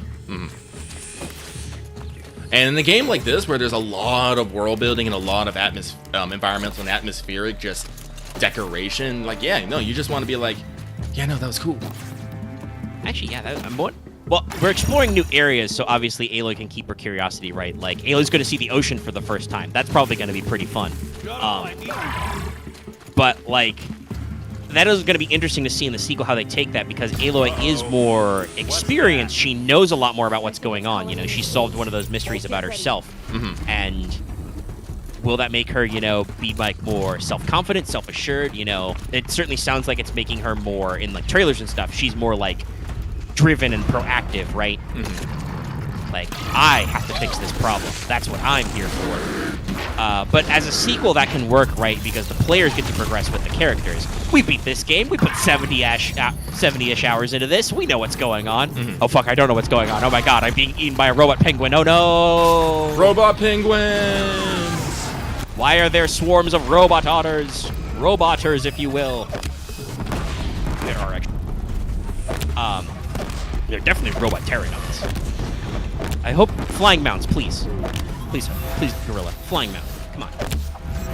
You did me dirty. I paid you $8 for kills on Shadowfall. You can let me fly a robot pterodon. Am I gonna hang out in the middle of my minefield? Why, yes. Yes, I am. Yes. Standoff distance. Yes, perfect. Unfortunately, these assholes have guns. Get around them. It feels Alright, well, guess what? I'm gonna make you have to come through them. Come on. I guess when the traps are too obvious.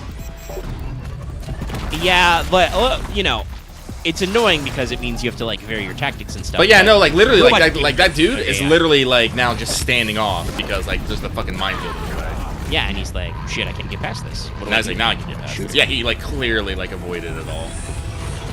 Yeah, that's very smart AI work. It's a little frustrating for players, but like these robot enemies are actually like usually quite well like programmed and designed. A couple of times I think you can abuse their AI for fun and profit, but a lot of the time they're pretty smart. They're pretty reactive. I kind of wish sometimes they were maybe a little bit dumber because they're also, you know, bigger than me and stronger than me. They don't gotta be smarter than me, but you know, it's a whole thing. It's a whole thing. But yeah, so talking about game design elements, right? Like, the multi-man starship in Star Wars is perfect for a player party because parties are multiple people. We've talked about this at length. When you're doing tabletop RPGs, you have to deal with the fact that you are, like, by design, an ensemble cast. Yes. And ensemble casting is a different type of storytelling. If you've read books or seen TV, you've seen, right? Like, you've seen the difference between an ensemble show and a single party show. It's like the difference between, like, watching Batman the Animated Series and, like, the Justice League. Because in Batman the Animated Series, you know, you're here for just Batman. About Batman, and obviously sometimes they did, like, secondary characters in episodes, character focus bits to depth, but usually Batman. With Justice League, Batman is just one member. Now, he's the coolest member because he's Batman. I'll say it, comic book nerds, fight me. You know Batman's the coolest. That's what I hate that the fact that they don't count my fucking overriding machine as completing an objective. I actually have to fight them again. Yeah, that's another thing that I hope they improve. You have to beat up your own overridden robots. This hurts me For inside. for a mechanic that's so central, it's like, couldn't we just clear the objectives? We've dealt with it. It's like, it's my friend forever now. No, but you must stab Not to complete. Shadow Karja. Looks like I was wrong about everything. As usual. But yeah, so like as an ensemble cast, you got to deal with like splitting the attention and stuff. So player characters need stuff to do, and so the way, you know, ships like the Millennium Falcon and other things are usually built up, and FFG straight up like talks about the literal crew positions in these ships, so you can figure out where people go. You usually have like bare minimum. I think almost all of these ships will have some version of pilot. Yep. Probably some version of co-pilot, and sometimes the co-pilot will be a gunner if they're dedicated, like, forward-facing weapons. If you have turrets, which is very common in a lot of these ships, to either have them directly or add them aftermarket, have, you know, the top and bottom gun turrets, dorsal and ventral, like the Falcon. The Star Wars fans are not that original. And if you get too original, you know, you get away from the established property, so it gets weird. But you know what I mean, right? So you have slots for shooters, and then you usually have, like, at least one passenger slot, so that you have, like, if a person doesn't fill any of those rules of piloting, co-piloting, or shooting, they can fulfill a basically background role of, well, I have a seat so I can fuck around. And then occasionally, it will be explicitly called out that, like, some of these ships have, like, oh, we have a spot for the sensor operator to work. We have a spot for the engineer to work. In some cargo ships, you know, you have a spot for the load master to work, to manage the cargo load. Mm-hmm. And even if your ship stat line doesn't explicitly call out the roles, the fact that you see them as possible option in other ships, you think to yourself, oh, this cockpit has room for, like, 4 people. Well, even if we don't have a dedicated, like, load master station, I could have a player character, you know, be the load master. They can be, like, concerned about making sure the cargo is not getting fucked up by all these, you know, high-G maneuvers. Oh, we can have a guy, you know, run the sensors in the background. So it lends itself to figuring out what these people are doing. And this is probably why there aren't more video games that are like that, because that means that you have to manage this ensemble stuff, right? Mm-hmm. Even with our drive towards more multiplayer-focused games, more games-as-a-service type stuff, that can still be, like, a big ask to, like, make sure you have enough people to do all your jobs, you know? It's better, obviously, if you can figure out some way to automate them. Whether that's, like, I want to focus on flying, so I'll activate the autopilot. Or, you know, common things in some of these space games is automated turrets. You know, you just have your There, computer be by like, the tripod. computer shoot target man. A used power cell. But if you can make it playable, that's pretty cool. And I think, like I said, that's why FFG kind of focused on that aspect, because that's a very approachable aspect that cleanly gives players something to do. It reminds me of the out-of-game backstory for the H-Wing bomber from way back in the West End days, but it was also published again in Flight because they got a lot of stuff there. But if you guys haven't ever seen it, the H-Wing is basically a double-hulled Y-Wing. I have a theory. Their design is But it takes a little it's imagination. borrowing after like certain double-hulled fighters from World War II because a lot of the aesthetics of Star Wars are World War II based. All right. I think the Oseram ambushed Ursa and her men with a new weapon. They mounted it on that So tripod up there. that kind of makes sense. But the way this thing is designed, it was explicitly designed for PCs to do like long-range missions. It's got a hyperdrive and big engines. It's supposed to be like a strategic bomber, so it's in universe it's long range. It's got a jump seat, right? It's got a little privacy cabin where people can lay down. Because it's got the split hull, it's got room for, you know, pilot and bombardier. It has secondary weapons or a turret, I don't remember which, so there's a gunner slot. And then obviously because you've got cabin space, you've got that fourth slot. So it fits the magic number of 4 player characters. Or someone else's. Technically the magic number is 4 to 6, but These leather straps you know, have been tropes. cut. As if they took the armor off someone. That can't be. Space trucking is Her a body fun is so lying is in space state emergency. murking, lots of other stuff. I think I prefer the term space murking than space trucking. Maybe they Now I'm thinking about it. Yeah, I mean, space trucking is a joke because like some of those cargo things really do like feel like being a long haul space trucker. Even Ursa. But yeah, like Go back to I think the Take another look best at that term in body. general is probably like really just Ursa. freelance, right? Oh yeah. Of course I'm wrong. You know, this is why a lot of people. But if It's I'm right, what other places other than this Then kind my of like sister could fiction be can you alive. find the term where just being I'm a going. spacer Meet me is a back there when you job? can. You're just space guy who do things in space. Space. But like that is an actual term that is like used a lot in science fiction stories like this. Like, that guy was a spacer, you know, because space is really like big and open and expansive, and you can do all this stuff there. Like, you can do freelancing and odd jobs. You know, you got a little cargo room, you can move some mass. You know, you can stick some shit in your cargo bay and sell it to somebody. Maybe that's smuggling. You know, you're selling some illegal shit, some hot commodities.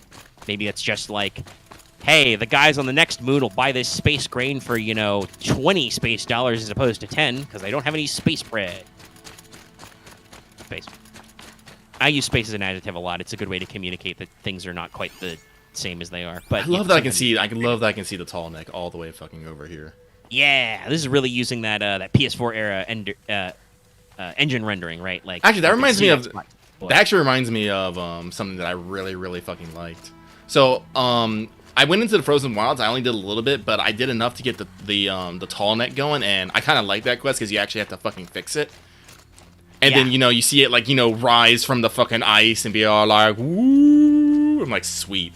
But when you went back to the village, you can actually see its head walking around, and you just hear someone comment, the tall neck is back to life. Maybe we haven't been abandoned yet. And I'm just all like, fuck yeah. And you just look in the back, and you just see the tall neck walking around. I'm like, fuck yeah.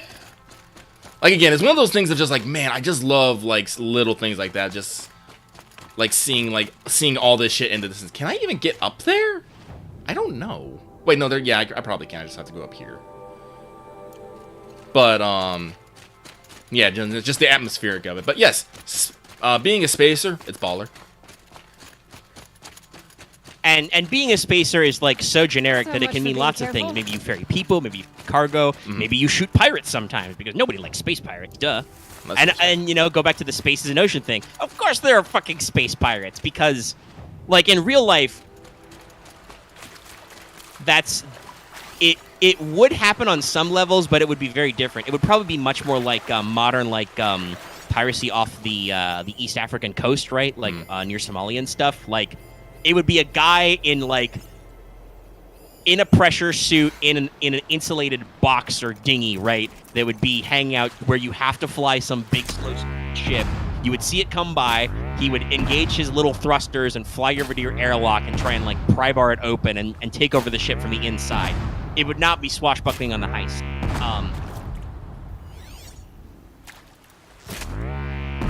Some people are talking about mythology stuff.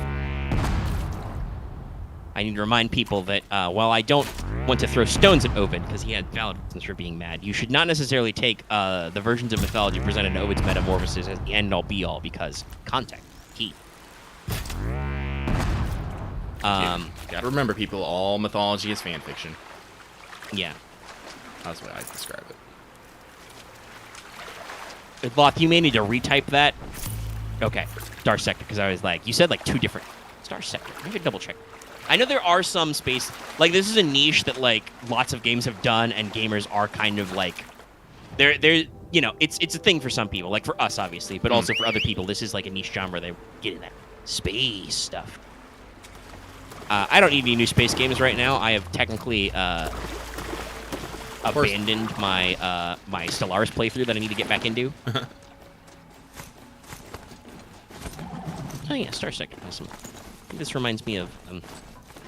This is definitely. It's in dev. That's right. I've heard of this before. I've never played it because it's in like early access. To buy it. It definitely is kind of the in that style of like EV or Space Ranger, the thing that Lucky talked about. It's got like the top-down view, the different graphics and stuff. They've got graphics for what like the different ships you can get. The Hound Tramp Freighter. The Wolf Hunter Killer into Eagle, a line cruiser. Everything's named after birds. They have, well, not quite. One of these last thing is Apogee. Armed exploration. That's cool. They've been in dev for a while. I mean, maybe I will double check. Quiet does it. I'm picking up another signal. I don't know. I don't know what the band. You should chat to some people who know.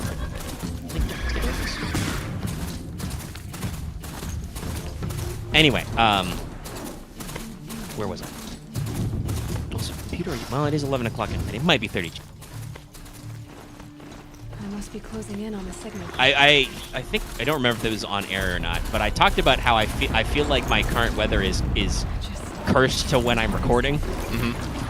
Because like all throughout the middle of this week, after we did streaming, so maybe it's not specific recording. It's been more mild and warmer, and then it goes like Friday and now Friday and Saturday, Sunday. Thumbs up. We've been doing this for 4 hours, okay? We're yelling about space. Love space. But it's once again back down to, you know, getting freeze warnings and being cold. And yes, I know you dirty Yankee Northerner.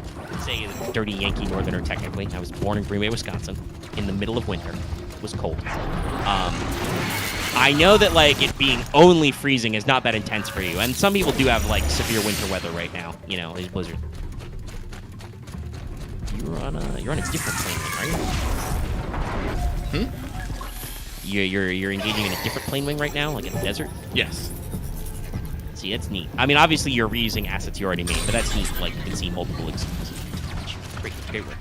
Thumbs up. But I'd like to remind everybody, I live in Florida normally, and in like as late as like October and November, we were still getting like 80-degree weather, and it's only like a couple months later, and now it's like freeze warning, motherfuckers. So like, it's a bit of a swing, is what I'm saying, and it's not like a gradual swing. It's like only like a couple months ago was it like fucking hot outside, and now it's fucking cold. I wish it would like calm its tits. Calm your tits, Mother Nature. Mother Nature's tits will not be calm, unfortunately. Yeah, this is where there should just be a huge gust of wind from outside. No, I don't think it's cold. But yeah, I'll look at Star Sector. But there's always this fun space you can. But like even Eclipse Phase talks about space pirates. It talks about them in like the sense that like piracy is normally in the asteroid belt where there's a lot of mining and shipping and industry, and what they do is that they just like they get you out of port, or they use like precision weapons to like blow out your propulsion and steal your cargo. Not a lot of the old-fashioned boarding action. Piracy in space is nuts about it because space is huge. And to do fine maneuvers, you have to spend energy and fuel, right? You have to burn acceleration. But, you know, in the correct context, it might be, you know, valuable enough to you to actually, like, some of that. And then to engage in counter-piracy and blow some assholes up. Fucking space pirates. But other than, like, you know, just thinking about space, which I spend a lot of my time doing. Another thing I've been chilling on my YouTube is really quick, since I feel like we've been gone for 4 hours and we can leave the space zone. Is I've done this before and I'm rewatching some of these obviously, but there are some new ones. But like, there is definitely an interesting like YouTube subgenre in what I'm gonna call "How Real Is It?" Yeah. And I've been watching a decent number of these videos. The key ones I'm thinking of is there are 2 series. One is called Technique Critique. It is by Wired's YouTube channel. But basically this genre is they get an expert on camera and they show them clips from like movies, TV, sometimes video games. The other one I've seen is I think Insider is the other YouTube channel. They actually call it How Real Is It? But normally their videos are phrased as, you know, American sniper reacts to 10 movie sniping scenes. Japanese swordsmaster reacts to samurai movie clips, stuff like that. The Japanese swordmaster one, by the way, is really great. Like, he speaks in Japanese the whole time. He's subtitled, and he is very much like, oh. Like, you can. He's in the full getup too. Like, he is wearing the proper formal wear and has the katana at his side. He knows what's up. But I watch a lot of these videos because this is always really fascinating to me. Like, obviously, I've talked about how I dabble in a lot of fields. I'm really interested in, like, a lot of different historical or scientific areas, right? Always fun to learn new facts. Some of these subjects I actually know a few things about myself. Like, it's always fun to watch forensics people and legal people react to, like, legal proceedings and stuff, or forensics in TV and movies, because some of them are good, some of them are not. You know, CSI's gotten a lot of flack over the years for kind of like making crime scene investigations seem magical when it's... Well, I've said this before. Forensics is like amazingly like bullshit good in concept, but it's still, you know, we're limited by like humans and like collecting evidence and stuff. Like, yes, you know, forensics can get like impression evidence and use a computer to like track what kind of shoe you're wearing or like what kind of car you drive. But it's still like some guy has to verify all that shit, right? Like, even DNA evidence isn't bulletproof. There have been historically problems with DNA samples and stuff.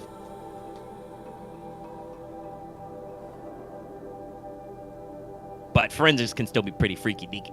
The stuff which is always fun when I write investigations that are have possible forensics in them, figuring out what kind of shit you guys can figure out when. But those are always fun. But also sometimes it's interesting to just watch these to like see what these people think of them and to learn new things and stuff. But I've noticed that they break these down into a couple of subgenres, and some of these videos and some of these like experts they get I like more than others because they generally fall into 2 categories. One category realizes that movies are actually fake and they're meant to entertain. And the other is, I don't want to talk shit about these people necessarily. Like, remember, these are edited content that YouTube channels are putting out, and you know, there's this whole like, you know, clickbait thing going on. So some of these people might be edited, but a lot of them come across as like no fun allowed nitpickers who like will pick on you for anything wrong. I think this is especially true in Insider series where remember, this is the idea that they rate these scenes, so they have a 0 to 10 scale, but it's like every fucking video game reviewer 0 to 10 scale you've ever seen, right? Like, some experts will give every single scene better than a 5. You know, they use the old 4-point scale. Others will be like, well, they made an error, so I don't know, 1, 0, I guess. They fucked up, right? Like, and like I said, I don't want to necessarily pick on these guys as really being like no fun Nancy's or whatever, Debbie Downers. Like, they could just be edited that way to like focus on the stuff, but it is still really interesting. My favorite though is some of the stuff. I'm kind of sad they don't put it up more, but hold on, I'm gonna get a sip of water. But I like Wired's technique critique series because they do focus a little bit more on like constructive criticism. There's a couple of hosts I really like on there. I don't remember his name off the top of my head, but one of the guys they've got back a lot is a linguist and accent coach. To talk about like accents and languages in movies. One of my favorites is they did an episode you guys should find out where he talks about conlangs. And he breaks down a lot of the big ones. He talks about Game of Thrones conlangs, Klingon, Tolkien's conlangs, which are like extensive. Like J.R. Tolkien, an actual honest-to-God linguist, was like, talking about write what you know, guys. He went absolutely full nonsense on some of his literal made-up elf language. But like these have like grammar and pronunciation rules that he walks you through, and he will actually talk at length about how you make certain sounds or what certain sounds are supposed to be in accents, talking about, and he uses all the words like friction, frictive, move and all that stuff, like talks about glottal stops. But he actually like talks you through like how, different accents have like, maybe your jaw posture is open. It's a very open thing I said just then. That's how I can open my mouth a lot. Remember, it's more like open. Mouth is closed. Closed jaw posture. I started sounding a little Texan rap. Texan is very closed jaw accent. You put your tongue in different places. But also when he talks about different actors' accents, like the only times he's ever like, what the fuck, is like usually when we're doing like a really weird racist character accent, and they only let him do like one of those clips per video. Most of the time, even when the accent is bad, he talks about how like, this guy made some errors here, or obviously this actor wasn't coached very well on this accent, right? Like, right. He doesn't go like, this is shit. He's like, okay, some problems here. This, this bit or that bit. This actor clearly didn't have time. This is something I like about, like, for instance, Quarter Digital's like Stuntman React is the stuntmen that they got on that as well usually do that, where they're like, clearly this actor did not have any coaching, and like the directors didn't have any idea what they were doing, so they just like try to chop this up together because they didn't have the time or money to get expertise on this problem. You can solve a lot of problems if you can afford and have the time to get expertise on them, guys. Don't cut corners because you can. Do it only if you have. As people who cut corners sometimes talk about our limitation. But so like that's like a really positive. I like that like he actually like approaches these things with like an actual critical eye, and like even in one of the videos he talks about Dick Van Dyke's infamously bad Cockney accent in Mary Poppins, right? Where just like he clearly wasn't coached or anything, and he's even like, it's actually a terrible shame because I think that looking at his jaw posture, Dick Van Dyke clearly is ready to do an actual Londoner Cockney accent. He just wasn't coached right. You bring me some. But another one of my favorites in that series is the one they do for medical shows. I think I really like her a lot. I think her name is, I assume it would be Dr. Annie Onishi. She's a surgeon. She's one of those ones I talk about, like, she's clearly here to have fun. Like, in one of the videos, she's watching a clip from John Carpenter's The Thing. Famous movie, especially if you're talking about, like, cosmic horror and shit. Like, that's a classic, right? But they showed the clip of the scene where, you go to defib the guy, but he's actually the Thing, and his chest turns into a mouth, and it bites the guy's hands off, and, completely deadpan to the camera. Annie, the surgeon, just goes, hate when that happens. And I'm like, I love it. Like, those are the kinds of videos I tell. Like, she'll talk through the bits of like, yeah, you don't be a baby. You don't actually need stitches for that. It's fine. You don't need to cauterize that. Watching like Rambo, like, blow up his own guts with gunpowder to cauterize them. He's like, are you leaking blood? You don't need to go through all that. I remember I watched a recent one where like somebody was like, in the video clip is like suturing their leg back together with like their jewelry, and she's just like, just put a towel on it and shower off and go home. You'll be fine.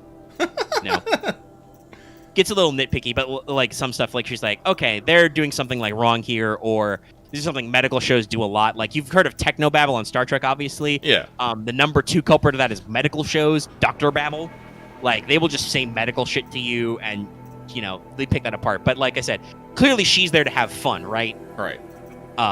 Those are the ones I like. I do not like the ones where like they clearly forget that like this is supposed to be like entertainment, or this is being made by humans in our modern day that has to actually like you know, be practically filmed, right? Like, it's not like they have a time machine and go back. Which one, context? The video series? I'll let him catch up on low latencies. Like, but like, I've seen some guys, especially when it comes to like, I don't want to over paint with too broad a brush. I don't want to over stereotype here, but a lot of historians seem like they have a lot of problems with historical stuff. That like, some of it obviously they could catch. Like, I've seen a lot of guys, you know, pick on like costume design. But every time they get a motherfucker in to talk about historical warfare, everybody has to be like, it's Technique Critique. It's by the Wired channel. You probably have seen them. They're pretty. Some of them are pretty old, but it's an ongoing series. They update occasionally. I hardly recommend it if you haven't actually. Yeah, Wired also does, you know, experts answering like Twitter questions on there. The coroner, the medical examiner guy, he actually did a critique. He did talking about there was a mortician they had on to talk about handling dead bodies in film. Very fun because, first of all, this guy, like this dude, he's like got a bow tie and glasses. Like he's a mortician who looks like it somehow, and I love it. But he's like embodying it, and he talks about all the like polite, respectful way. It's great. Check it out. But as I was saying, every historian motherfucker has to point out, like, oh, they've got flaming arrows again. Why have they got flaming arrows? They never did this. Okay, historians, if you're listening to my podcast, which you're not, but I hope you are, you know why they have flaming arrows in those shots. You should not be an idiot. What is the root of the word photography? Photon, light. You need light to take pictures that move. The reason why the arrows are on fire is because, you know, dark-ass arrows on a dark-ass set with natural lighting where they can't put fucking floodlights, you can't see them on the cameras. That's why arrows flame. It's so you, the audience, on your visual medium can see the arrows. And, like, I never thought I would get that annoyed, and that's not even really that annoyed, but, like, I would get enough to, like, make some hand gestures and tap my desk about other people's nitpicks about something, but, guys, have a little self-awareness. I love Seriously, these unique, by the way. I'm sorry, I'm loving these unique instruments. Yeah, no, these guys have some caveman tech shit going on here. Let's see. That, like, steel drum's pretty cool. That's not... I'm not sure what the like double banjo is going on there. Is that yeah, it's got to be string. He's jamming. It's just strings, but I love how the strings go, like the nut to the bridge. Like the bridge is all the way on the bottom, like a negra, but like it has several like ones. Like it has one top, and it goes all the way to the top and onto the back. That's where the pegs are. And it's got like the two. I don't remember the technical term for like the two like bowl areas. Like that means it has like multiple resonances as well. And over here, this dude's just playing a fucking zither, but he's using a fucking he's using the I don't know what to call it. The tappy bit from a xylophone. Yeah. I don't remember what that's called either. Guys, can you tell that I didn't have a lot of music education? I like music and I like music history and think it's cool, but technical terms escape me constantly. No, like at work, I actually handle a lot of instruments and I see a lot of things. I love the flare on when they finish the animation too. Damn, it's always the little. It is. It's always the little thing. But no, I'm always handling instruments at work, so so I handle a lot of guitars, violins. I've actually held a couple zithers, auto harps. A lot of brass too, a lot of brass and woodwinds, but no, so I'm always constantly inspecting and looking at things and just seeing how to, because they never said in the employee handbook that I can't do it on these things, so trust me, when I get a trombone, people know. So just getting around to play with instruments, you start noticing little things, and I'm like, oh yeah, that's wild, I love this. But I'm sorry, I'm just interrupting with random ass things while you're talking. No, that's okay. It's what the gameplay is for, you know. Gets us that extra energy in there. All right, girl, where'd you go? Yeah, so like I talked about, right? It's like every historian feels the need to critique why a TV series has guys not wearing their helmets and why they have flaming arrows, and it's purely practical. Like, have a little self-awareness. If you didn't know, actual like lighting your arrows on fire, like that you fire from a normal ass bow, that was not historically common. You did have incendiary devices, but we didn't really usually like just light our arrows on fire for fun. But when you're shooting a night scene and it's dark, you can't see arrows. They're very fast moving and they're dark usually. So you Hollywood lights them on fire so that the audience can actually like track projectiles with their eyes, because we're very visual creatures, human beings. Human beings. And I've linked the technique thing. And the other thing for helmets is like, it's so you can recognize the characters who are important. Like, that they don't wear helmets so you can see their face and you can recognize, hey, it's that guy, it's that asshole. I like him. He's the star of the show. So, you know, some of these types of things are better than others, but you really learn a lot from these. It's very interesting. I learned watching one of these that apparently old school James Bond movies had a lot of fucking underwater segments. I guess it was like the 60s and 70s. It was probably cool, but like the video was like Navy SEAL rates Hollywood diving scenes. And this guy talked about, he was an actual like retired Navy SEAL, right? And he talked about like what he did. Guys, guess what? The Navy SEALs, they don't like knife fight guys underwater. Going underwater diving is purely for stealth. It is just so nobody can see what you're doing. You're under the water. You can move from like international waters or whatever to where you need to go do your operator. And then you go back to the water. But like, there were a lot of James Bond clips from a lot of eras that he watched of like dudes in dive gear, you know, exploring places, weird spear gun fights that was just, he found comical, and like watching back, I'm like, yeah, this is silly. I do at least really appreciate though that like when he talked about some of the stuff, like some of the scenes he was like, so like they're diving like an underwater wreck or something, like James Bond is like examining a sunk ship or submarine for like the missiles or whatever. He's trying to find the nukes probably. It's always the nukes. Always the nukes, yeah. In the Cold War. But he was like, so I don't have a lot of familiarity with this type of diving. This isn't really what I did, but generally this, you know, this looks okay. You would actually sometimes do this with like police or salvage divers. Like, that's the kind of stuff I want to hear.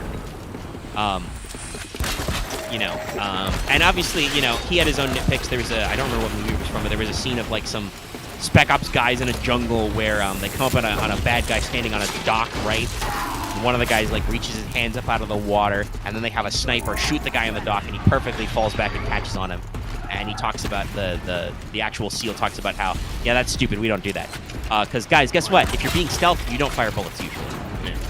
Rifles anyway are usually supersonic, which means they always produce a crack. You can put a suppressor on there and to like hide the flash and the. It just diffuses the sound. It doesn't eliminate it.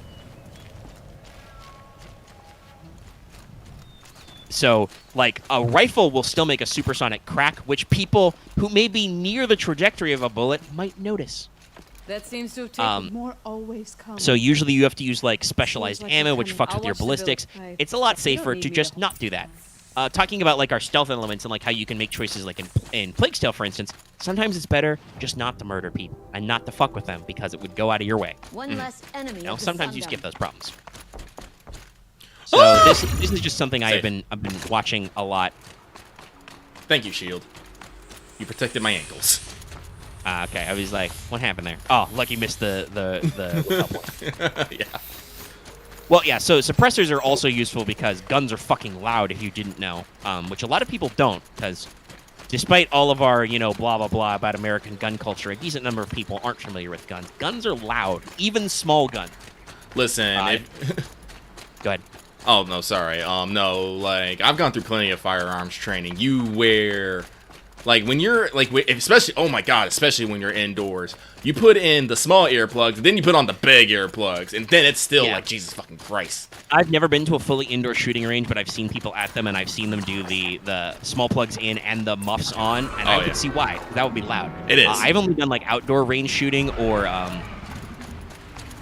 Really? I saw your message about Eldritch. It's okay. Oh, it's scrapped. I'm talking about maybe YouTube censored. No, I see it. Maybe it was... Maybe you're on, like, top chat, not live chat. But no, like, even small guns make a lot of noise. I've done a little bit of practice shooting with my father's preferred concealed carry weapon, which is a compact or super compact model Glock. Let me show the stream back. Maybe the chat budget. I don't know. Shows up in the main chat. Anyway. But that's still like, it's a small gun, but it uses, you know, technically it's like 45 Glock, but it's a 45 caliber cartridge. It's fucking loud. I remember one time I didn't have my earplug all the way depressed in, and you know, you get the fire and then just. No, my tinnitus is actually real bad now. I blame all my years in the military for it. That would be the source. Mm-hmm. So always wear your ear protection. Like even I'm pretty sure even like a 22 is a supersonic cartridge. I think 22 is a zipper of a cartridge, guys. I think 22s can be subsonic though, depending on the gun. You probably can make them subsonic. That was the whole, and you people who play Fallout New Vegas will recognize that. That was part of the gimmick behind some of the design for certain weapons, where that they used special subsonic ammunition, and then just Fallout New Vegas just makes those 22 caliber weapons magically suppressed, like the suppressed submachine gun. I don't actually remember if the AM-180 had integral suppression. Its big thing was, this was during the pre like official PDW period where we were trying to make small arms defeat body armor. Mm-hmm. There's a reason why they call it an arms race, guys. I mean, suppressors are hard to own, Axe. I've never fired a suppressed gun. I believe the general idea is if you have a realistic suppressor, it usually cushions the blow to make it not so supersonic, so you don't hurt your ear. I'm here on behalf of. I mean, your ears. Also, I will say your ears don't necessarily bleed firing a gun. Maybe indoors when you get that reflect back, but mostly it's just you get that. Like I said, I'm sorry about that. you ever watched Archer? That's what it's like. When you fire a loud gun, it makes your ears ring for a little bit. And you make sure shit, my earplugs. You didn't think it was just us two, did you? Fucking you already loud. have one? Well, that's impressive.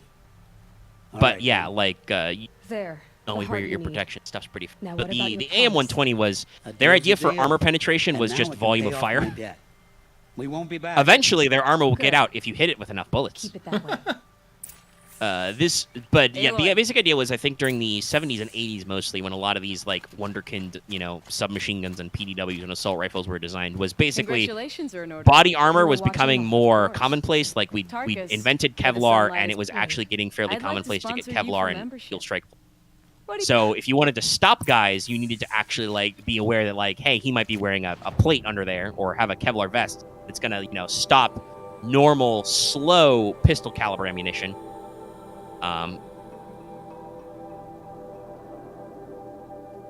So the AM-180 strategy was, hey, we've got a 180 round pan mag on the top of this thing, and it's got a shitload of cheap ass 22 ammo in it. So if you just dump the whole mag at the guy, you'll probably break his bulletproof vest. It'll probably get worn out eventually. I mean, I'm pretty sure even if the bullets don't penetrate that man, your day is done if you take 180 22 to a vest, right? Listen, just because it doesn't puncture doesn't mean it's not impact, and impacts leave bruises, and bruises hurt. Jesus fucking Christ. You can still break bones. You can still remember Newtonian physics, guys. Yeah. If that bullet stops, that's because some force stopped it.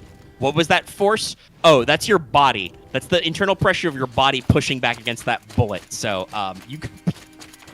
Like, I have never tried it myself, and nor would I want to. But I have heard from stories of people who have been wearing body armor and hit with bullets. It's still like getting full-blown slugged. Like, you live, but your day is over. Okay, like it really takes the wind out of you. You take a bullet to the strike place or the bulletproof vest. You go to the ground, and you feel like. The only thing you want to do with your day is you want to put on some warm slippers, put your feet up, and have a hot cocoa, because you are done. Maybe a stiff drink. Yeah, heavy drink. Oh god. Like I'm thankful we never had any sort of like, hey, this is what it feels like to get shot, in the military. But God, just think about that. At least with ballistics, right? That's too dangerous to do most of the time. Oh god, but I remember the gas chamber. Jesus fucking Christ. See, this is the thing. I was like, I don't need bullets. Just give me a fucking tear gas grenade. I'll ruin your fucking day. Yeah, tear gas will ruin your day. This, I think, by the way, I approve of this. As a criminal justice here, I absolutely believe that in order to carry a taser or pepper spray or tear gas, you should absolutely have that done to you to understand how that works. Oh, God, no. Because, by the way, guys, if you didn't know, there's a reason why we call that less lethal force. It's not non-lethal force. It still sucks, okay? Being pepper sprayed fucking sucks. And if you are a cop or anybody who pepper sprays willy-nilly, I, hope that pepper spray bees like pepper spray your eyes in your sleep or something. Don't fuck around, shit. That shit's nasty. Just carry a spray bottle with caps in it and it's like give me your eyes! Just, ugh. Yeah, tear gas is also, like, never been tear gas myself, but I know the stories. It's bad.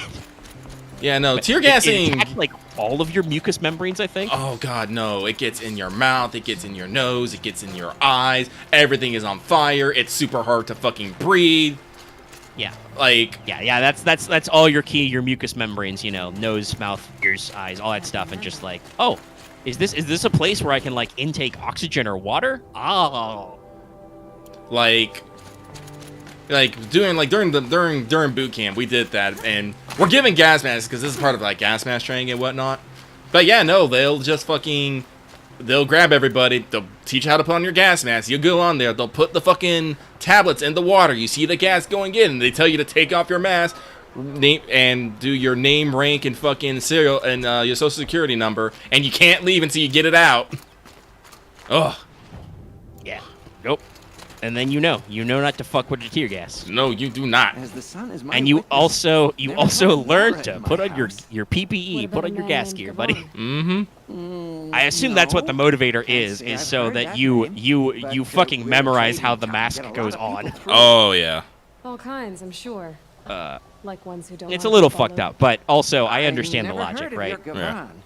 If he's Because you troubled, are, now I well, especially if you're in active military service. I know that sometimes, like during big manpower surges, like during the Iraq and Afghan conflict, recruiters got a little lax. But generally, Oh, if you yeah. can pass the physical, right, like you're probably not gonna die from exposure to CS gas on the short term. It is, like I said, it is supposed to be less lethal, not non-lethal, but if it kills you, you probably already had a problem. Comorbidities, as they say.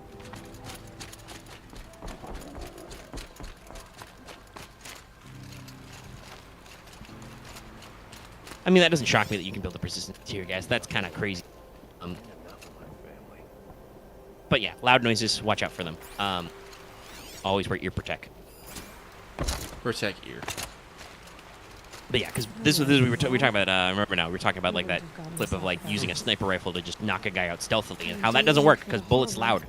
It didn't go well. Again, you can get talking about the arms race problem. Like, yes, there's a reason why the arms industry and the defense budget has so much fucking money in it. It's because a lot is done to like solve these problems. Sometimes to solve stupid problems that we don't need, but a lot of times it's like, hey, we want a rifle to have proper range and also be silent. And this is how Sometimes the I see. I Okay. think During the the reign main of that name idiot is the Kaiju King, What is it? a relic. VSS Ventores. It's a Russian Special Forces rifle but that is That works. integrally suppressed and uses special Hey. armor-piercing I'm looking at your subsonic spear. ammo, right? You stick the pointy end in. Yes, but It's a very cool, very rare gun. yes. You Pretty wouldn't slick. You can get it in understand. Metal Gear Solid 4. Pretty rad. Let's say. But The like, relic rests on the it's got all rock. these like We'll complex add-on features because, somebody was like, "Hey, we want our snipers." And also, I think it's technically an assault rifle because it usually has a scope on it, like an optic, but it also can be fully automatic, selective fire. So like, hey, we need a gun that has an integral suppressor, so we don't have to bother like fucking with any of that shit. That means we need the full-blown subsonic ammo, so it's really stealthy. But we were worried about body armor. Can we get some armor piercing on there? And somebody in the engineers course is like, yep, just gonna add $1 billion to that check. Hey, can you also make this selective fire so that if we need full auto, we can just go ham? Yeah, sure, obviously, yeah. So suppressed subsonic full ammo. Oh, and you want a big stonking scope on that, right? Oh yeah. Give me a big scope. Big scope. Okay. And that's how several $1 billion were spent. But the result is kind of rad, technologically, but still.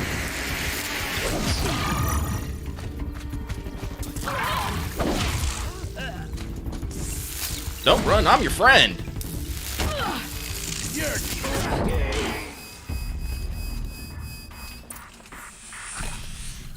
Hey Gavin, how's it going? I do kind of appreciate the wind up on some of the enemy heavy weapon guys, like the rocket boys, where it's just like, like they gotta get the fire stuff. Said you were a smuggler. Only Man, portable. I Watch could it. tell you anything. But you'd be lying. In the year I spent in the But yeah, so I've been watching a lot of All those I regret videos. is Some just of them I can't really take that enjoy back because to they some actually like make me think critically about stuff. Other ones are just kind of like funny to watch because people get upset about weird things. Something I will say that I find interesting, like we'll have to remember this detail. You know how in movies and TV and stuff you always see like archers being like, archers doing volley fire, right? Well, yeah. Hey, guess what? Didn't do that. That's just volley fire was a musket technique. We invented that for firearms. Typically, the way archers would fire is you would tell archers to basically fire at will, because if you do the whole like knock, aim, loose, somebody's gonna get tired. Bows are heavy. Like that's a lot of force on that bowstring. So you did not traditionally volley fire arrows like they do on TV, which I think that's an interesting detail to be like, oh, that's neat. Two of them got themselves killed. Obviously, visually, They would have found death. like properly timed volley fire looks way cooler. I cut off my left arm for one night. But that was an interesting, factoid to actually pick up. But yeah, so that's where I've been spending some time, is watching random YouTube videos, playing Yu-Gi-Oh! Master Duel. I'm still in gold. Maybe I'll get plat. Working. Yes. I'll be playing more of that Tuesday. And writing Delta Green, which I may or may not get to more writing to. Not. I'll work on stuff. If I do any rating, I should probably work on prepping for the Wanted, because I suck up some of my work. The only other thing I have on my list of topics, I don't know if you have anything else to talk about besides, you yelling about punching robot dinosaur, other stuff. No. Is some book-related news. So I talked about the Locked Tomb series by Thomas and Weir. I'm a big fan of those books. Got into them late last year. Gideon the Ninth and Harrow the Ninth. Originally, it was going to be a trilogy, but the author did that thing that happens to authors sometimes, where you start writing a book and you realize part of the book is way longer than you thought. So she split it into a quartet. Another thing that we know about that happened is this is basically how Peace Talks and Battlegrounds happened. Was Jim Butcher was writing one really long book, and his publisher was just like, "Fuck it, 2 books." So the next book will be Nona the Ninth, and that will be released in September this year. I got a cover revealed recently, and I retweeted about this. And there is a interview with the author about this, and she talks about why it got split up. Basically, she was writing a 4-act book, and the first act was set up with this character who's going to be probably the major POV character of this book, Nona the Ninth. And it just got really, really long before she could get to the actual bits she needed for what was the planned title of the 3rd book, and then now the 4th book is Alecto the Ninth. This is your I'll take it. So, The farm's but they go through all this That's it. stuff, right? Nestled against the squirrelings. Yeah, you also don't draw your bow and hold it. You get tired. Bows are. I mean, this is why I like how Aloy holds it. When she has her bow out, she just keeps an arrow at the thing so she can draw it when ready, but she just holds it out. Yeah, the arrow is prime. Is notched, but you don't actually, or knocked, but you don't actually draw back. I did watch. There is one of those videos about archery technique in general, which talks about a lot of stuff. There's a lot of different shooting styles and aiming styles, which is pretty interesting. How many?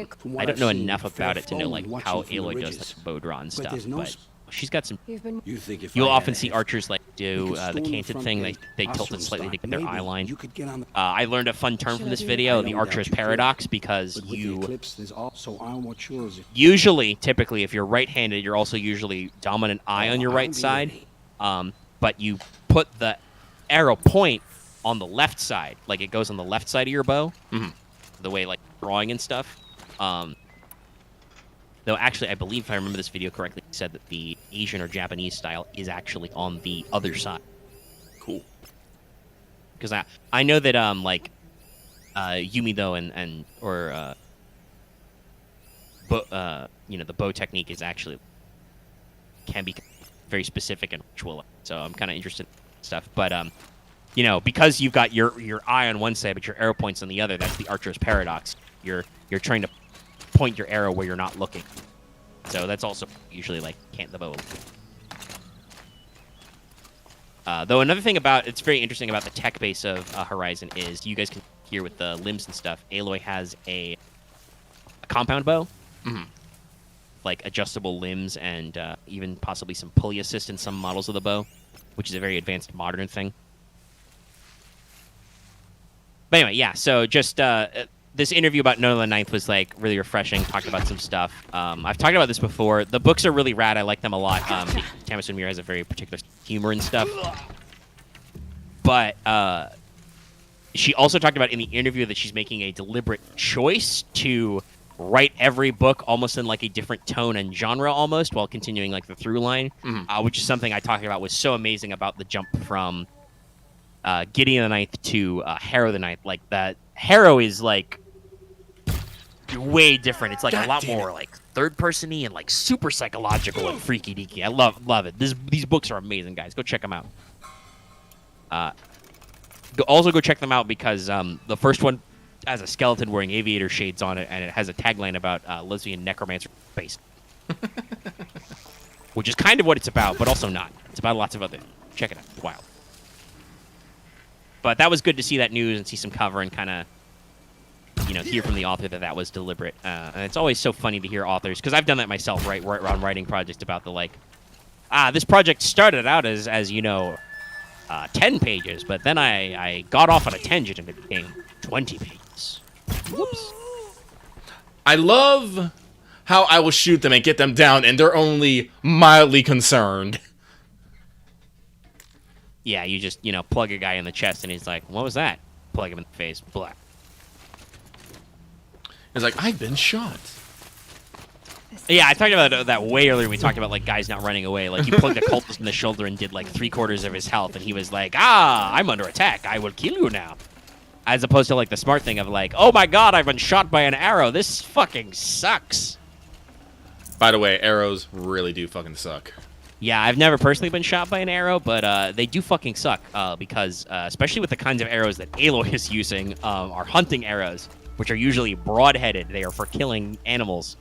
They do not close up easily, and if you don't get through shot, you have to be very careful about trying to remove it because you don't want to get the head in there. Again, from this one video about archery, talk about that. If you ever have wondered, you know, are people more bigger assholes because they're online or something now? No, humans have always been assholes. Oh, yeah. I heard a story that what medieval archers would do to prep their arrows, to prep their arrowheads, is they would attach the arrowheads with drops of soft wax, which means that when you go to pull it out, the head stays in. Because fuck you, I guess. It's not bad enough that I shoot you with an arrow. Also, if you go to pull it out, you'll probably leave the head lodged inside, which is probably going to kill you in that period because, you know, infections and shit. Now, it does have a practical purpose. Much like gene locking your guns, it also means that it's very likely if you miss and strike a hard surface, your arrowhead's going to fall off and your opponent can't just pick it up and shoot it back to you. But still, damn, dude, the stone cold balls on these guys, just like, I'm going to attach my arrowhead with wax so it falls off. Because fuck you, buddy. Oh, yeah. Anything that can ensure a kill, I suppose. And this is obviously, like I said, like a military technique, not a hunting one, because when you're hunting, you want those arrows back, dude. You need those. More arrows, more food. Food is good. But speaking of food, we are coming up on about 5 hours of recording. It's been a little while for dinner for me. I'm feeling a little peckish for some snack. And it has been going a long while, though, of course. Gotten a little colder now, so I'll have to bundle up for a warm room. But, Lucky, if you don't have anything else you want to jump in on as you randomly roll around this farm. I'm just trying to find the fucking key so I can get inside this goddamn house.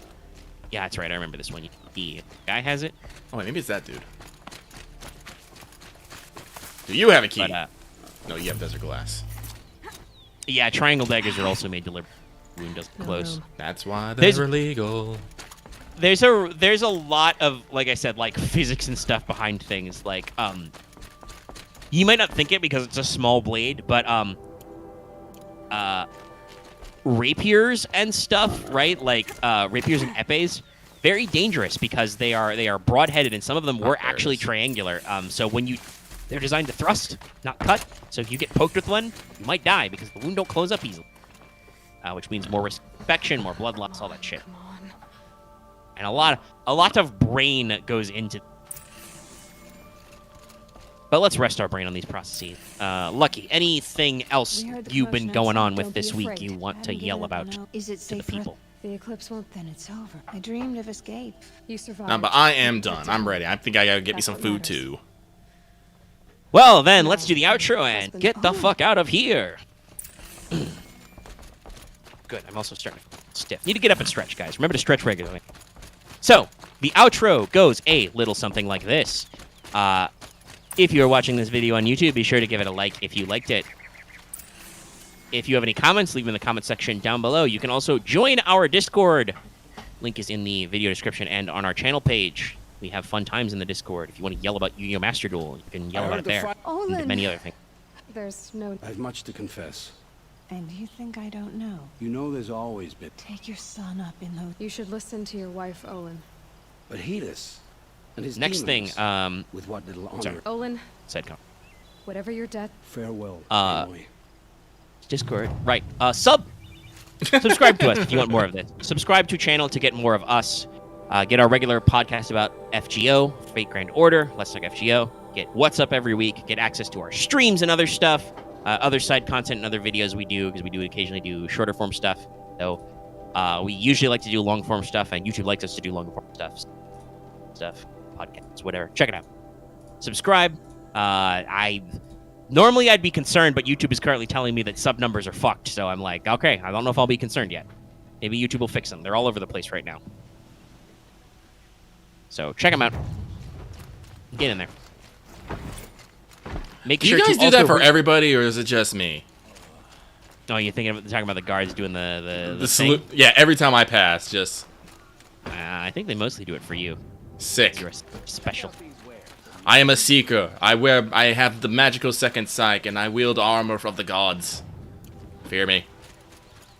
But you can also ring that bell for notifications, so you always know when we post a new video or when we stream. Very important. Good to check out stuff. The bell, it's helpful. You can also join our channel memberships by clicking the join button or a link in the description. Get access to membership badges and emotes like our lovely members are showing off right now. It also really helps us out. Like I said, I just need to make a few more dollars, a few more dollar bills before January ends, which is soon. So please help me out. We will technically have a stream on Monday that'll be there before midnight, so maybe you can squeak. Greetings, Sunhawk. But, you know, consider out some stuff. No. Look at Cool. her. She's lowborn, a savage. What does And lowborn also, even like, mean? Oh, sorry. go ahead. No, I'm just yelling at this dude. Call me a lowborn and a savage. I'm all And like, Sun King of yeah, Mars you're decreed the such a lodge should be open fucking to all. paragon of civilization Would you here. like to take it up with him? Yeah, he's an asshole. We don't like it. The Sun King is Kind of shocked we don't just shove him out the balcony. Do you, Front up. Oh well. Aloy, I do. You can members solve a the lot of lodge, people, a lot of problems. Although you can solve a lot of people by shoving them off balcony. I present to you. Anyway, with Aloy that of lovely Nora, thought, member hold and on, I'm waiting to thrush, see the To the I'm waiting to see hunt. the super chat. I saw the sponsoring revenue number go up. Outlander. Hey, Yes, Carlos, that does help. Thank you for your super chat. Thank you. Let's get out Thank of you for here. supporting everybody. Have a good Let's get on out of here and remind everybody the last thing you can do to support us, like I said at the front of the show, is supporting us on Patreon. You can get access to this episode's audio recording, which includes secret audio only. You have seen. For only I've $1 a wondered month, or about how $10 a many year. is trampled along the way. And you can To get me, access to it's other more videos than legend. early, get access to live It's the recordings of only Let's Talk machine FGO and I'm lots of sorry. other Parker stuff, and it sponsored really me helps out us of out and loyalty supports to my us. family. I will once He again was- caution you that if you don't want to get double know billed, what I maybe can wait until the see. new My month to actually family has support us on always Patreon. boasted That kind members of in all the goes lodge. together in a clutch, but you know, My father and brother were both Hawk. just died be in aware and Mexico. stuff. And we will see They you should- guys next time. Next time. Have a good evening, everyone.